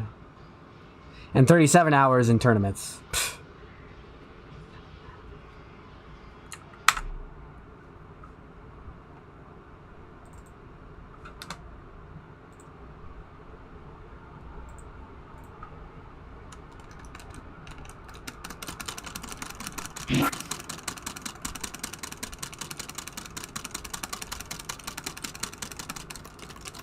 But it's also me waiting for other people in custom rooms.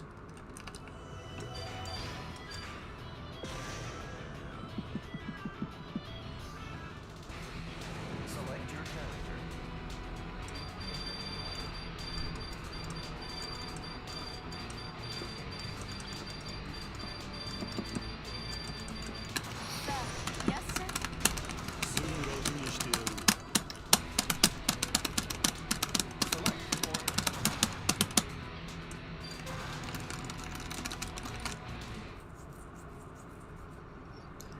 Very occasionally, someone will challenge me and we'll make a custom room. That hasn't happened in a long time, though. It's been a long time.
I made a video about this character. I forget what the combos are, though.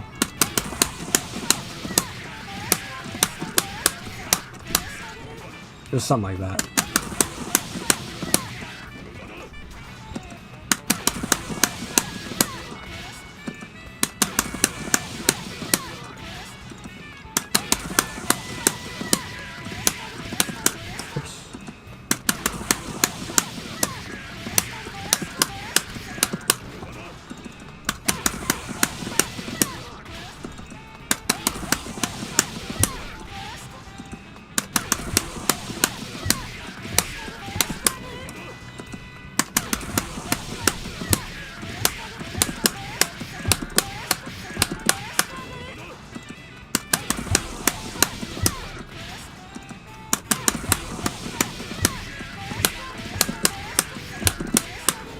Wow, that's hard.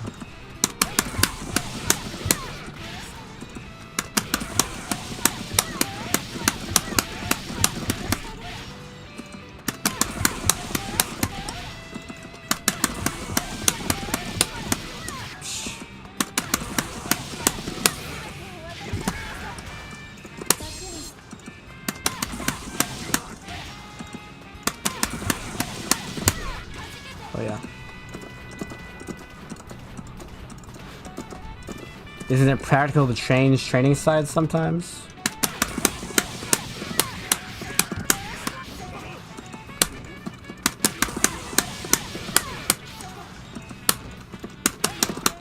No.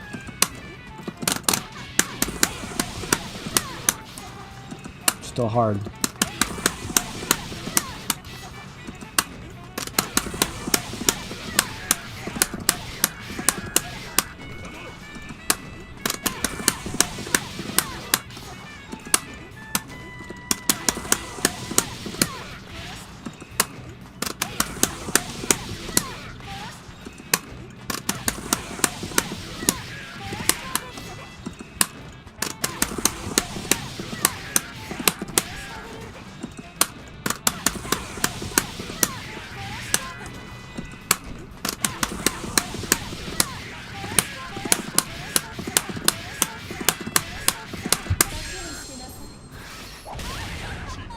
Like that.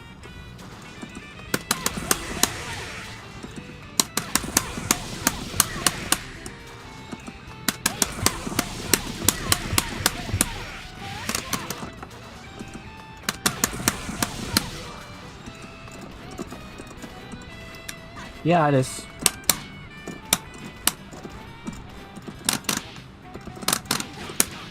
It's definitely not useless.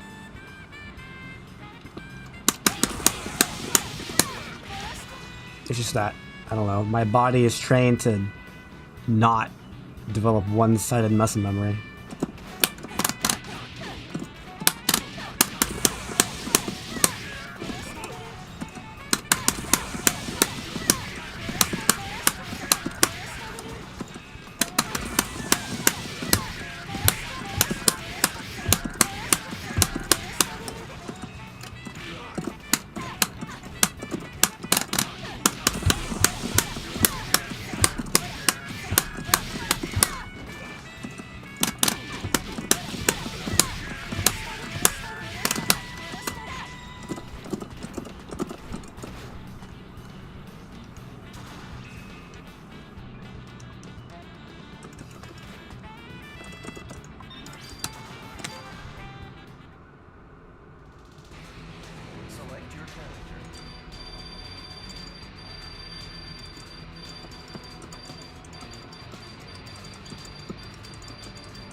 Bagic.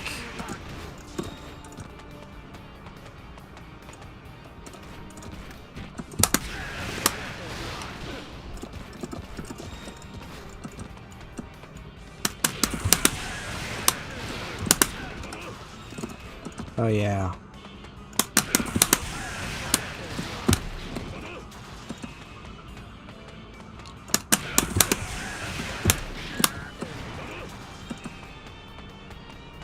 Ash is the main villain. Ash is the main story character. It's like Alex from Street Fighter 3. This is not Ash, this is Psyche.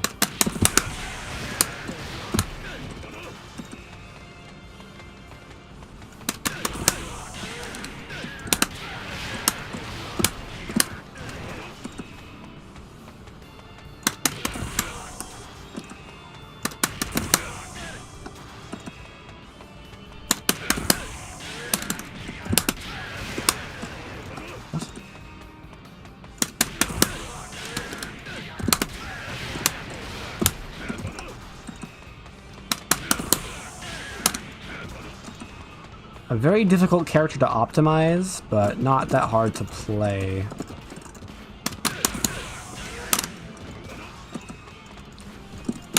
Very interesting with this move. You can just kind of jump in for free, because they don't know if you're going to stop or not.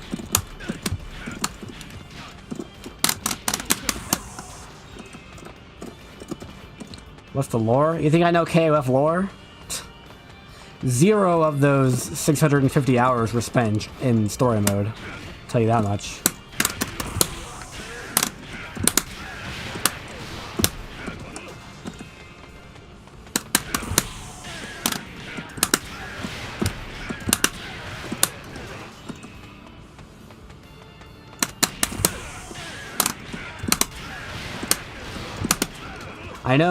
I know Ash took Iori's fire, which is why Iori doesn't have fire in this game. Unless you pick Flame Iori.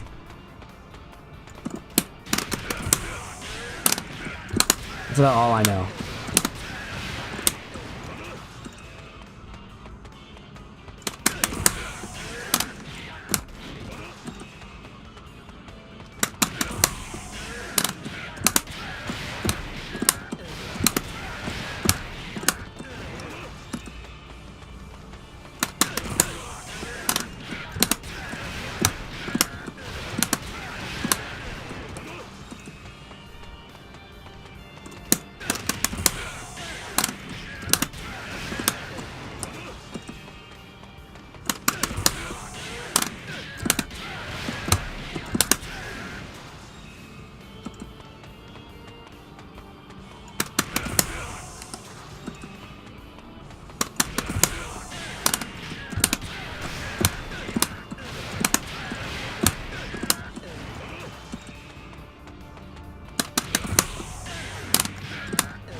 didn't combo.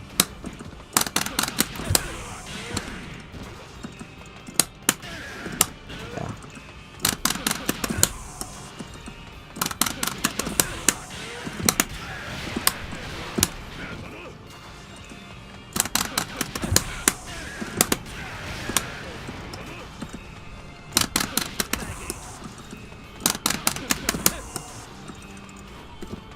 So Psyche's teleports are one of the worst designed things in this game. This is a fault of the game. Is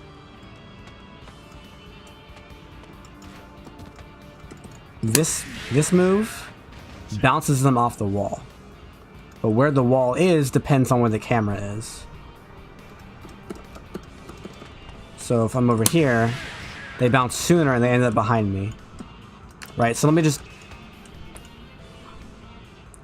put them at round start. If I'm right here, my opponent's position is the same. Oh. If I'm here, he ends up behind me. But if I manipulate the camera, he's in front of me. So this is a flaw in the system, I would say. I don't like this. How your combos work depends on where the camera is. Even though you and the opponent are on the same spot on the stage, different things can happen.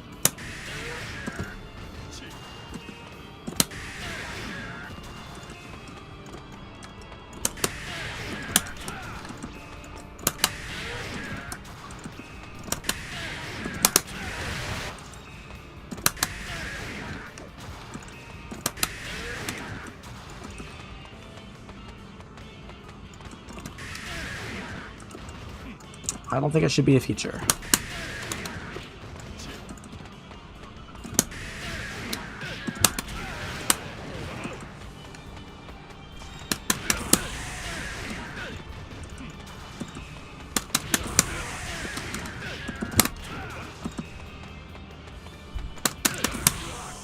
What?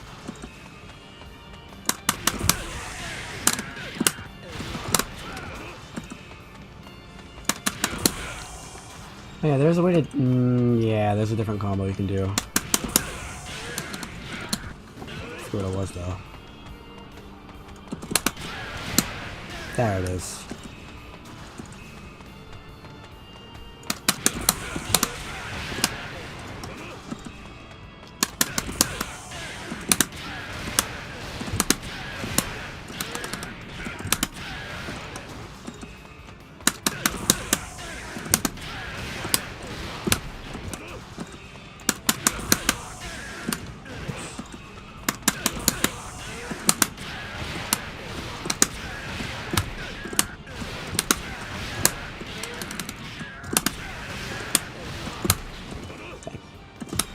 Doing this is the hard part. You gotta jump forward and then press back plus light kick. Third Strike has this too with Makoto's super, because she jumps back to the nearest wall and then it comes down. So if she commands you, if she grabs you here, you die. If she grabs you somewhere around here is when it's you can't get comboed anymore.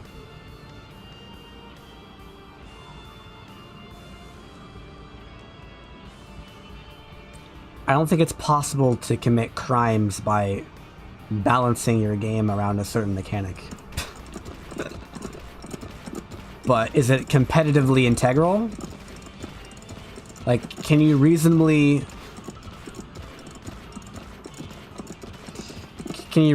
expect players to keep track of that? And is it a fun mechanic to keep track of?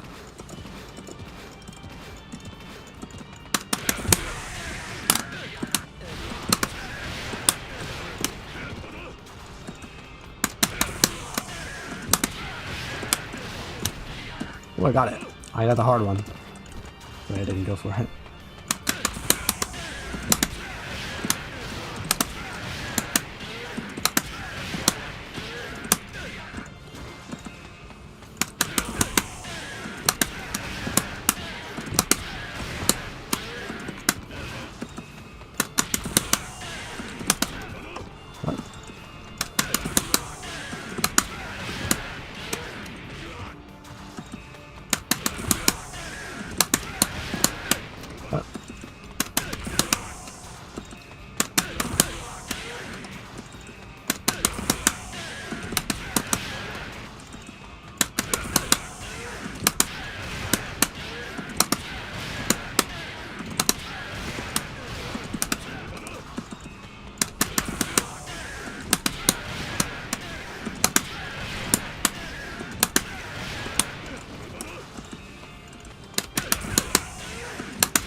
No, I'm just messing around.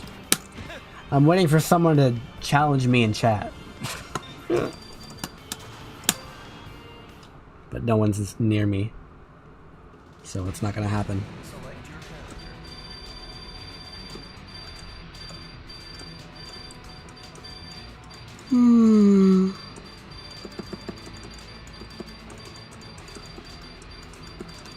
Oh yeah, this character.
There is a KoF XIII Discord, but it's no one's playing.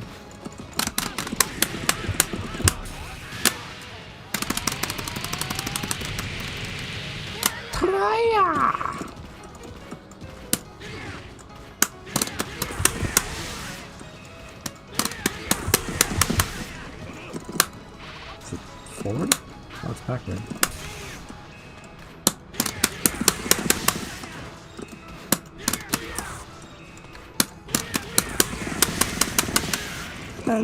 That one's forward. Wow, you can freaking.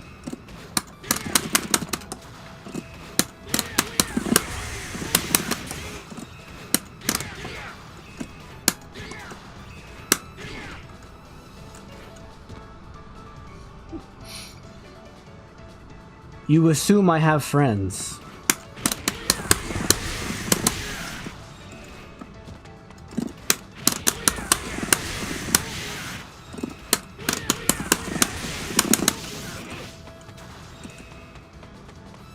I think this is a very easy touch of death combo, if I remember correctly.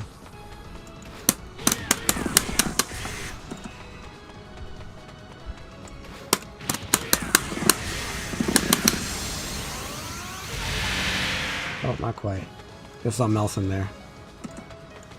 I mean, I can just do this. Wow.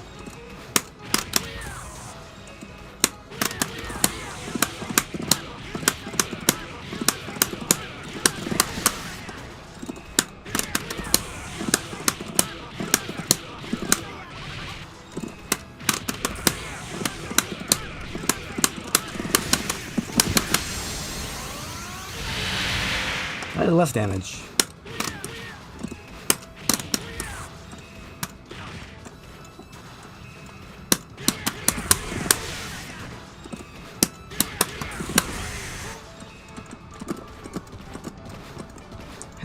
Make friends and force them to play KoF. Are they friends at that point?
Ironic, I'm playing Chin when I've been streaming for 4 hours and 20 minutes.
It is castable.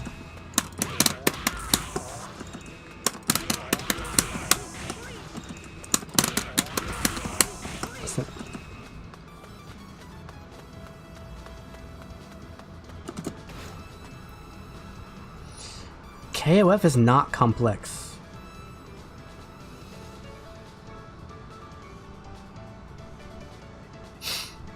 The juggle system is easier to understand in KoF than it is in Street Fighter.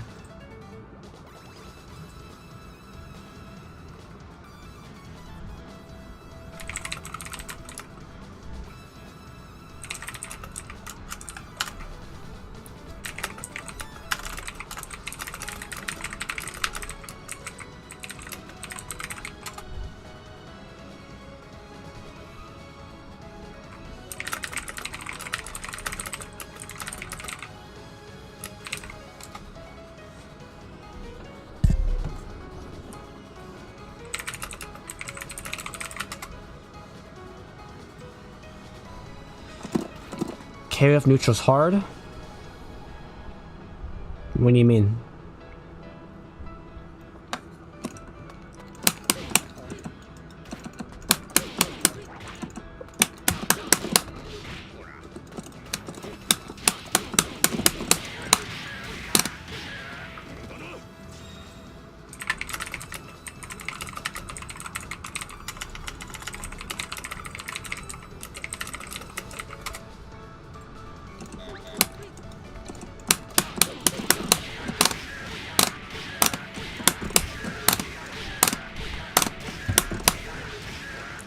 KoF neutral is not rock, paper, scissors.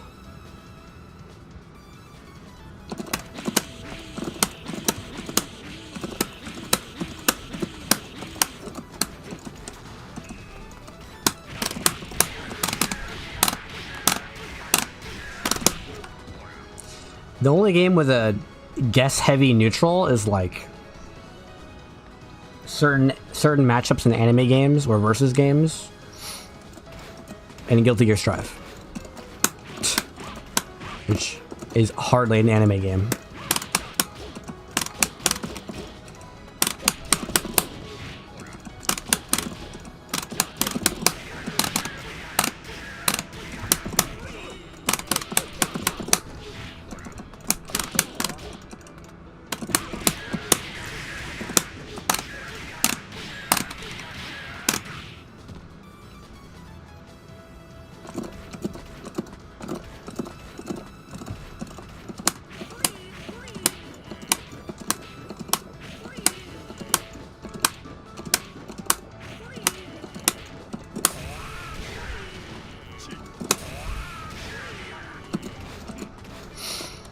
Hop beat low, jab beats hop. Hop. What? How can hop beat lows, but also hop loses to lows? Hop beat low, jab beat hop. Hop beats low.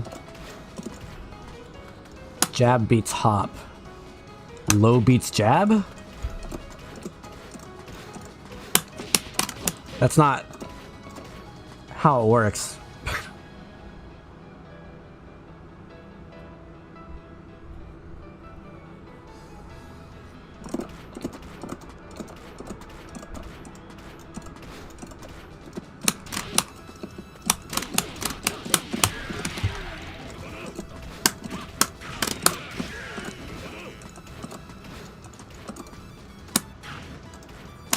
No, that's not how it works at all.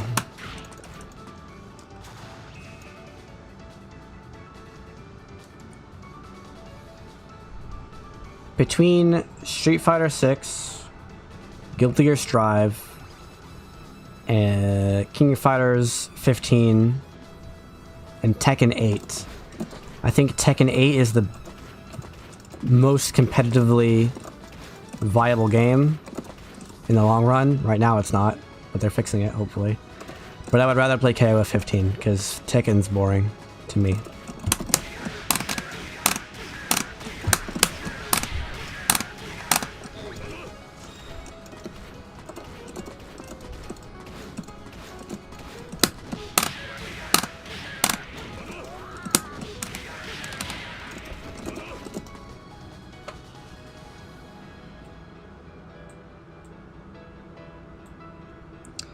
Well, I have I have two videos on KoF neutral, and it's definitely not rock, paper, scissors. Because there are plenty of characters with moves like this that can beat hops and have good range.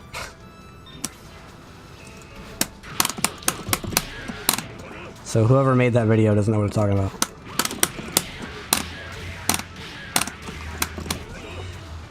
Or do you mean the beginner's guide by what's his face?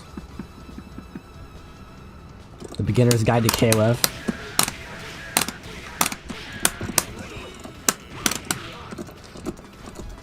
14 is just a worse version of 15. Don't play 14.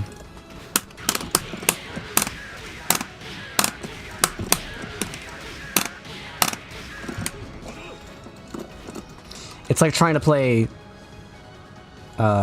Super Street Fighter 4 when you should be playing Ultra Street Fighter 4. Yeah, that guy. Pretty sure that that video does not say that there's rock, paper, scissors going on in neutral. Plus, it's not rock, paper, scissors because in rock, paper, scissors, both players do their thing at the same time. If I do my jab to beat your hop, but then you hop a little bit late, then it's not going to work, and the hop's going to win. You know what I mean? Also, it depends on distance. If I'm over here, well, and you hop at me, your hop's just going to reach and my jab's not gonna reach you. Maybe it'll trade. I'm definitely not gonna win. So it's like, and it's not like the players can just know the range.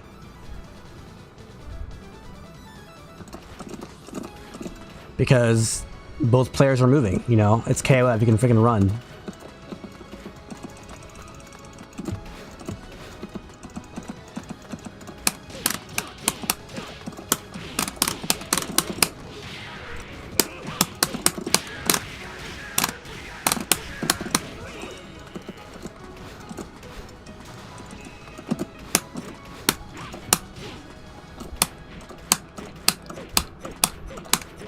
Like, I don't need to open the video. It's just, if you just look at the way the game works, it's not rock, paper, scissors.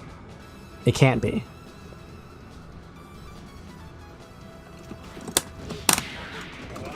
Like, you have to watch tutorials with a grain of salt. You know? Like, if I say jab beats hop, you need to use critical thinking and be like, well, okay, if he's over here, it's not gonna work. If he's over here, it'll work really well. Somewhere around here is where it's gonna stop working or become harder to work. You'll have to cut off your fingers there. It's the only solution, unfortunately.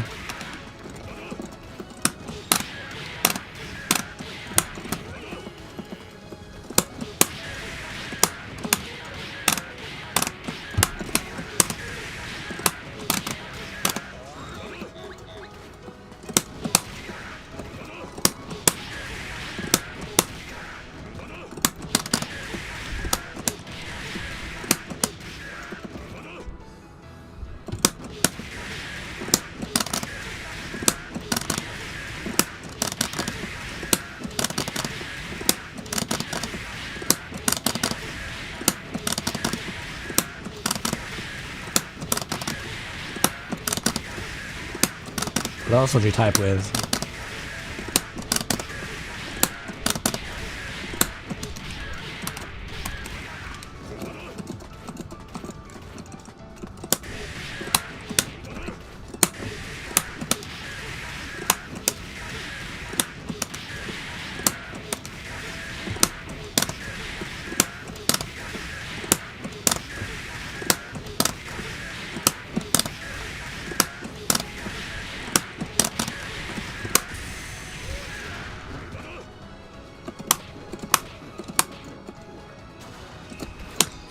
A brief explanation of KoF's neutral is not possible, but I can sort of point you in the right direction. I don't think so, no.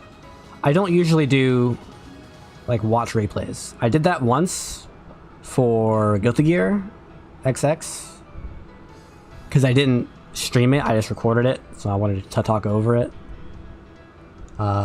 And that's it. I watch other people's replays, especially in Street Fighter 6. People would play me, lose, and then I would go watch the replays. But KoF neutral.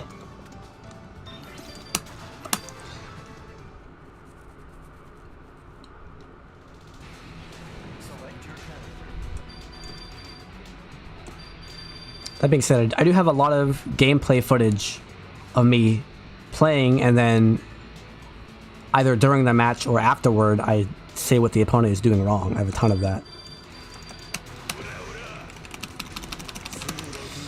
KoF neutral. What is your goal from KoF neutral? Well, the goal of the game is to deal damage, but like, if I'm here, how do I deal damage to my opponent? I can do this, but that's not. Don't do that. I can do this. Don't do that either. That's unsafe on block. The EX one maybe. It's safe-ish on block. but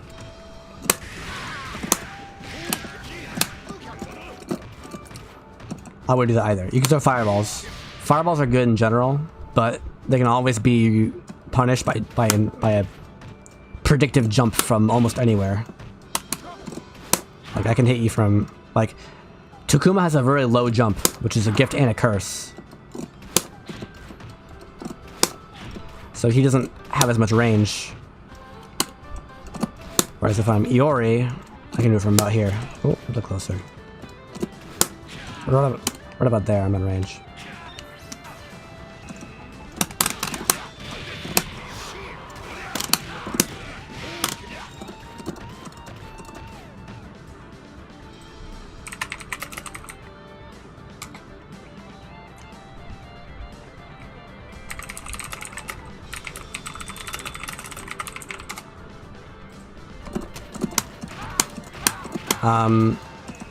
So okay, how do you actually play neutral? Well, the goal in neutral is to be in a situation where you might deal more damage, which is not neutral, it's advantage.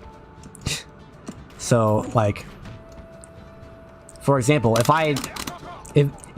he hops at me and I jab him out of the hop, I can run in after it and get pressure. That's the goal of neutral. It's not necessarily to deal damage.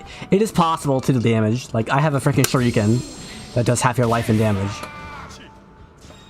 So it is possible to, like, anti-air for a ton of damage. But most of your anti-airs are going to be limited to, like, maybe one super. There's one character, which is Mr. Karate, who can DP and then drive cancel and then super. That's a little bit better. But, like, you can't play footsies. Right, because they're just going to be hopping at you, and if they hop at you, you don't really get a combo because you just air reset them. You have to do a very specific read to get a good damage combo from an anti-air. So most of the time, you're very, very happy doing like an anti-air jab, even though it by itself is not a lot of damage. It gives you the oops. It gives you the opportunity to go in afterwards with a mix-up of your own. That being said,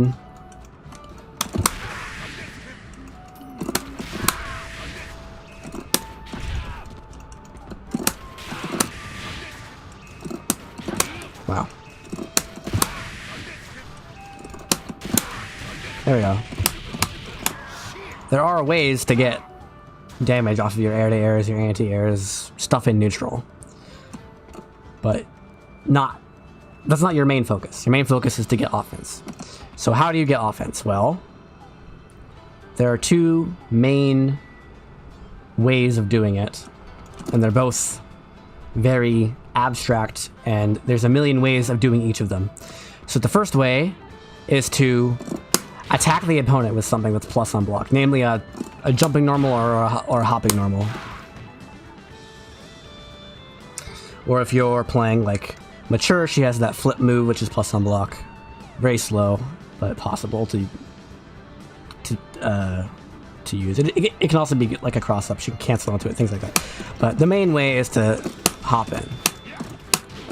Hop in with a normal. If they block this, go for a mix-up.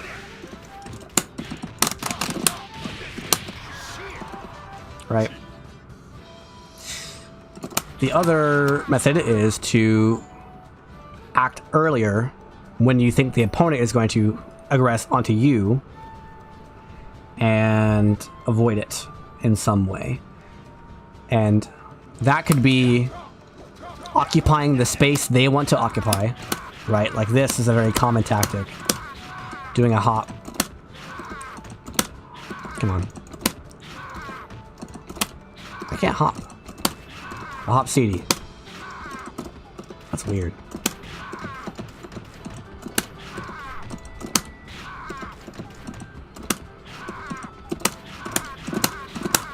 Stuff like this is very powerful because they might just hop into it and then you hit them with it. And now it's your turn to go on offense.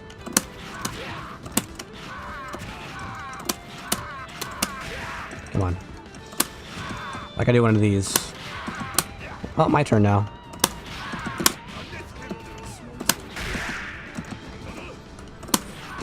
Wow.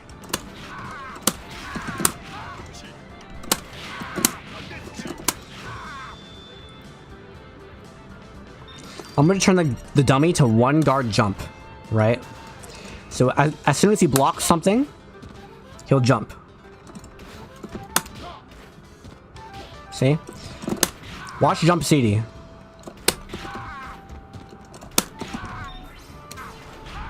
Like, max range jump CD, I'm still in his face before he jumps.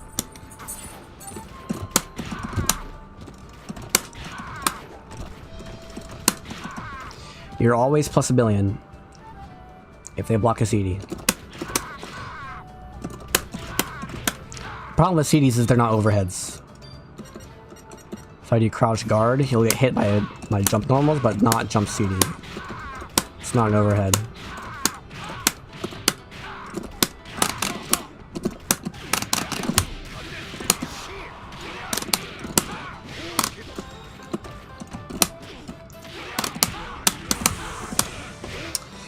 If you're the one being anti all the time, stop being predictable. You can either stop aggressing from the air, or you can mix up how you aggress from the air, either in your timing or in what jump you use, because you can also just super jump, you know? There's a difference between anti-airing hops and anti-airing jumps, anti-airing hyper hops, and anti-airing super jumps.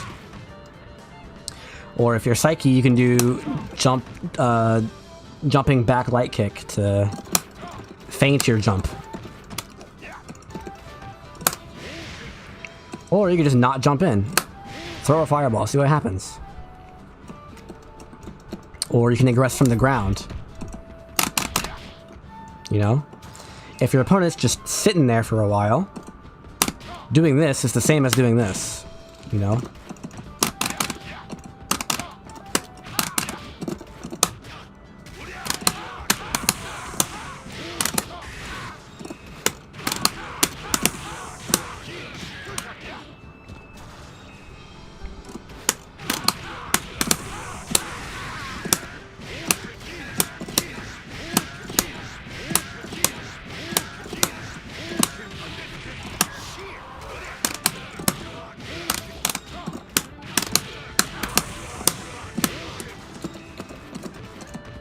So, okay.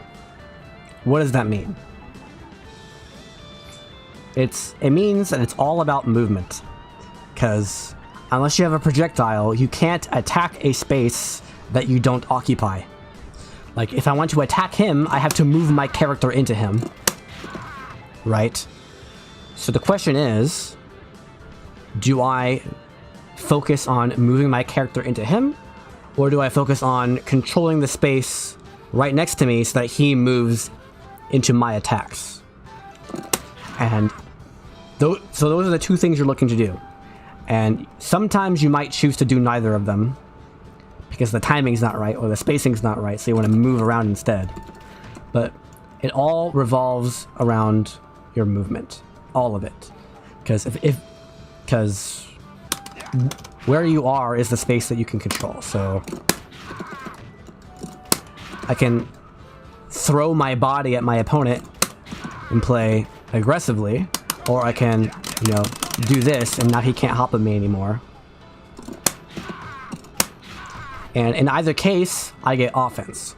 If I play the aggressor, he blocks my move and I get frame advantage. Or if I'm the defender, I anti-air him and I get advantage. But I can also go vertically as well. Like, if we're at round start and I think he's going to hop at me with CD, I could run up and anti-air it. That's sort of the one way of avoiding it. But you can also backdash. Now he's out of range. Now he's hopping like this, right? So he's too far and he hyper hops in. And he doesn't move like that. That is your advantage, slightly.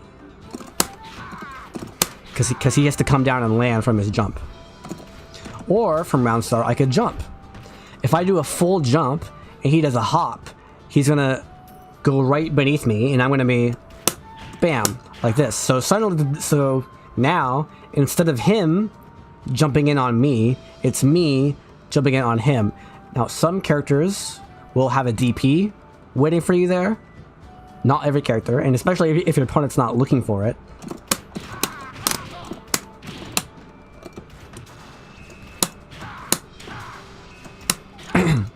But you can also just, you know, super jump away. Yes, landing recovery is always 1 frame. Always 1 frame.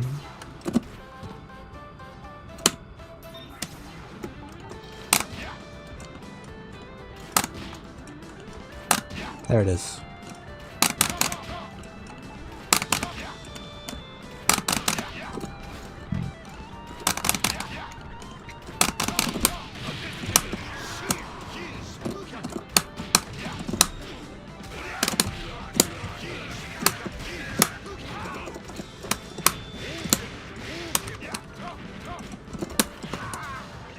And so if you're the one anti-airing,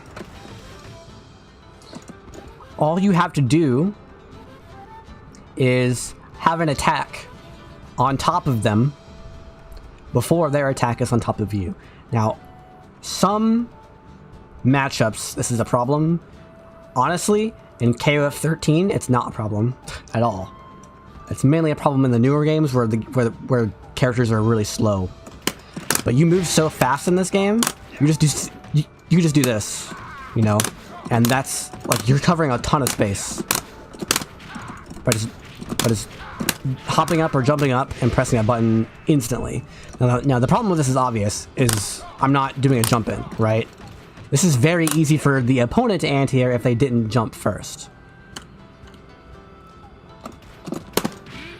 right? So say I think the opponent's gonna do a hop like that. Jab, jab, hop.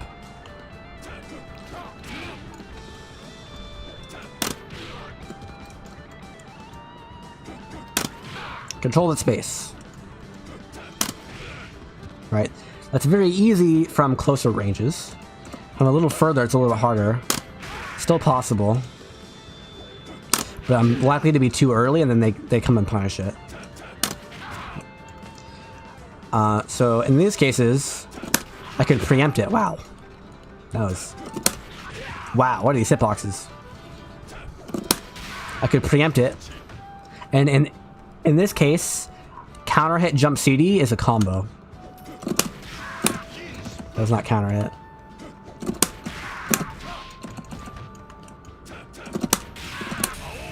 Hello, Shikoken.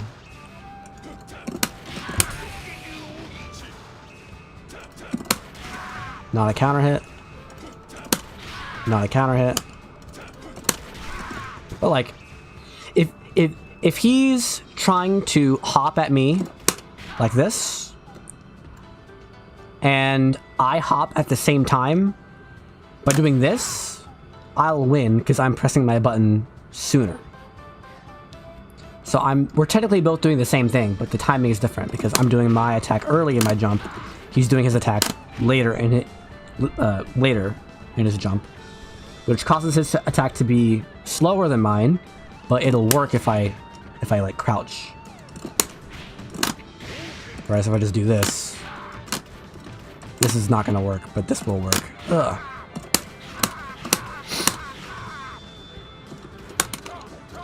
And so that's one example of multiple different ways of beating the same option. If I think he's going to do hyper hop at round start, I could jab him out of it. I could try to heavy punch. Not on reaction, that's too slow. I could reaction anti-air if I buffer it right. Oh, too slow. Too slow. Too slow. Too slow. Could try this move. But they're all in the same general category of trying to anti-air. That only works at a certain distance. And so I could try to run, like, if I'm here and I'm like, oh, he's gonna hop at me, I could do this. Like, theoretically, if I think my opponent is going to hop, I could get to that spot first. Or it's the same situation as if my opponent runs to that spot and then I jab, right? So like me being here and jabbing is the same as me being here and then running and jabbing. It's just there's a small delay before I jab. And in either case, if my opponent hops right before I jab at this specific distance, I'll win. And so you have to keep in mind not only the timing of when things occur, like if I do this, that's way too early, right? Bam, you're just gonna get hit in the face. So timing's important, spacing's important. If I'm too far, it's not gonna work.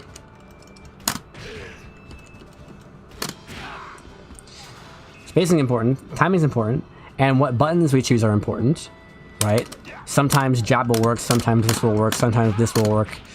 Will that work? I don't know. Try it. Will this work? I don't know. Try it. Try them. Try this move. Try this move. You could also try this move. You know, this is a very, very good air-to-air. Like, air-to-airs are anti-airs. If you think they're going to jump at you, predict it with one of these, or one of these, or even one of these. They can't hop over this. They can jump over it and punish you, but they can't hop over it. Or you can sit there and wait for their super and try to anti-air on reaction.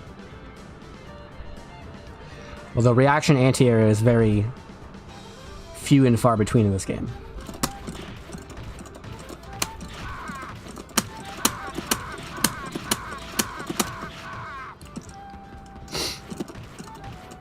So try all of those. You gotta try all of them. Or you can say, okay, I'm not going to try to hit you out of your jump. I'm going to try to avoid your jump attack in some way.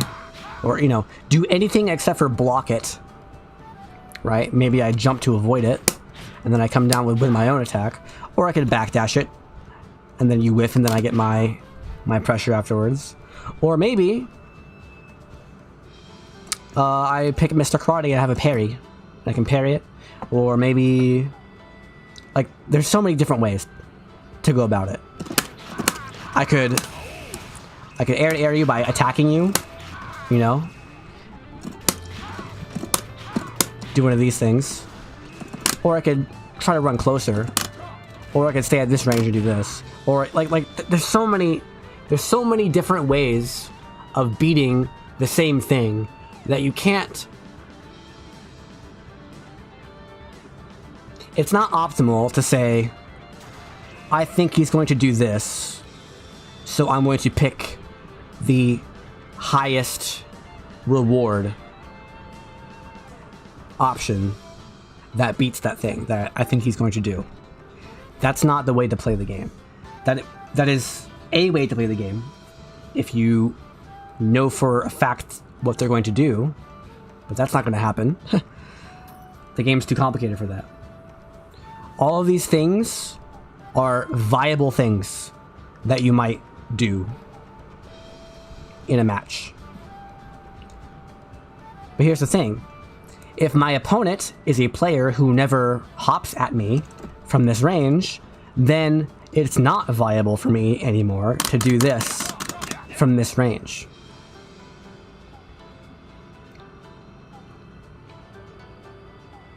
Now, I might still do one of these, you know, because they might still block it, and I might do something else, but I'm not thinking to myself, I think he's going to hop at me, so I'm going to jab.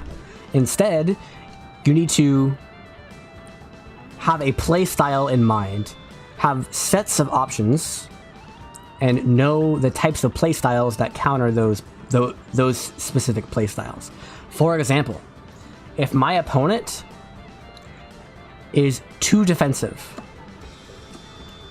then the way to beat them is by playing risk-free, by just letting go of the buttons. Just don't press any buttons, just block it out. Anytime they're near you, you block. And then maybe throw in a throw option select once in a while. Because if they're too defensive, they're not going to go for a guard break. And if they don't go for a guard break, you can just block, right?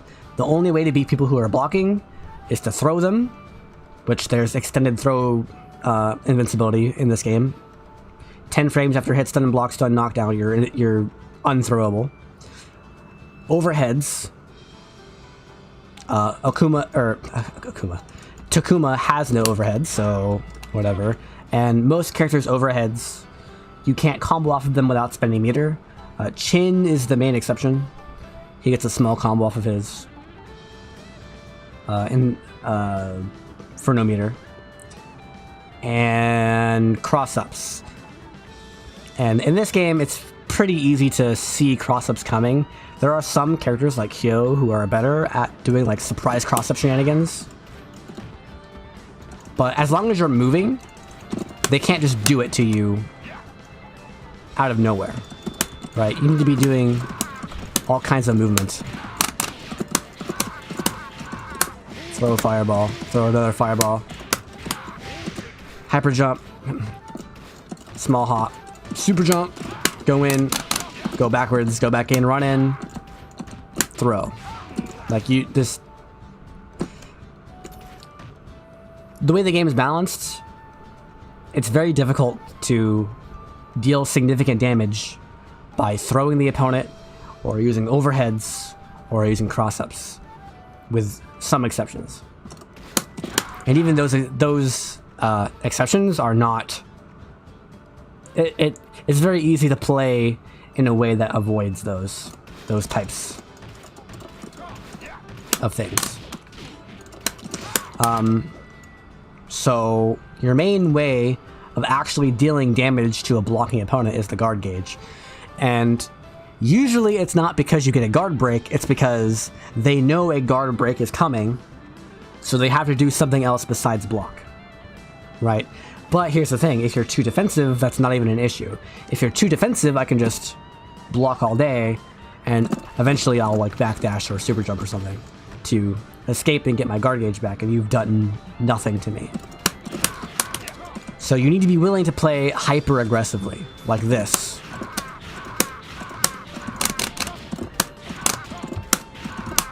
Like that. You need to be willing to play that way, otherwise they can just block. Like, especially in KoF XIII, I'll just block and then they would do something like this. And now we're back to neutral again.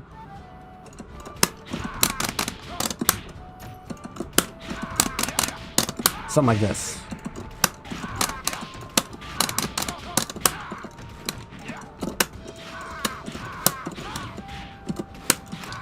So you need to be willing to play that way. But here's the problem with that, is you can't just do that without holes, right? If I want to guard break my opponent, I have to put some risks in my offense.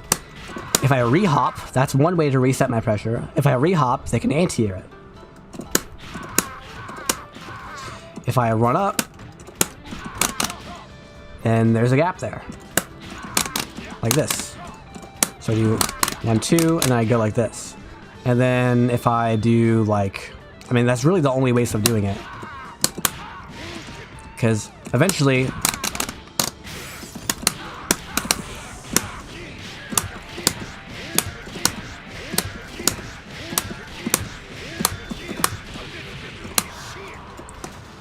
eventually, you're going to be pushed too far away, right? So with Takuma, I have like 1, 2, 3, 4, maybe. That's not really a frame trap, going from light kick to heavy kick, but let's just say I have 4, right? So as soon as he blocks this sweep, he's like, oh, we're back to neutral now. I lived. And you've effectively survived. They've effectively survived the mix-up. And that will be fine in Street Fighter, because it's possible to like pick evil Ryu in Street Fighter 4 and then do crouch medium kick fireball 100 times, and then when it finally hits, you focus cancel and you kill them. But that's not how neutral works in this game. You can't really get damage or you can't really deal damage directly from neutral unless you like jump over one of their fireballs or something like that.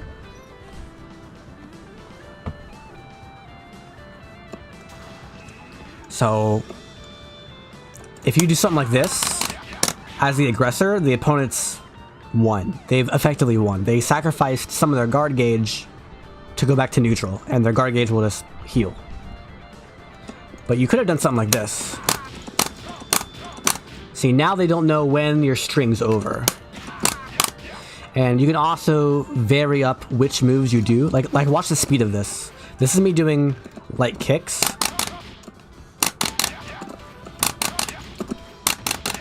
This is me doing light punches.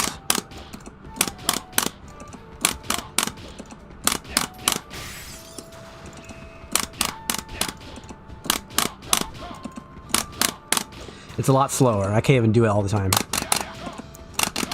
It's almost impossible to do light kicks too fast. Oh, I did it. I did it there, but... And so what if you mix up between those, you know? So, this is all happening so fast that there's actually value, like just value in the fact that you're doing different attacks to perform the same purpose. Like, if I do this versus this, like technically the light kick is faster, it does more damage, and it hits low. It's just objectively better, but there's value in doing the light punch instead, sometimes simply because it's a different move, and the game is so fast that the opponent now has to, like, they have to consider all these options, and they have to recognize, oh, he's just doing the same thing with different moves.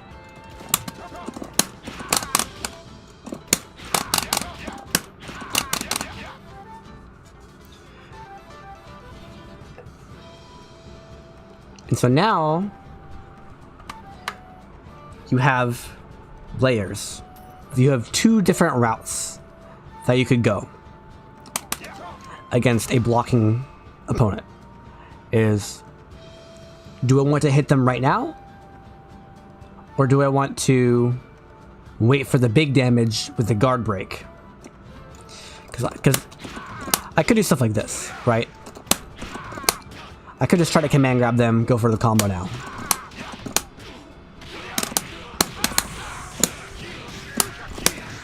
You know, 900 damage for freaking 1 bar. I could do that, and some characters are good at that. Takuma's good at that because he has a command grab, and there are characters with overheads where you can cancel the HD mode, then you get a full HD combo on hit. Those exist. Those characters exist. Those situations do happen, and you have to worry about them sometimes, not usually. And they're not that threatening either because of the way throws work. Overheads are usually very slow, and throws can't hit you for 10 frames after block's done. So like if I do something like this, that's not gonna work. You can't tick throw people like you can in Street Fighter. But that's one way to apply your offense, is let me do a command grab or an overhead or a cross up shenanigans to hit them right now. And that's what most new players do. It's not very good, but you should still be able to do it, because if you don't ever do it, then the opponent never has to worry about it, right? If you sometimes do it, then they do, right? It's like players in Street Fighter 4, like you know Ryu's overhead in Street Fighter 4. No one uses that unless it'll kill. You know what I mean? Like, if the opponent's at half life, you never see the Ryu do overhead. But if they have low life left and the overhead will kill, then they always do the overhead. So you need to avoid that. That's what you're trying to avoid by going for these types of mix-ups. And then the other thing that you can do is try to reset your pressure. So that is, I don't care about hitting them right now, I just want to keep attacking them right now so that their guard gauge gets lower and lower. And in general, this usually takes 3 or 4 full resets before a guard break is guaranteed.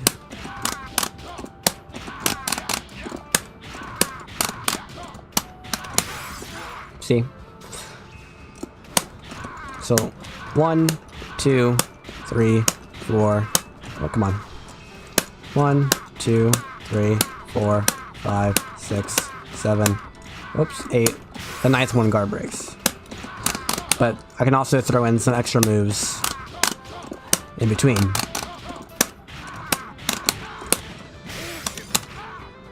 You know? And then once you think you can guard break them, you can just do your maximum length string of attacks and then it'll guard break and then you get a full combo.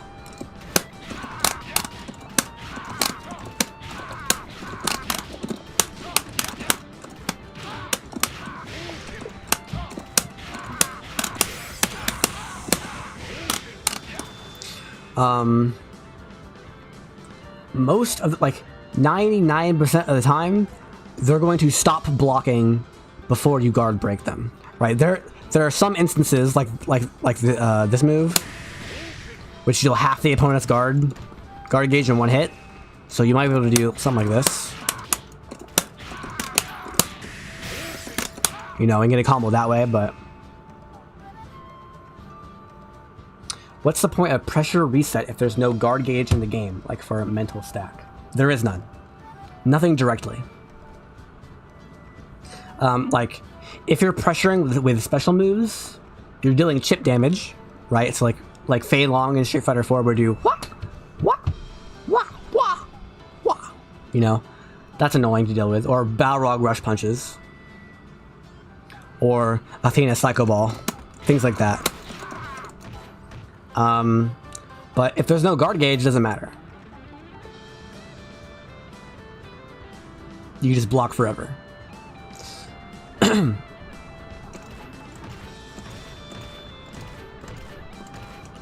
And that's why in Street Fighter 4, when those players come to this game, they're like, oh, let me just do my attack string, then run away back to neutral. It's because that's a viable thing to do. That's viable. You just go back to you know you failed the first layer of mix-ups, therefore you're back to neutral again. That's how it works.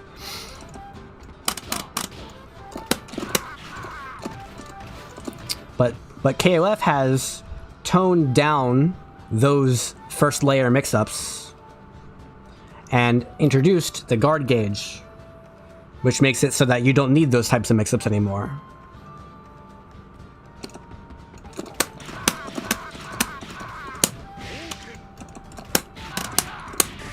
Look at that guard gauge. Ugh.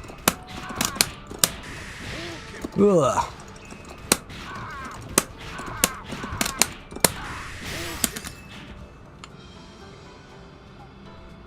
I don't think you get a combo here without a super.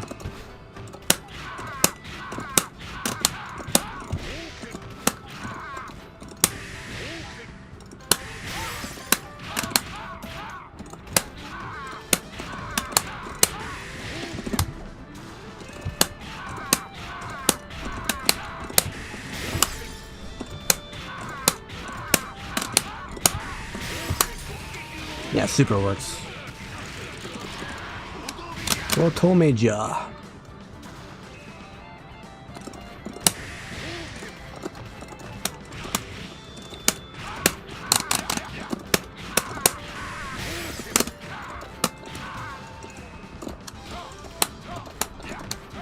How do you act if you see your guard gauge is going low?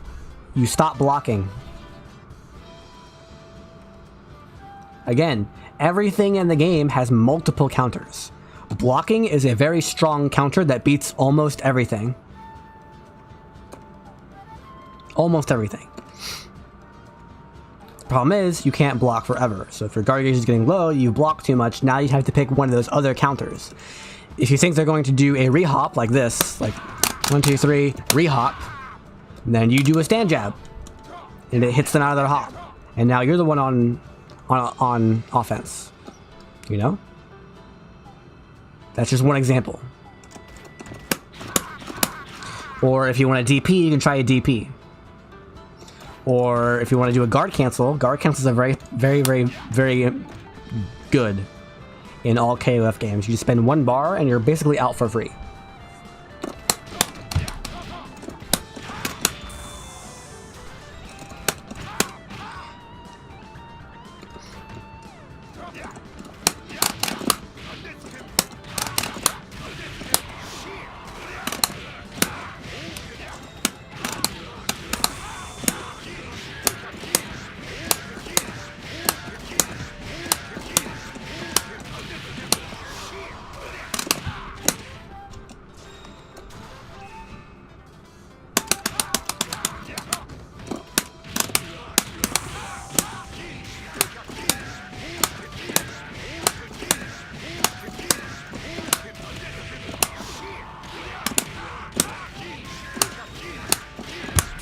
There you go. 900 damage for 1 bar.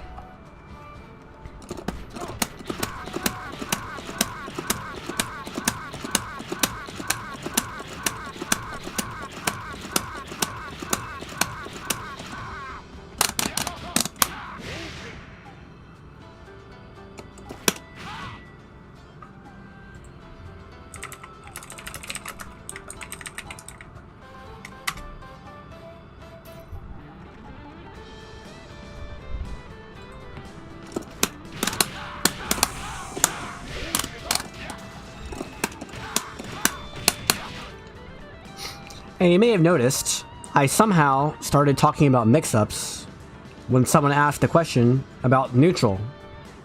And in most games, neutral and mix-ups are very different. In this game, they're not. Because notice we've looped. I asked, at the beginning, how do you deal with hops? You jab them.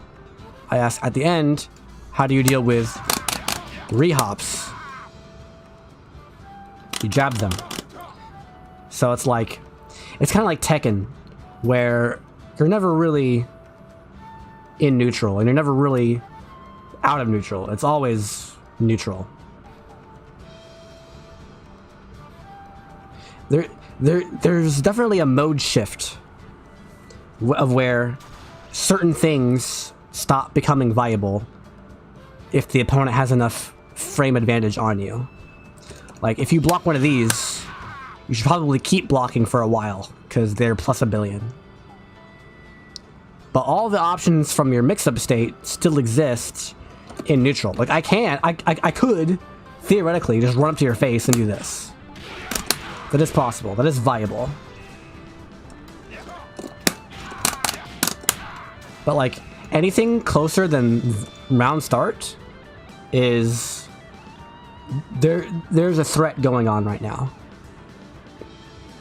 of someone might be in your face like that. Like, even if I'm full screen, it takes 1 second for me to get to your face. If you're playing Street Fighter and JP's full screen, good luck. But not in this game. You can hop, you can hyper hop, you can run in.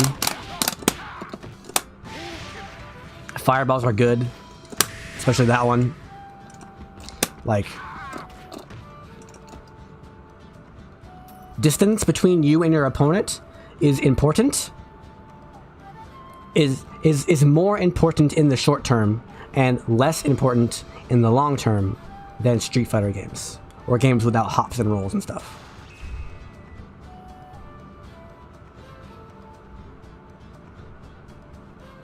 There's a roll. KoF rolls have not changed in decades. They are strike invincible on frame 1 and fully vulnerable during recovery.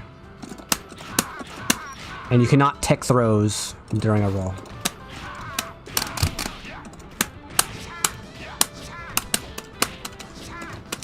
The only mechanics that are missing from 15 are Shatter Strike, and the meter system is different. So if you look at the bottom, the meters are different. So your EX moves cost... your EX moves cost 1 stock of energy. Your supers cost 1 stock of energy, but you also have your level 2... your level 2 supers, which cost 2 stocks. And then you have your drive meter, which is on hit, you can cancel your specials into other specials for 1 stock of drive. Or you can cancel the HD mode. So there's no max mode, it's HD mode, which costs both stocks of your drive. And now you get to do a big combo.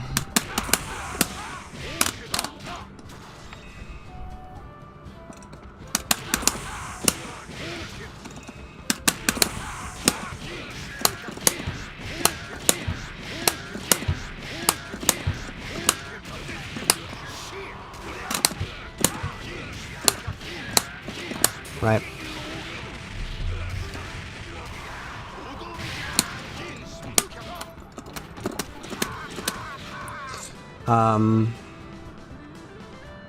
Also, you cannot perform a normal throw if you are invincible to throws from like block stun, hit stun, whatever. Right, so let me do this.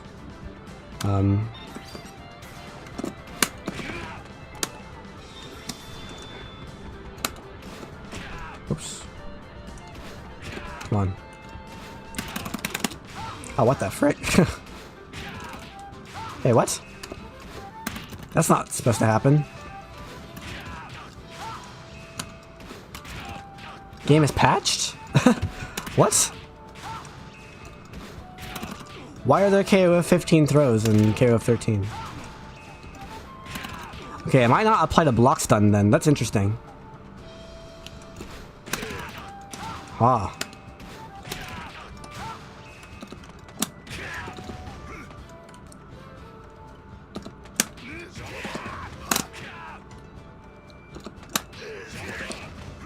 There we go. Let's do it like this. On knockdown. Okay, there we go. On knockdown, you cannot perform wake-up throws. There we go. I did not know that. So on hit stun and block stun, you can still throw people, but after a wake-up, you cannot. Oh, by the way, quick rises. Come on.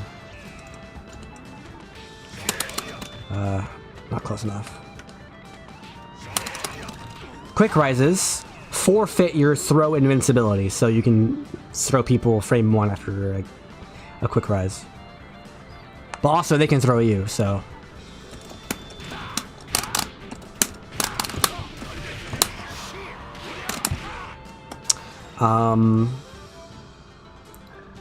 That's different in 15. In KoF 15, you're allowed to do wake-up throws.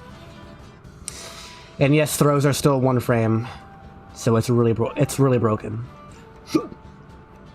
They made it bearable by making throw range like negative.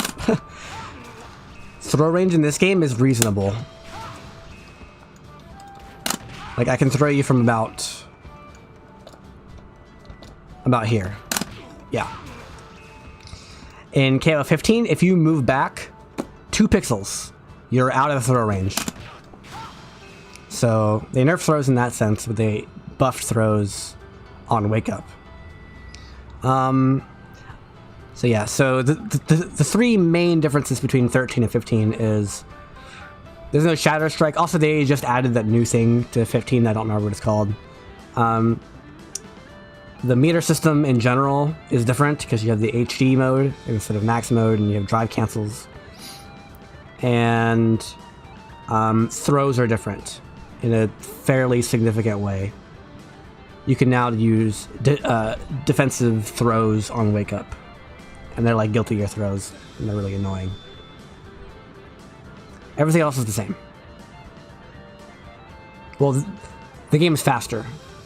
The game is faster. You have more damage, like more high-end damage. The game's harder. Like there's no input buffer for normals. Obviously the roster's different. Takuma is not in 15. Neither is this version of Iori. The graphics are different, the stages look different, the music's different. Nothing else that matters. The netcode's worse, the training mode's worse. In 13, it's worse. Yeah, they're basically the same game otherwise. It's just a little bit faster, a little bit harder, and then those three big things.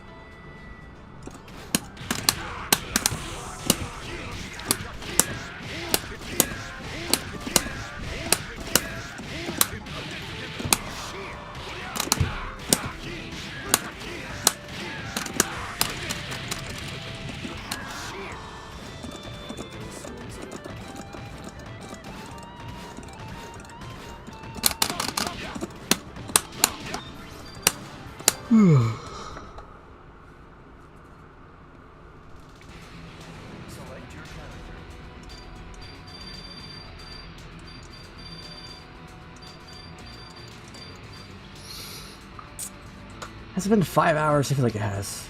No, it's been 5 hours and 22 minutes. I should probably end the stream now. Unless someone wants to play.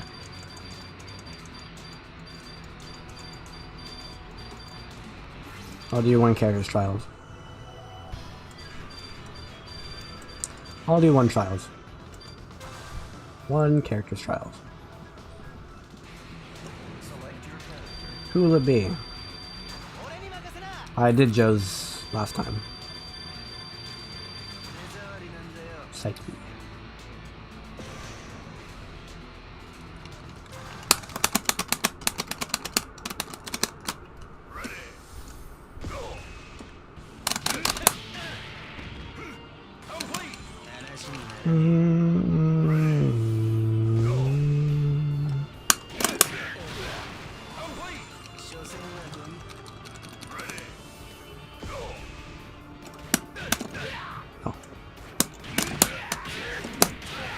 Yeah.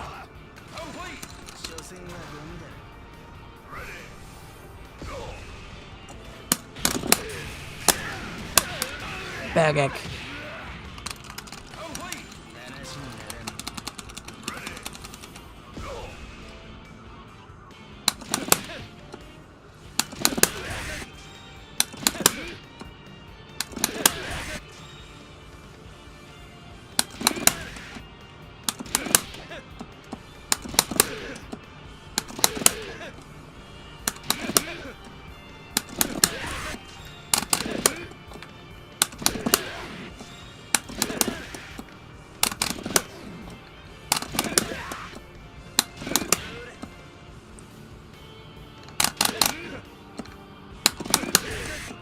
Oh, I got it. But I canceled.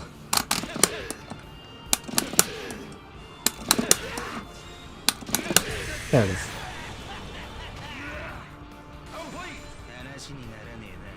How do you do that type of combo in game? You don't. Or you practice. A lot. Oh, backwards.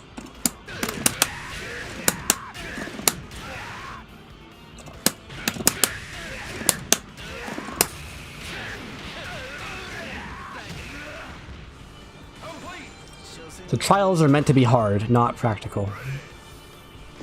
Hard, thought-provoking, sometimes practical. Mostly just hard to do. A challenge.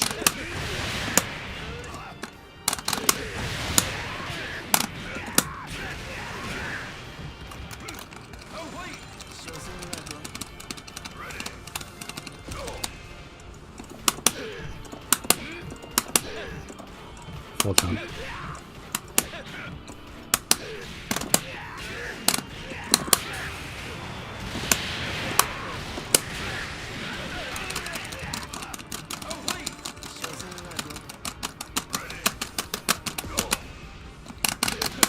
Oh, what a combo.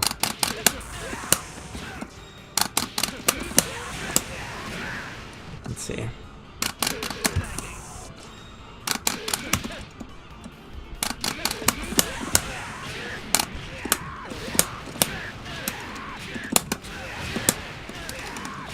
Oh, air version.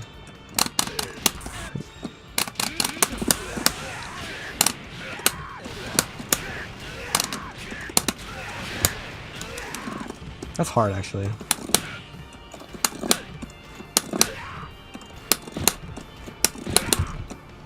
Oh.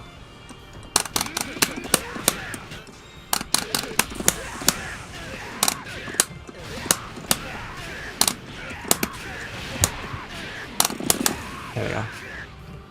Bagek.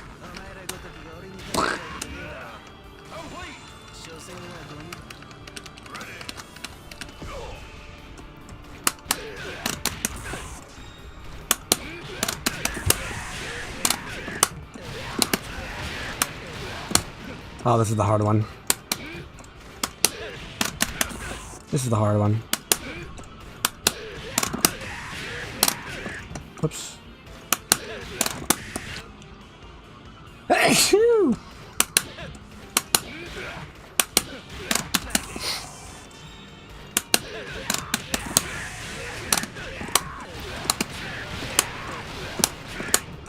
Yeah, this is the hard one. Gotta be very precise.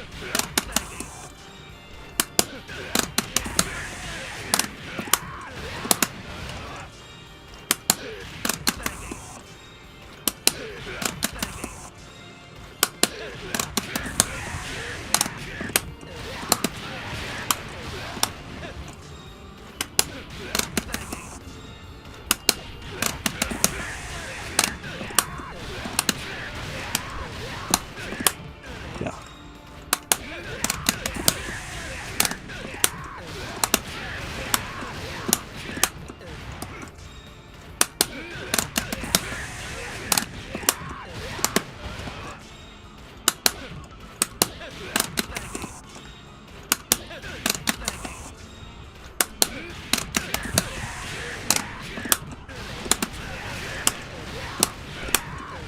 Almost.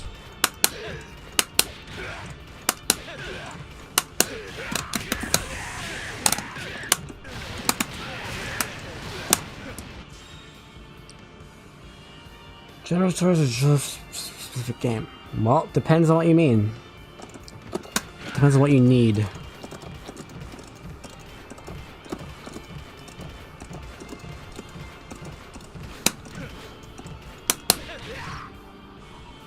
Also, why not do both?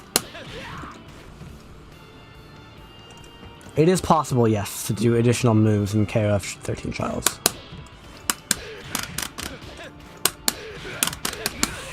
Like, I can do this after the HD mode and it'll still count.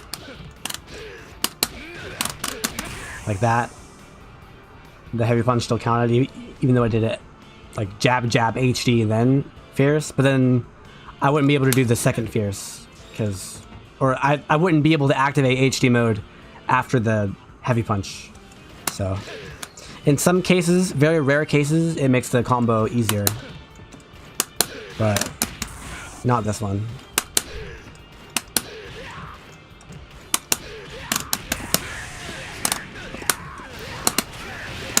Oops.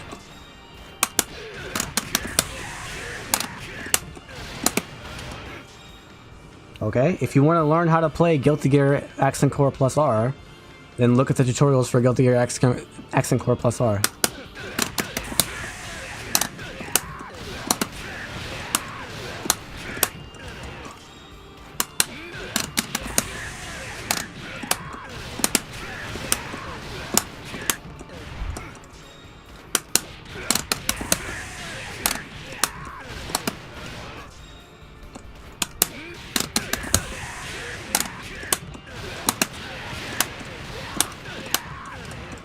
Hard.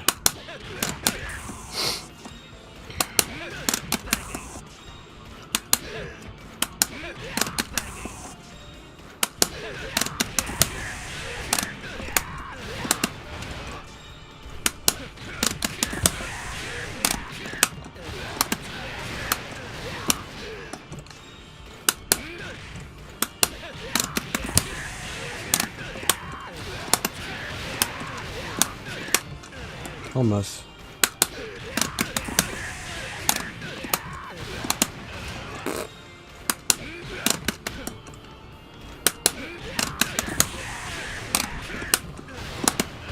Come on.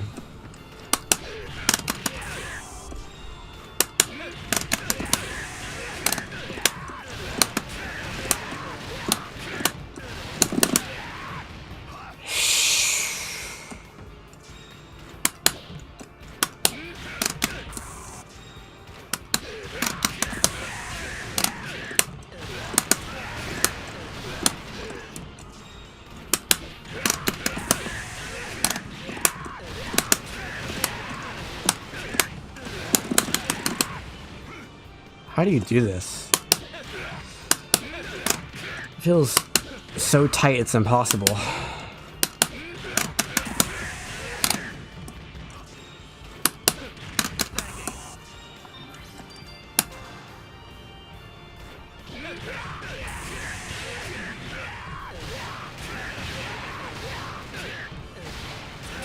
He walks before that DP.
No, there's something else going on. It's the distance.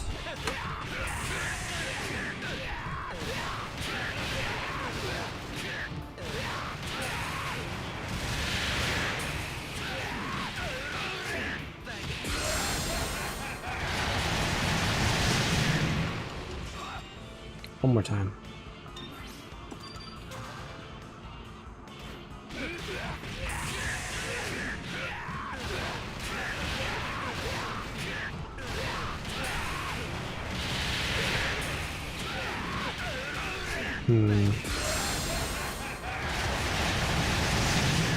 Dun, dun.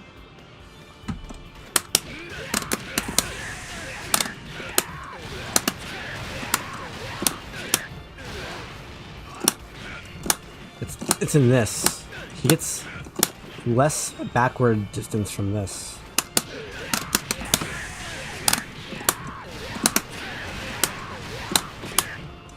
Just gotta do it really fast, I guess.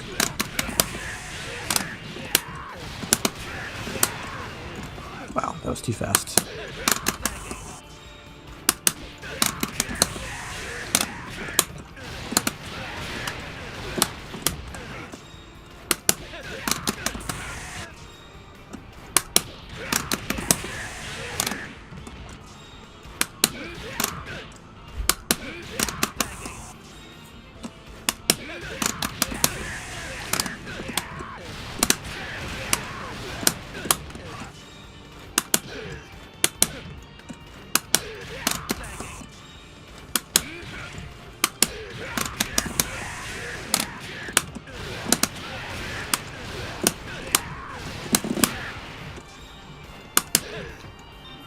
Yeah, there's something else going on.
Is he like dash there or something? Bam, bam, bam, bam. Not really.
Yeah, he's barely in range. Wow.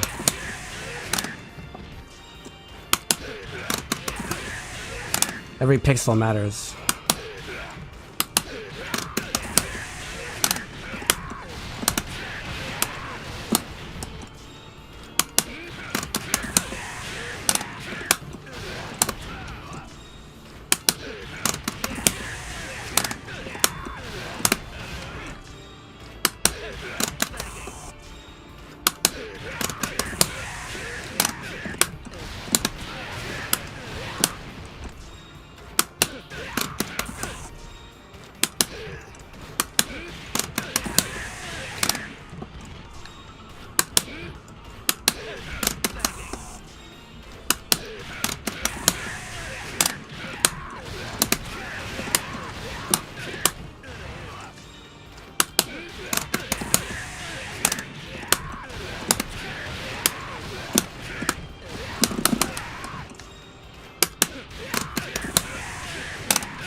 Nope.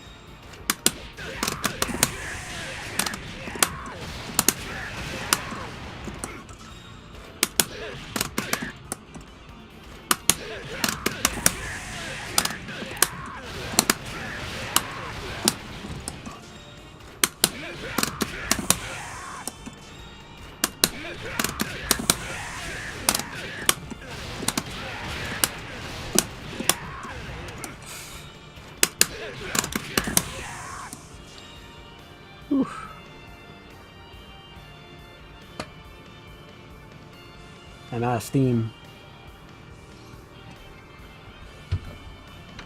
I've been streaming too long. Hi, Pappy.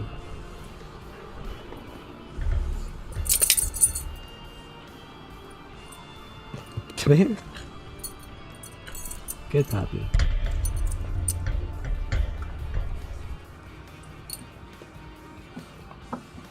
Ooh.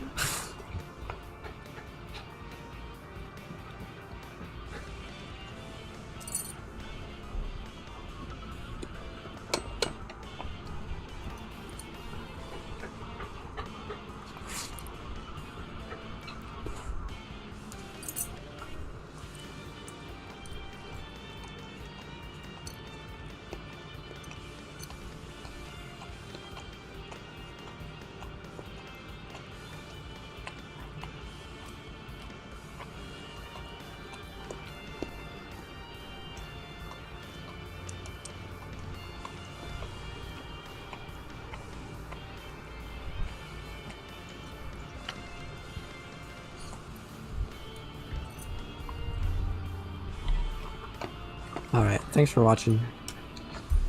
I'll definitely be back on Thursday, because that's when Smite 2 Alpha begins.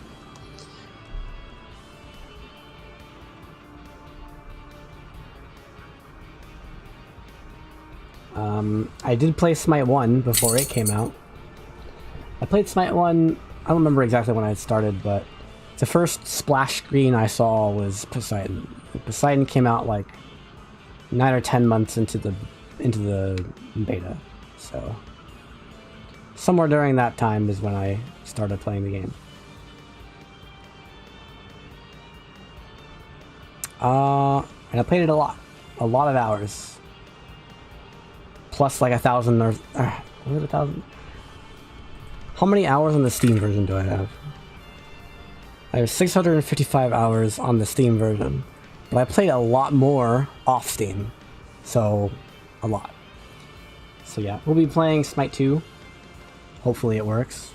It doesn't like break everything. 8 p.m. Thursday.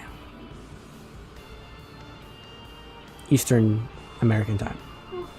Hi, puppy. But yeah. I might stream Wednesday. We'll see. But Thursday we will be streaming. Either way, I'll see you guys later.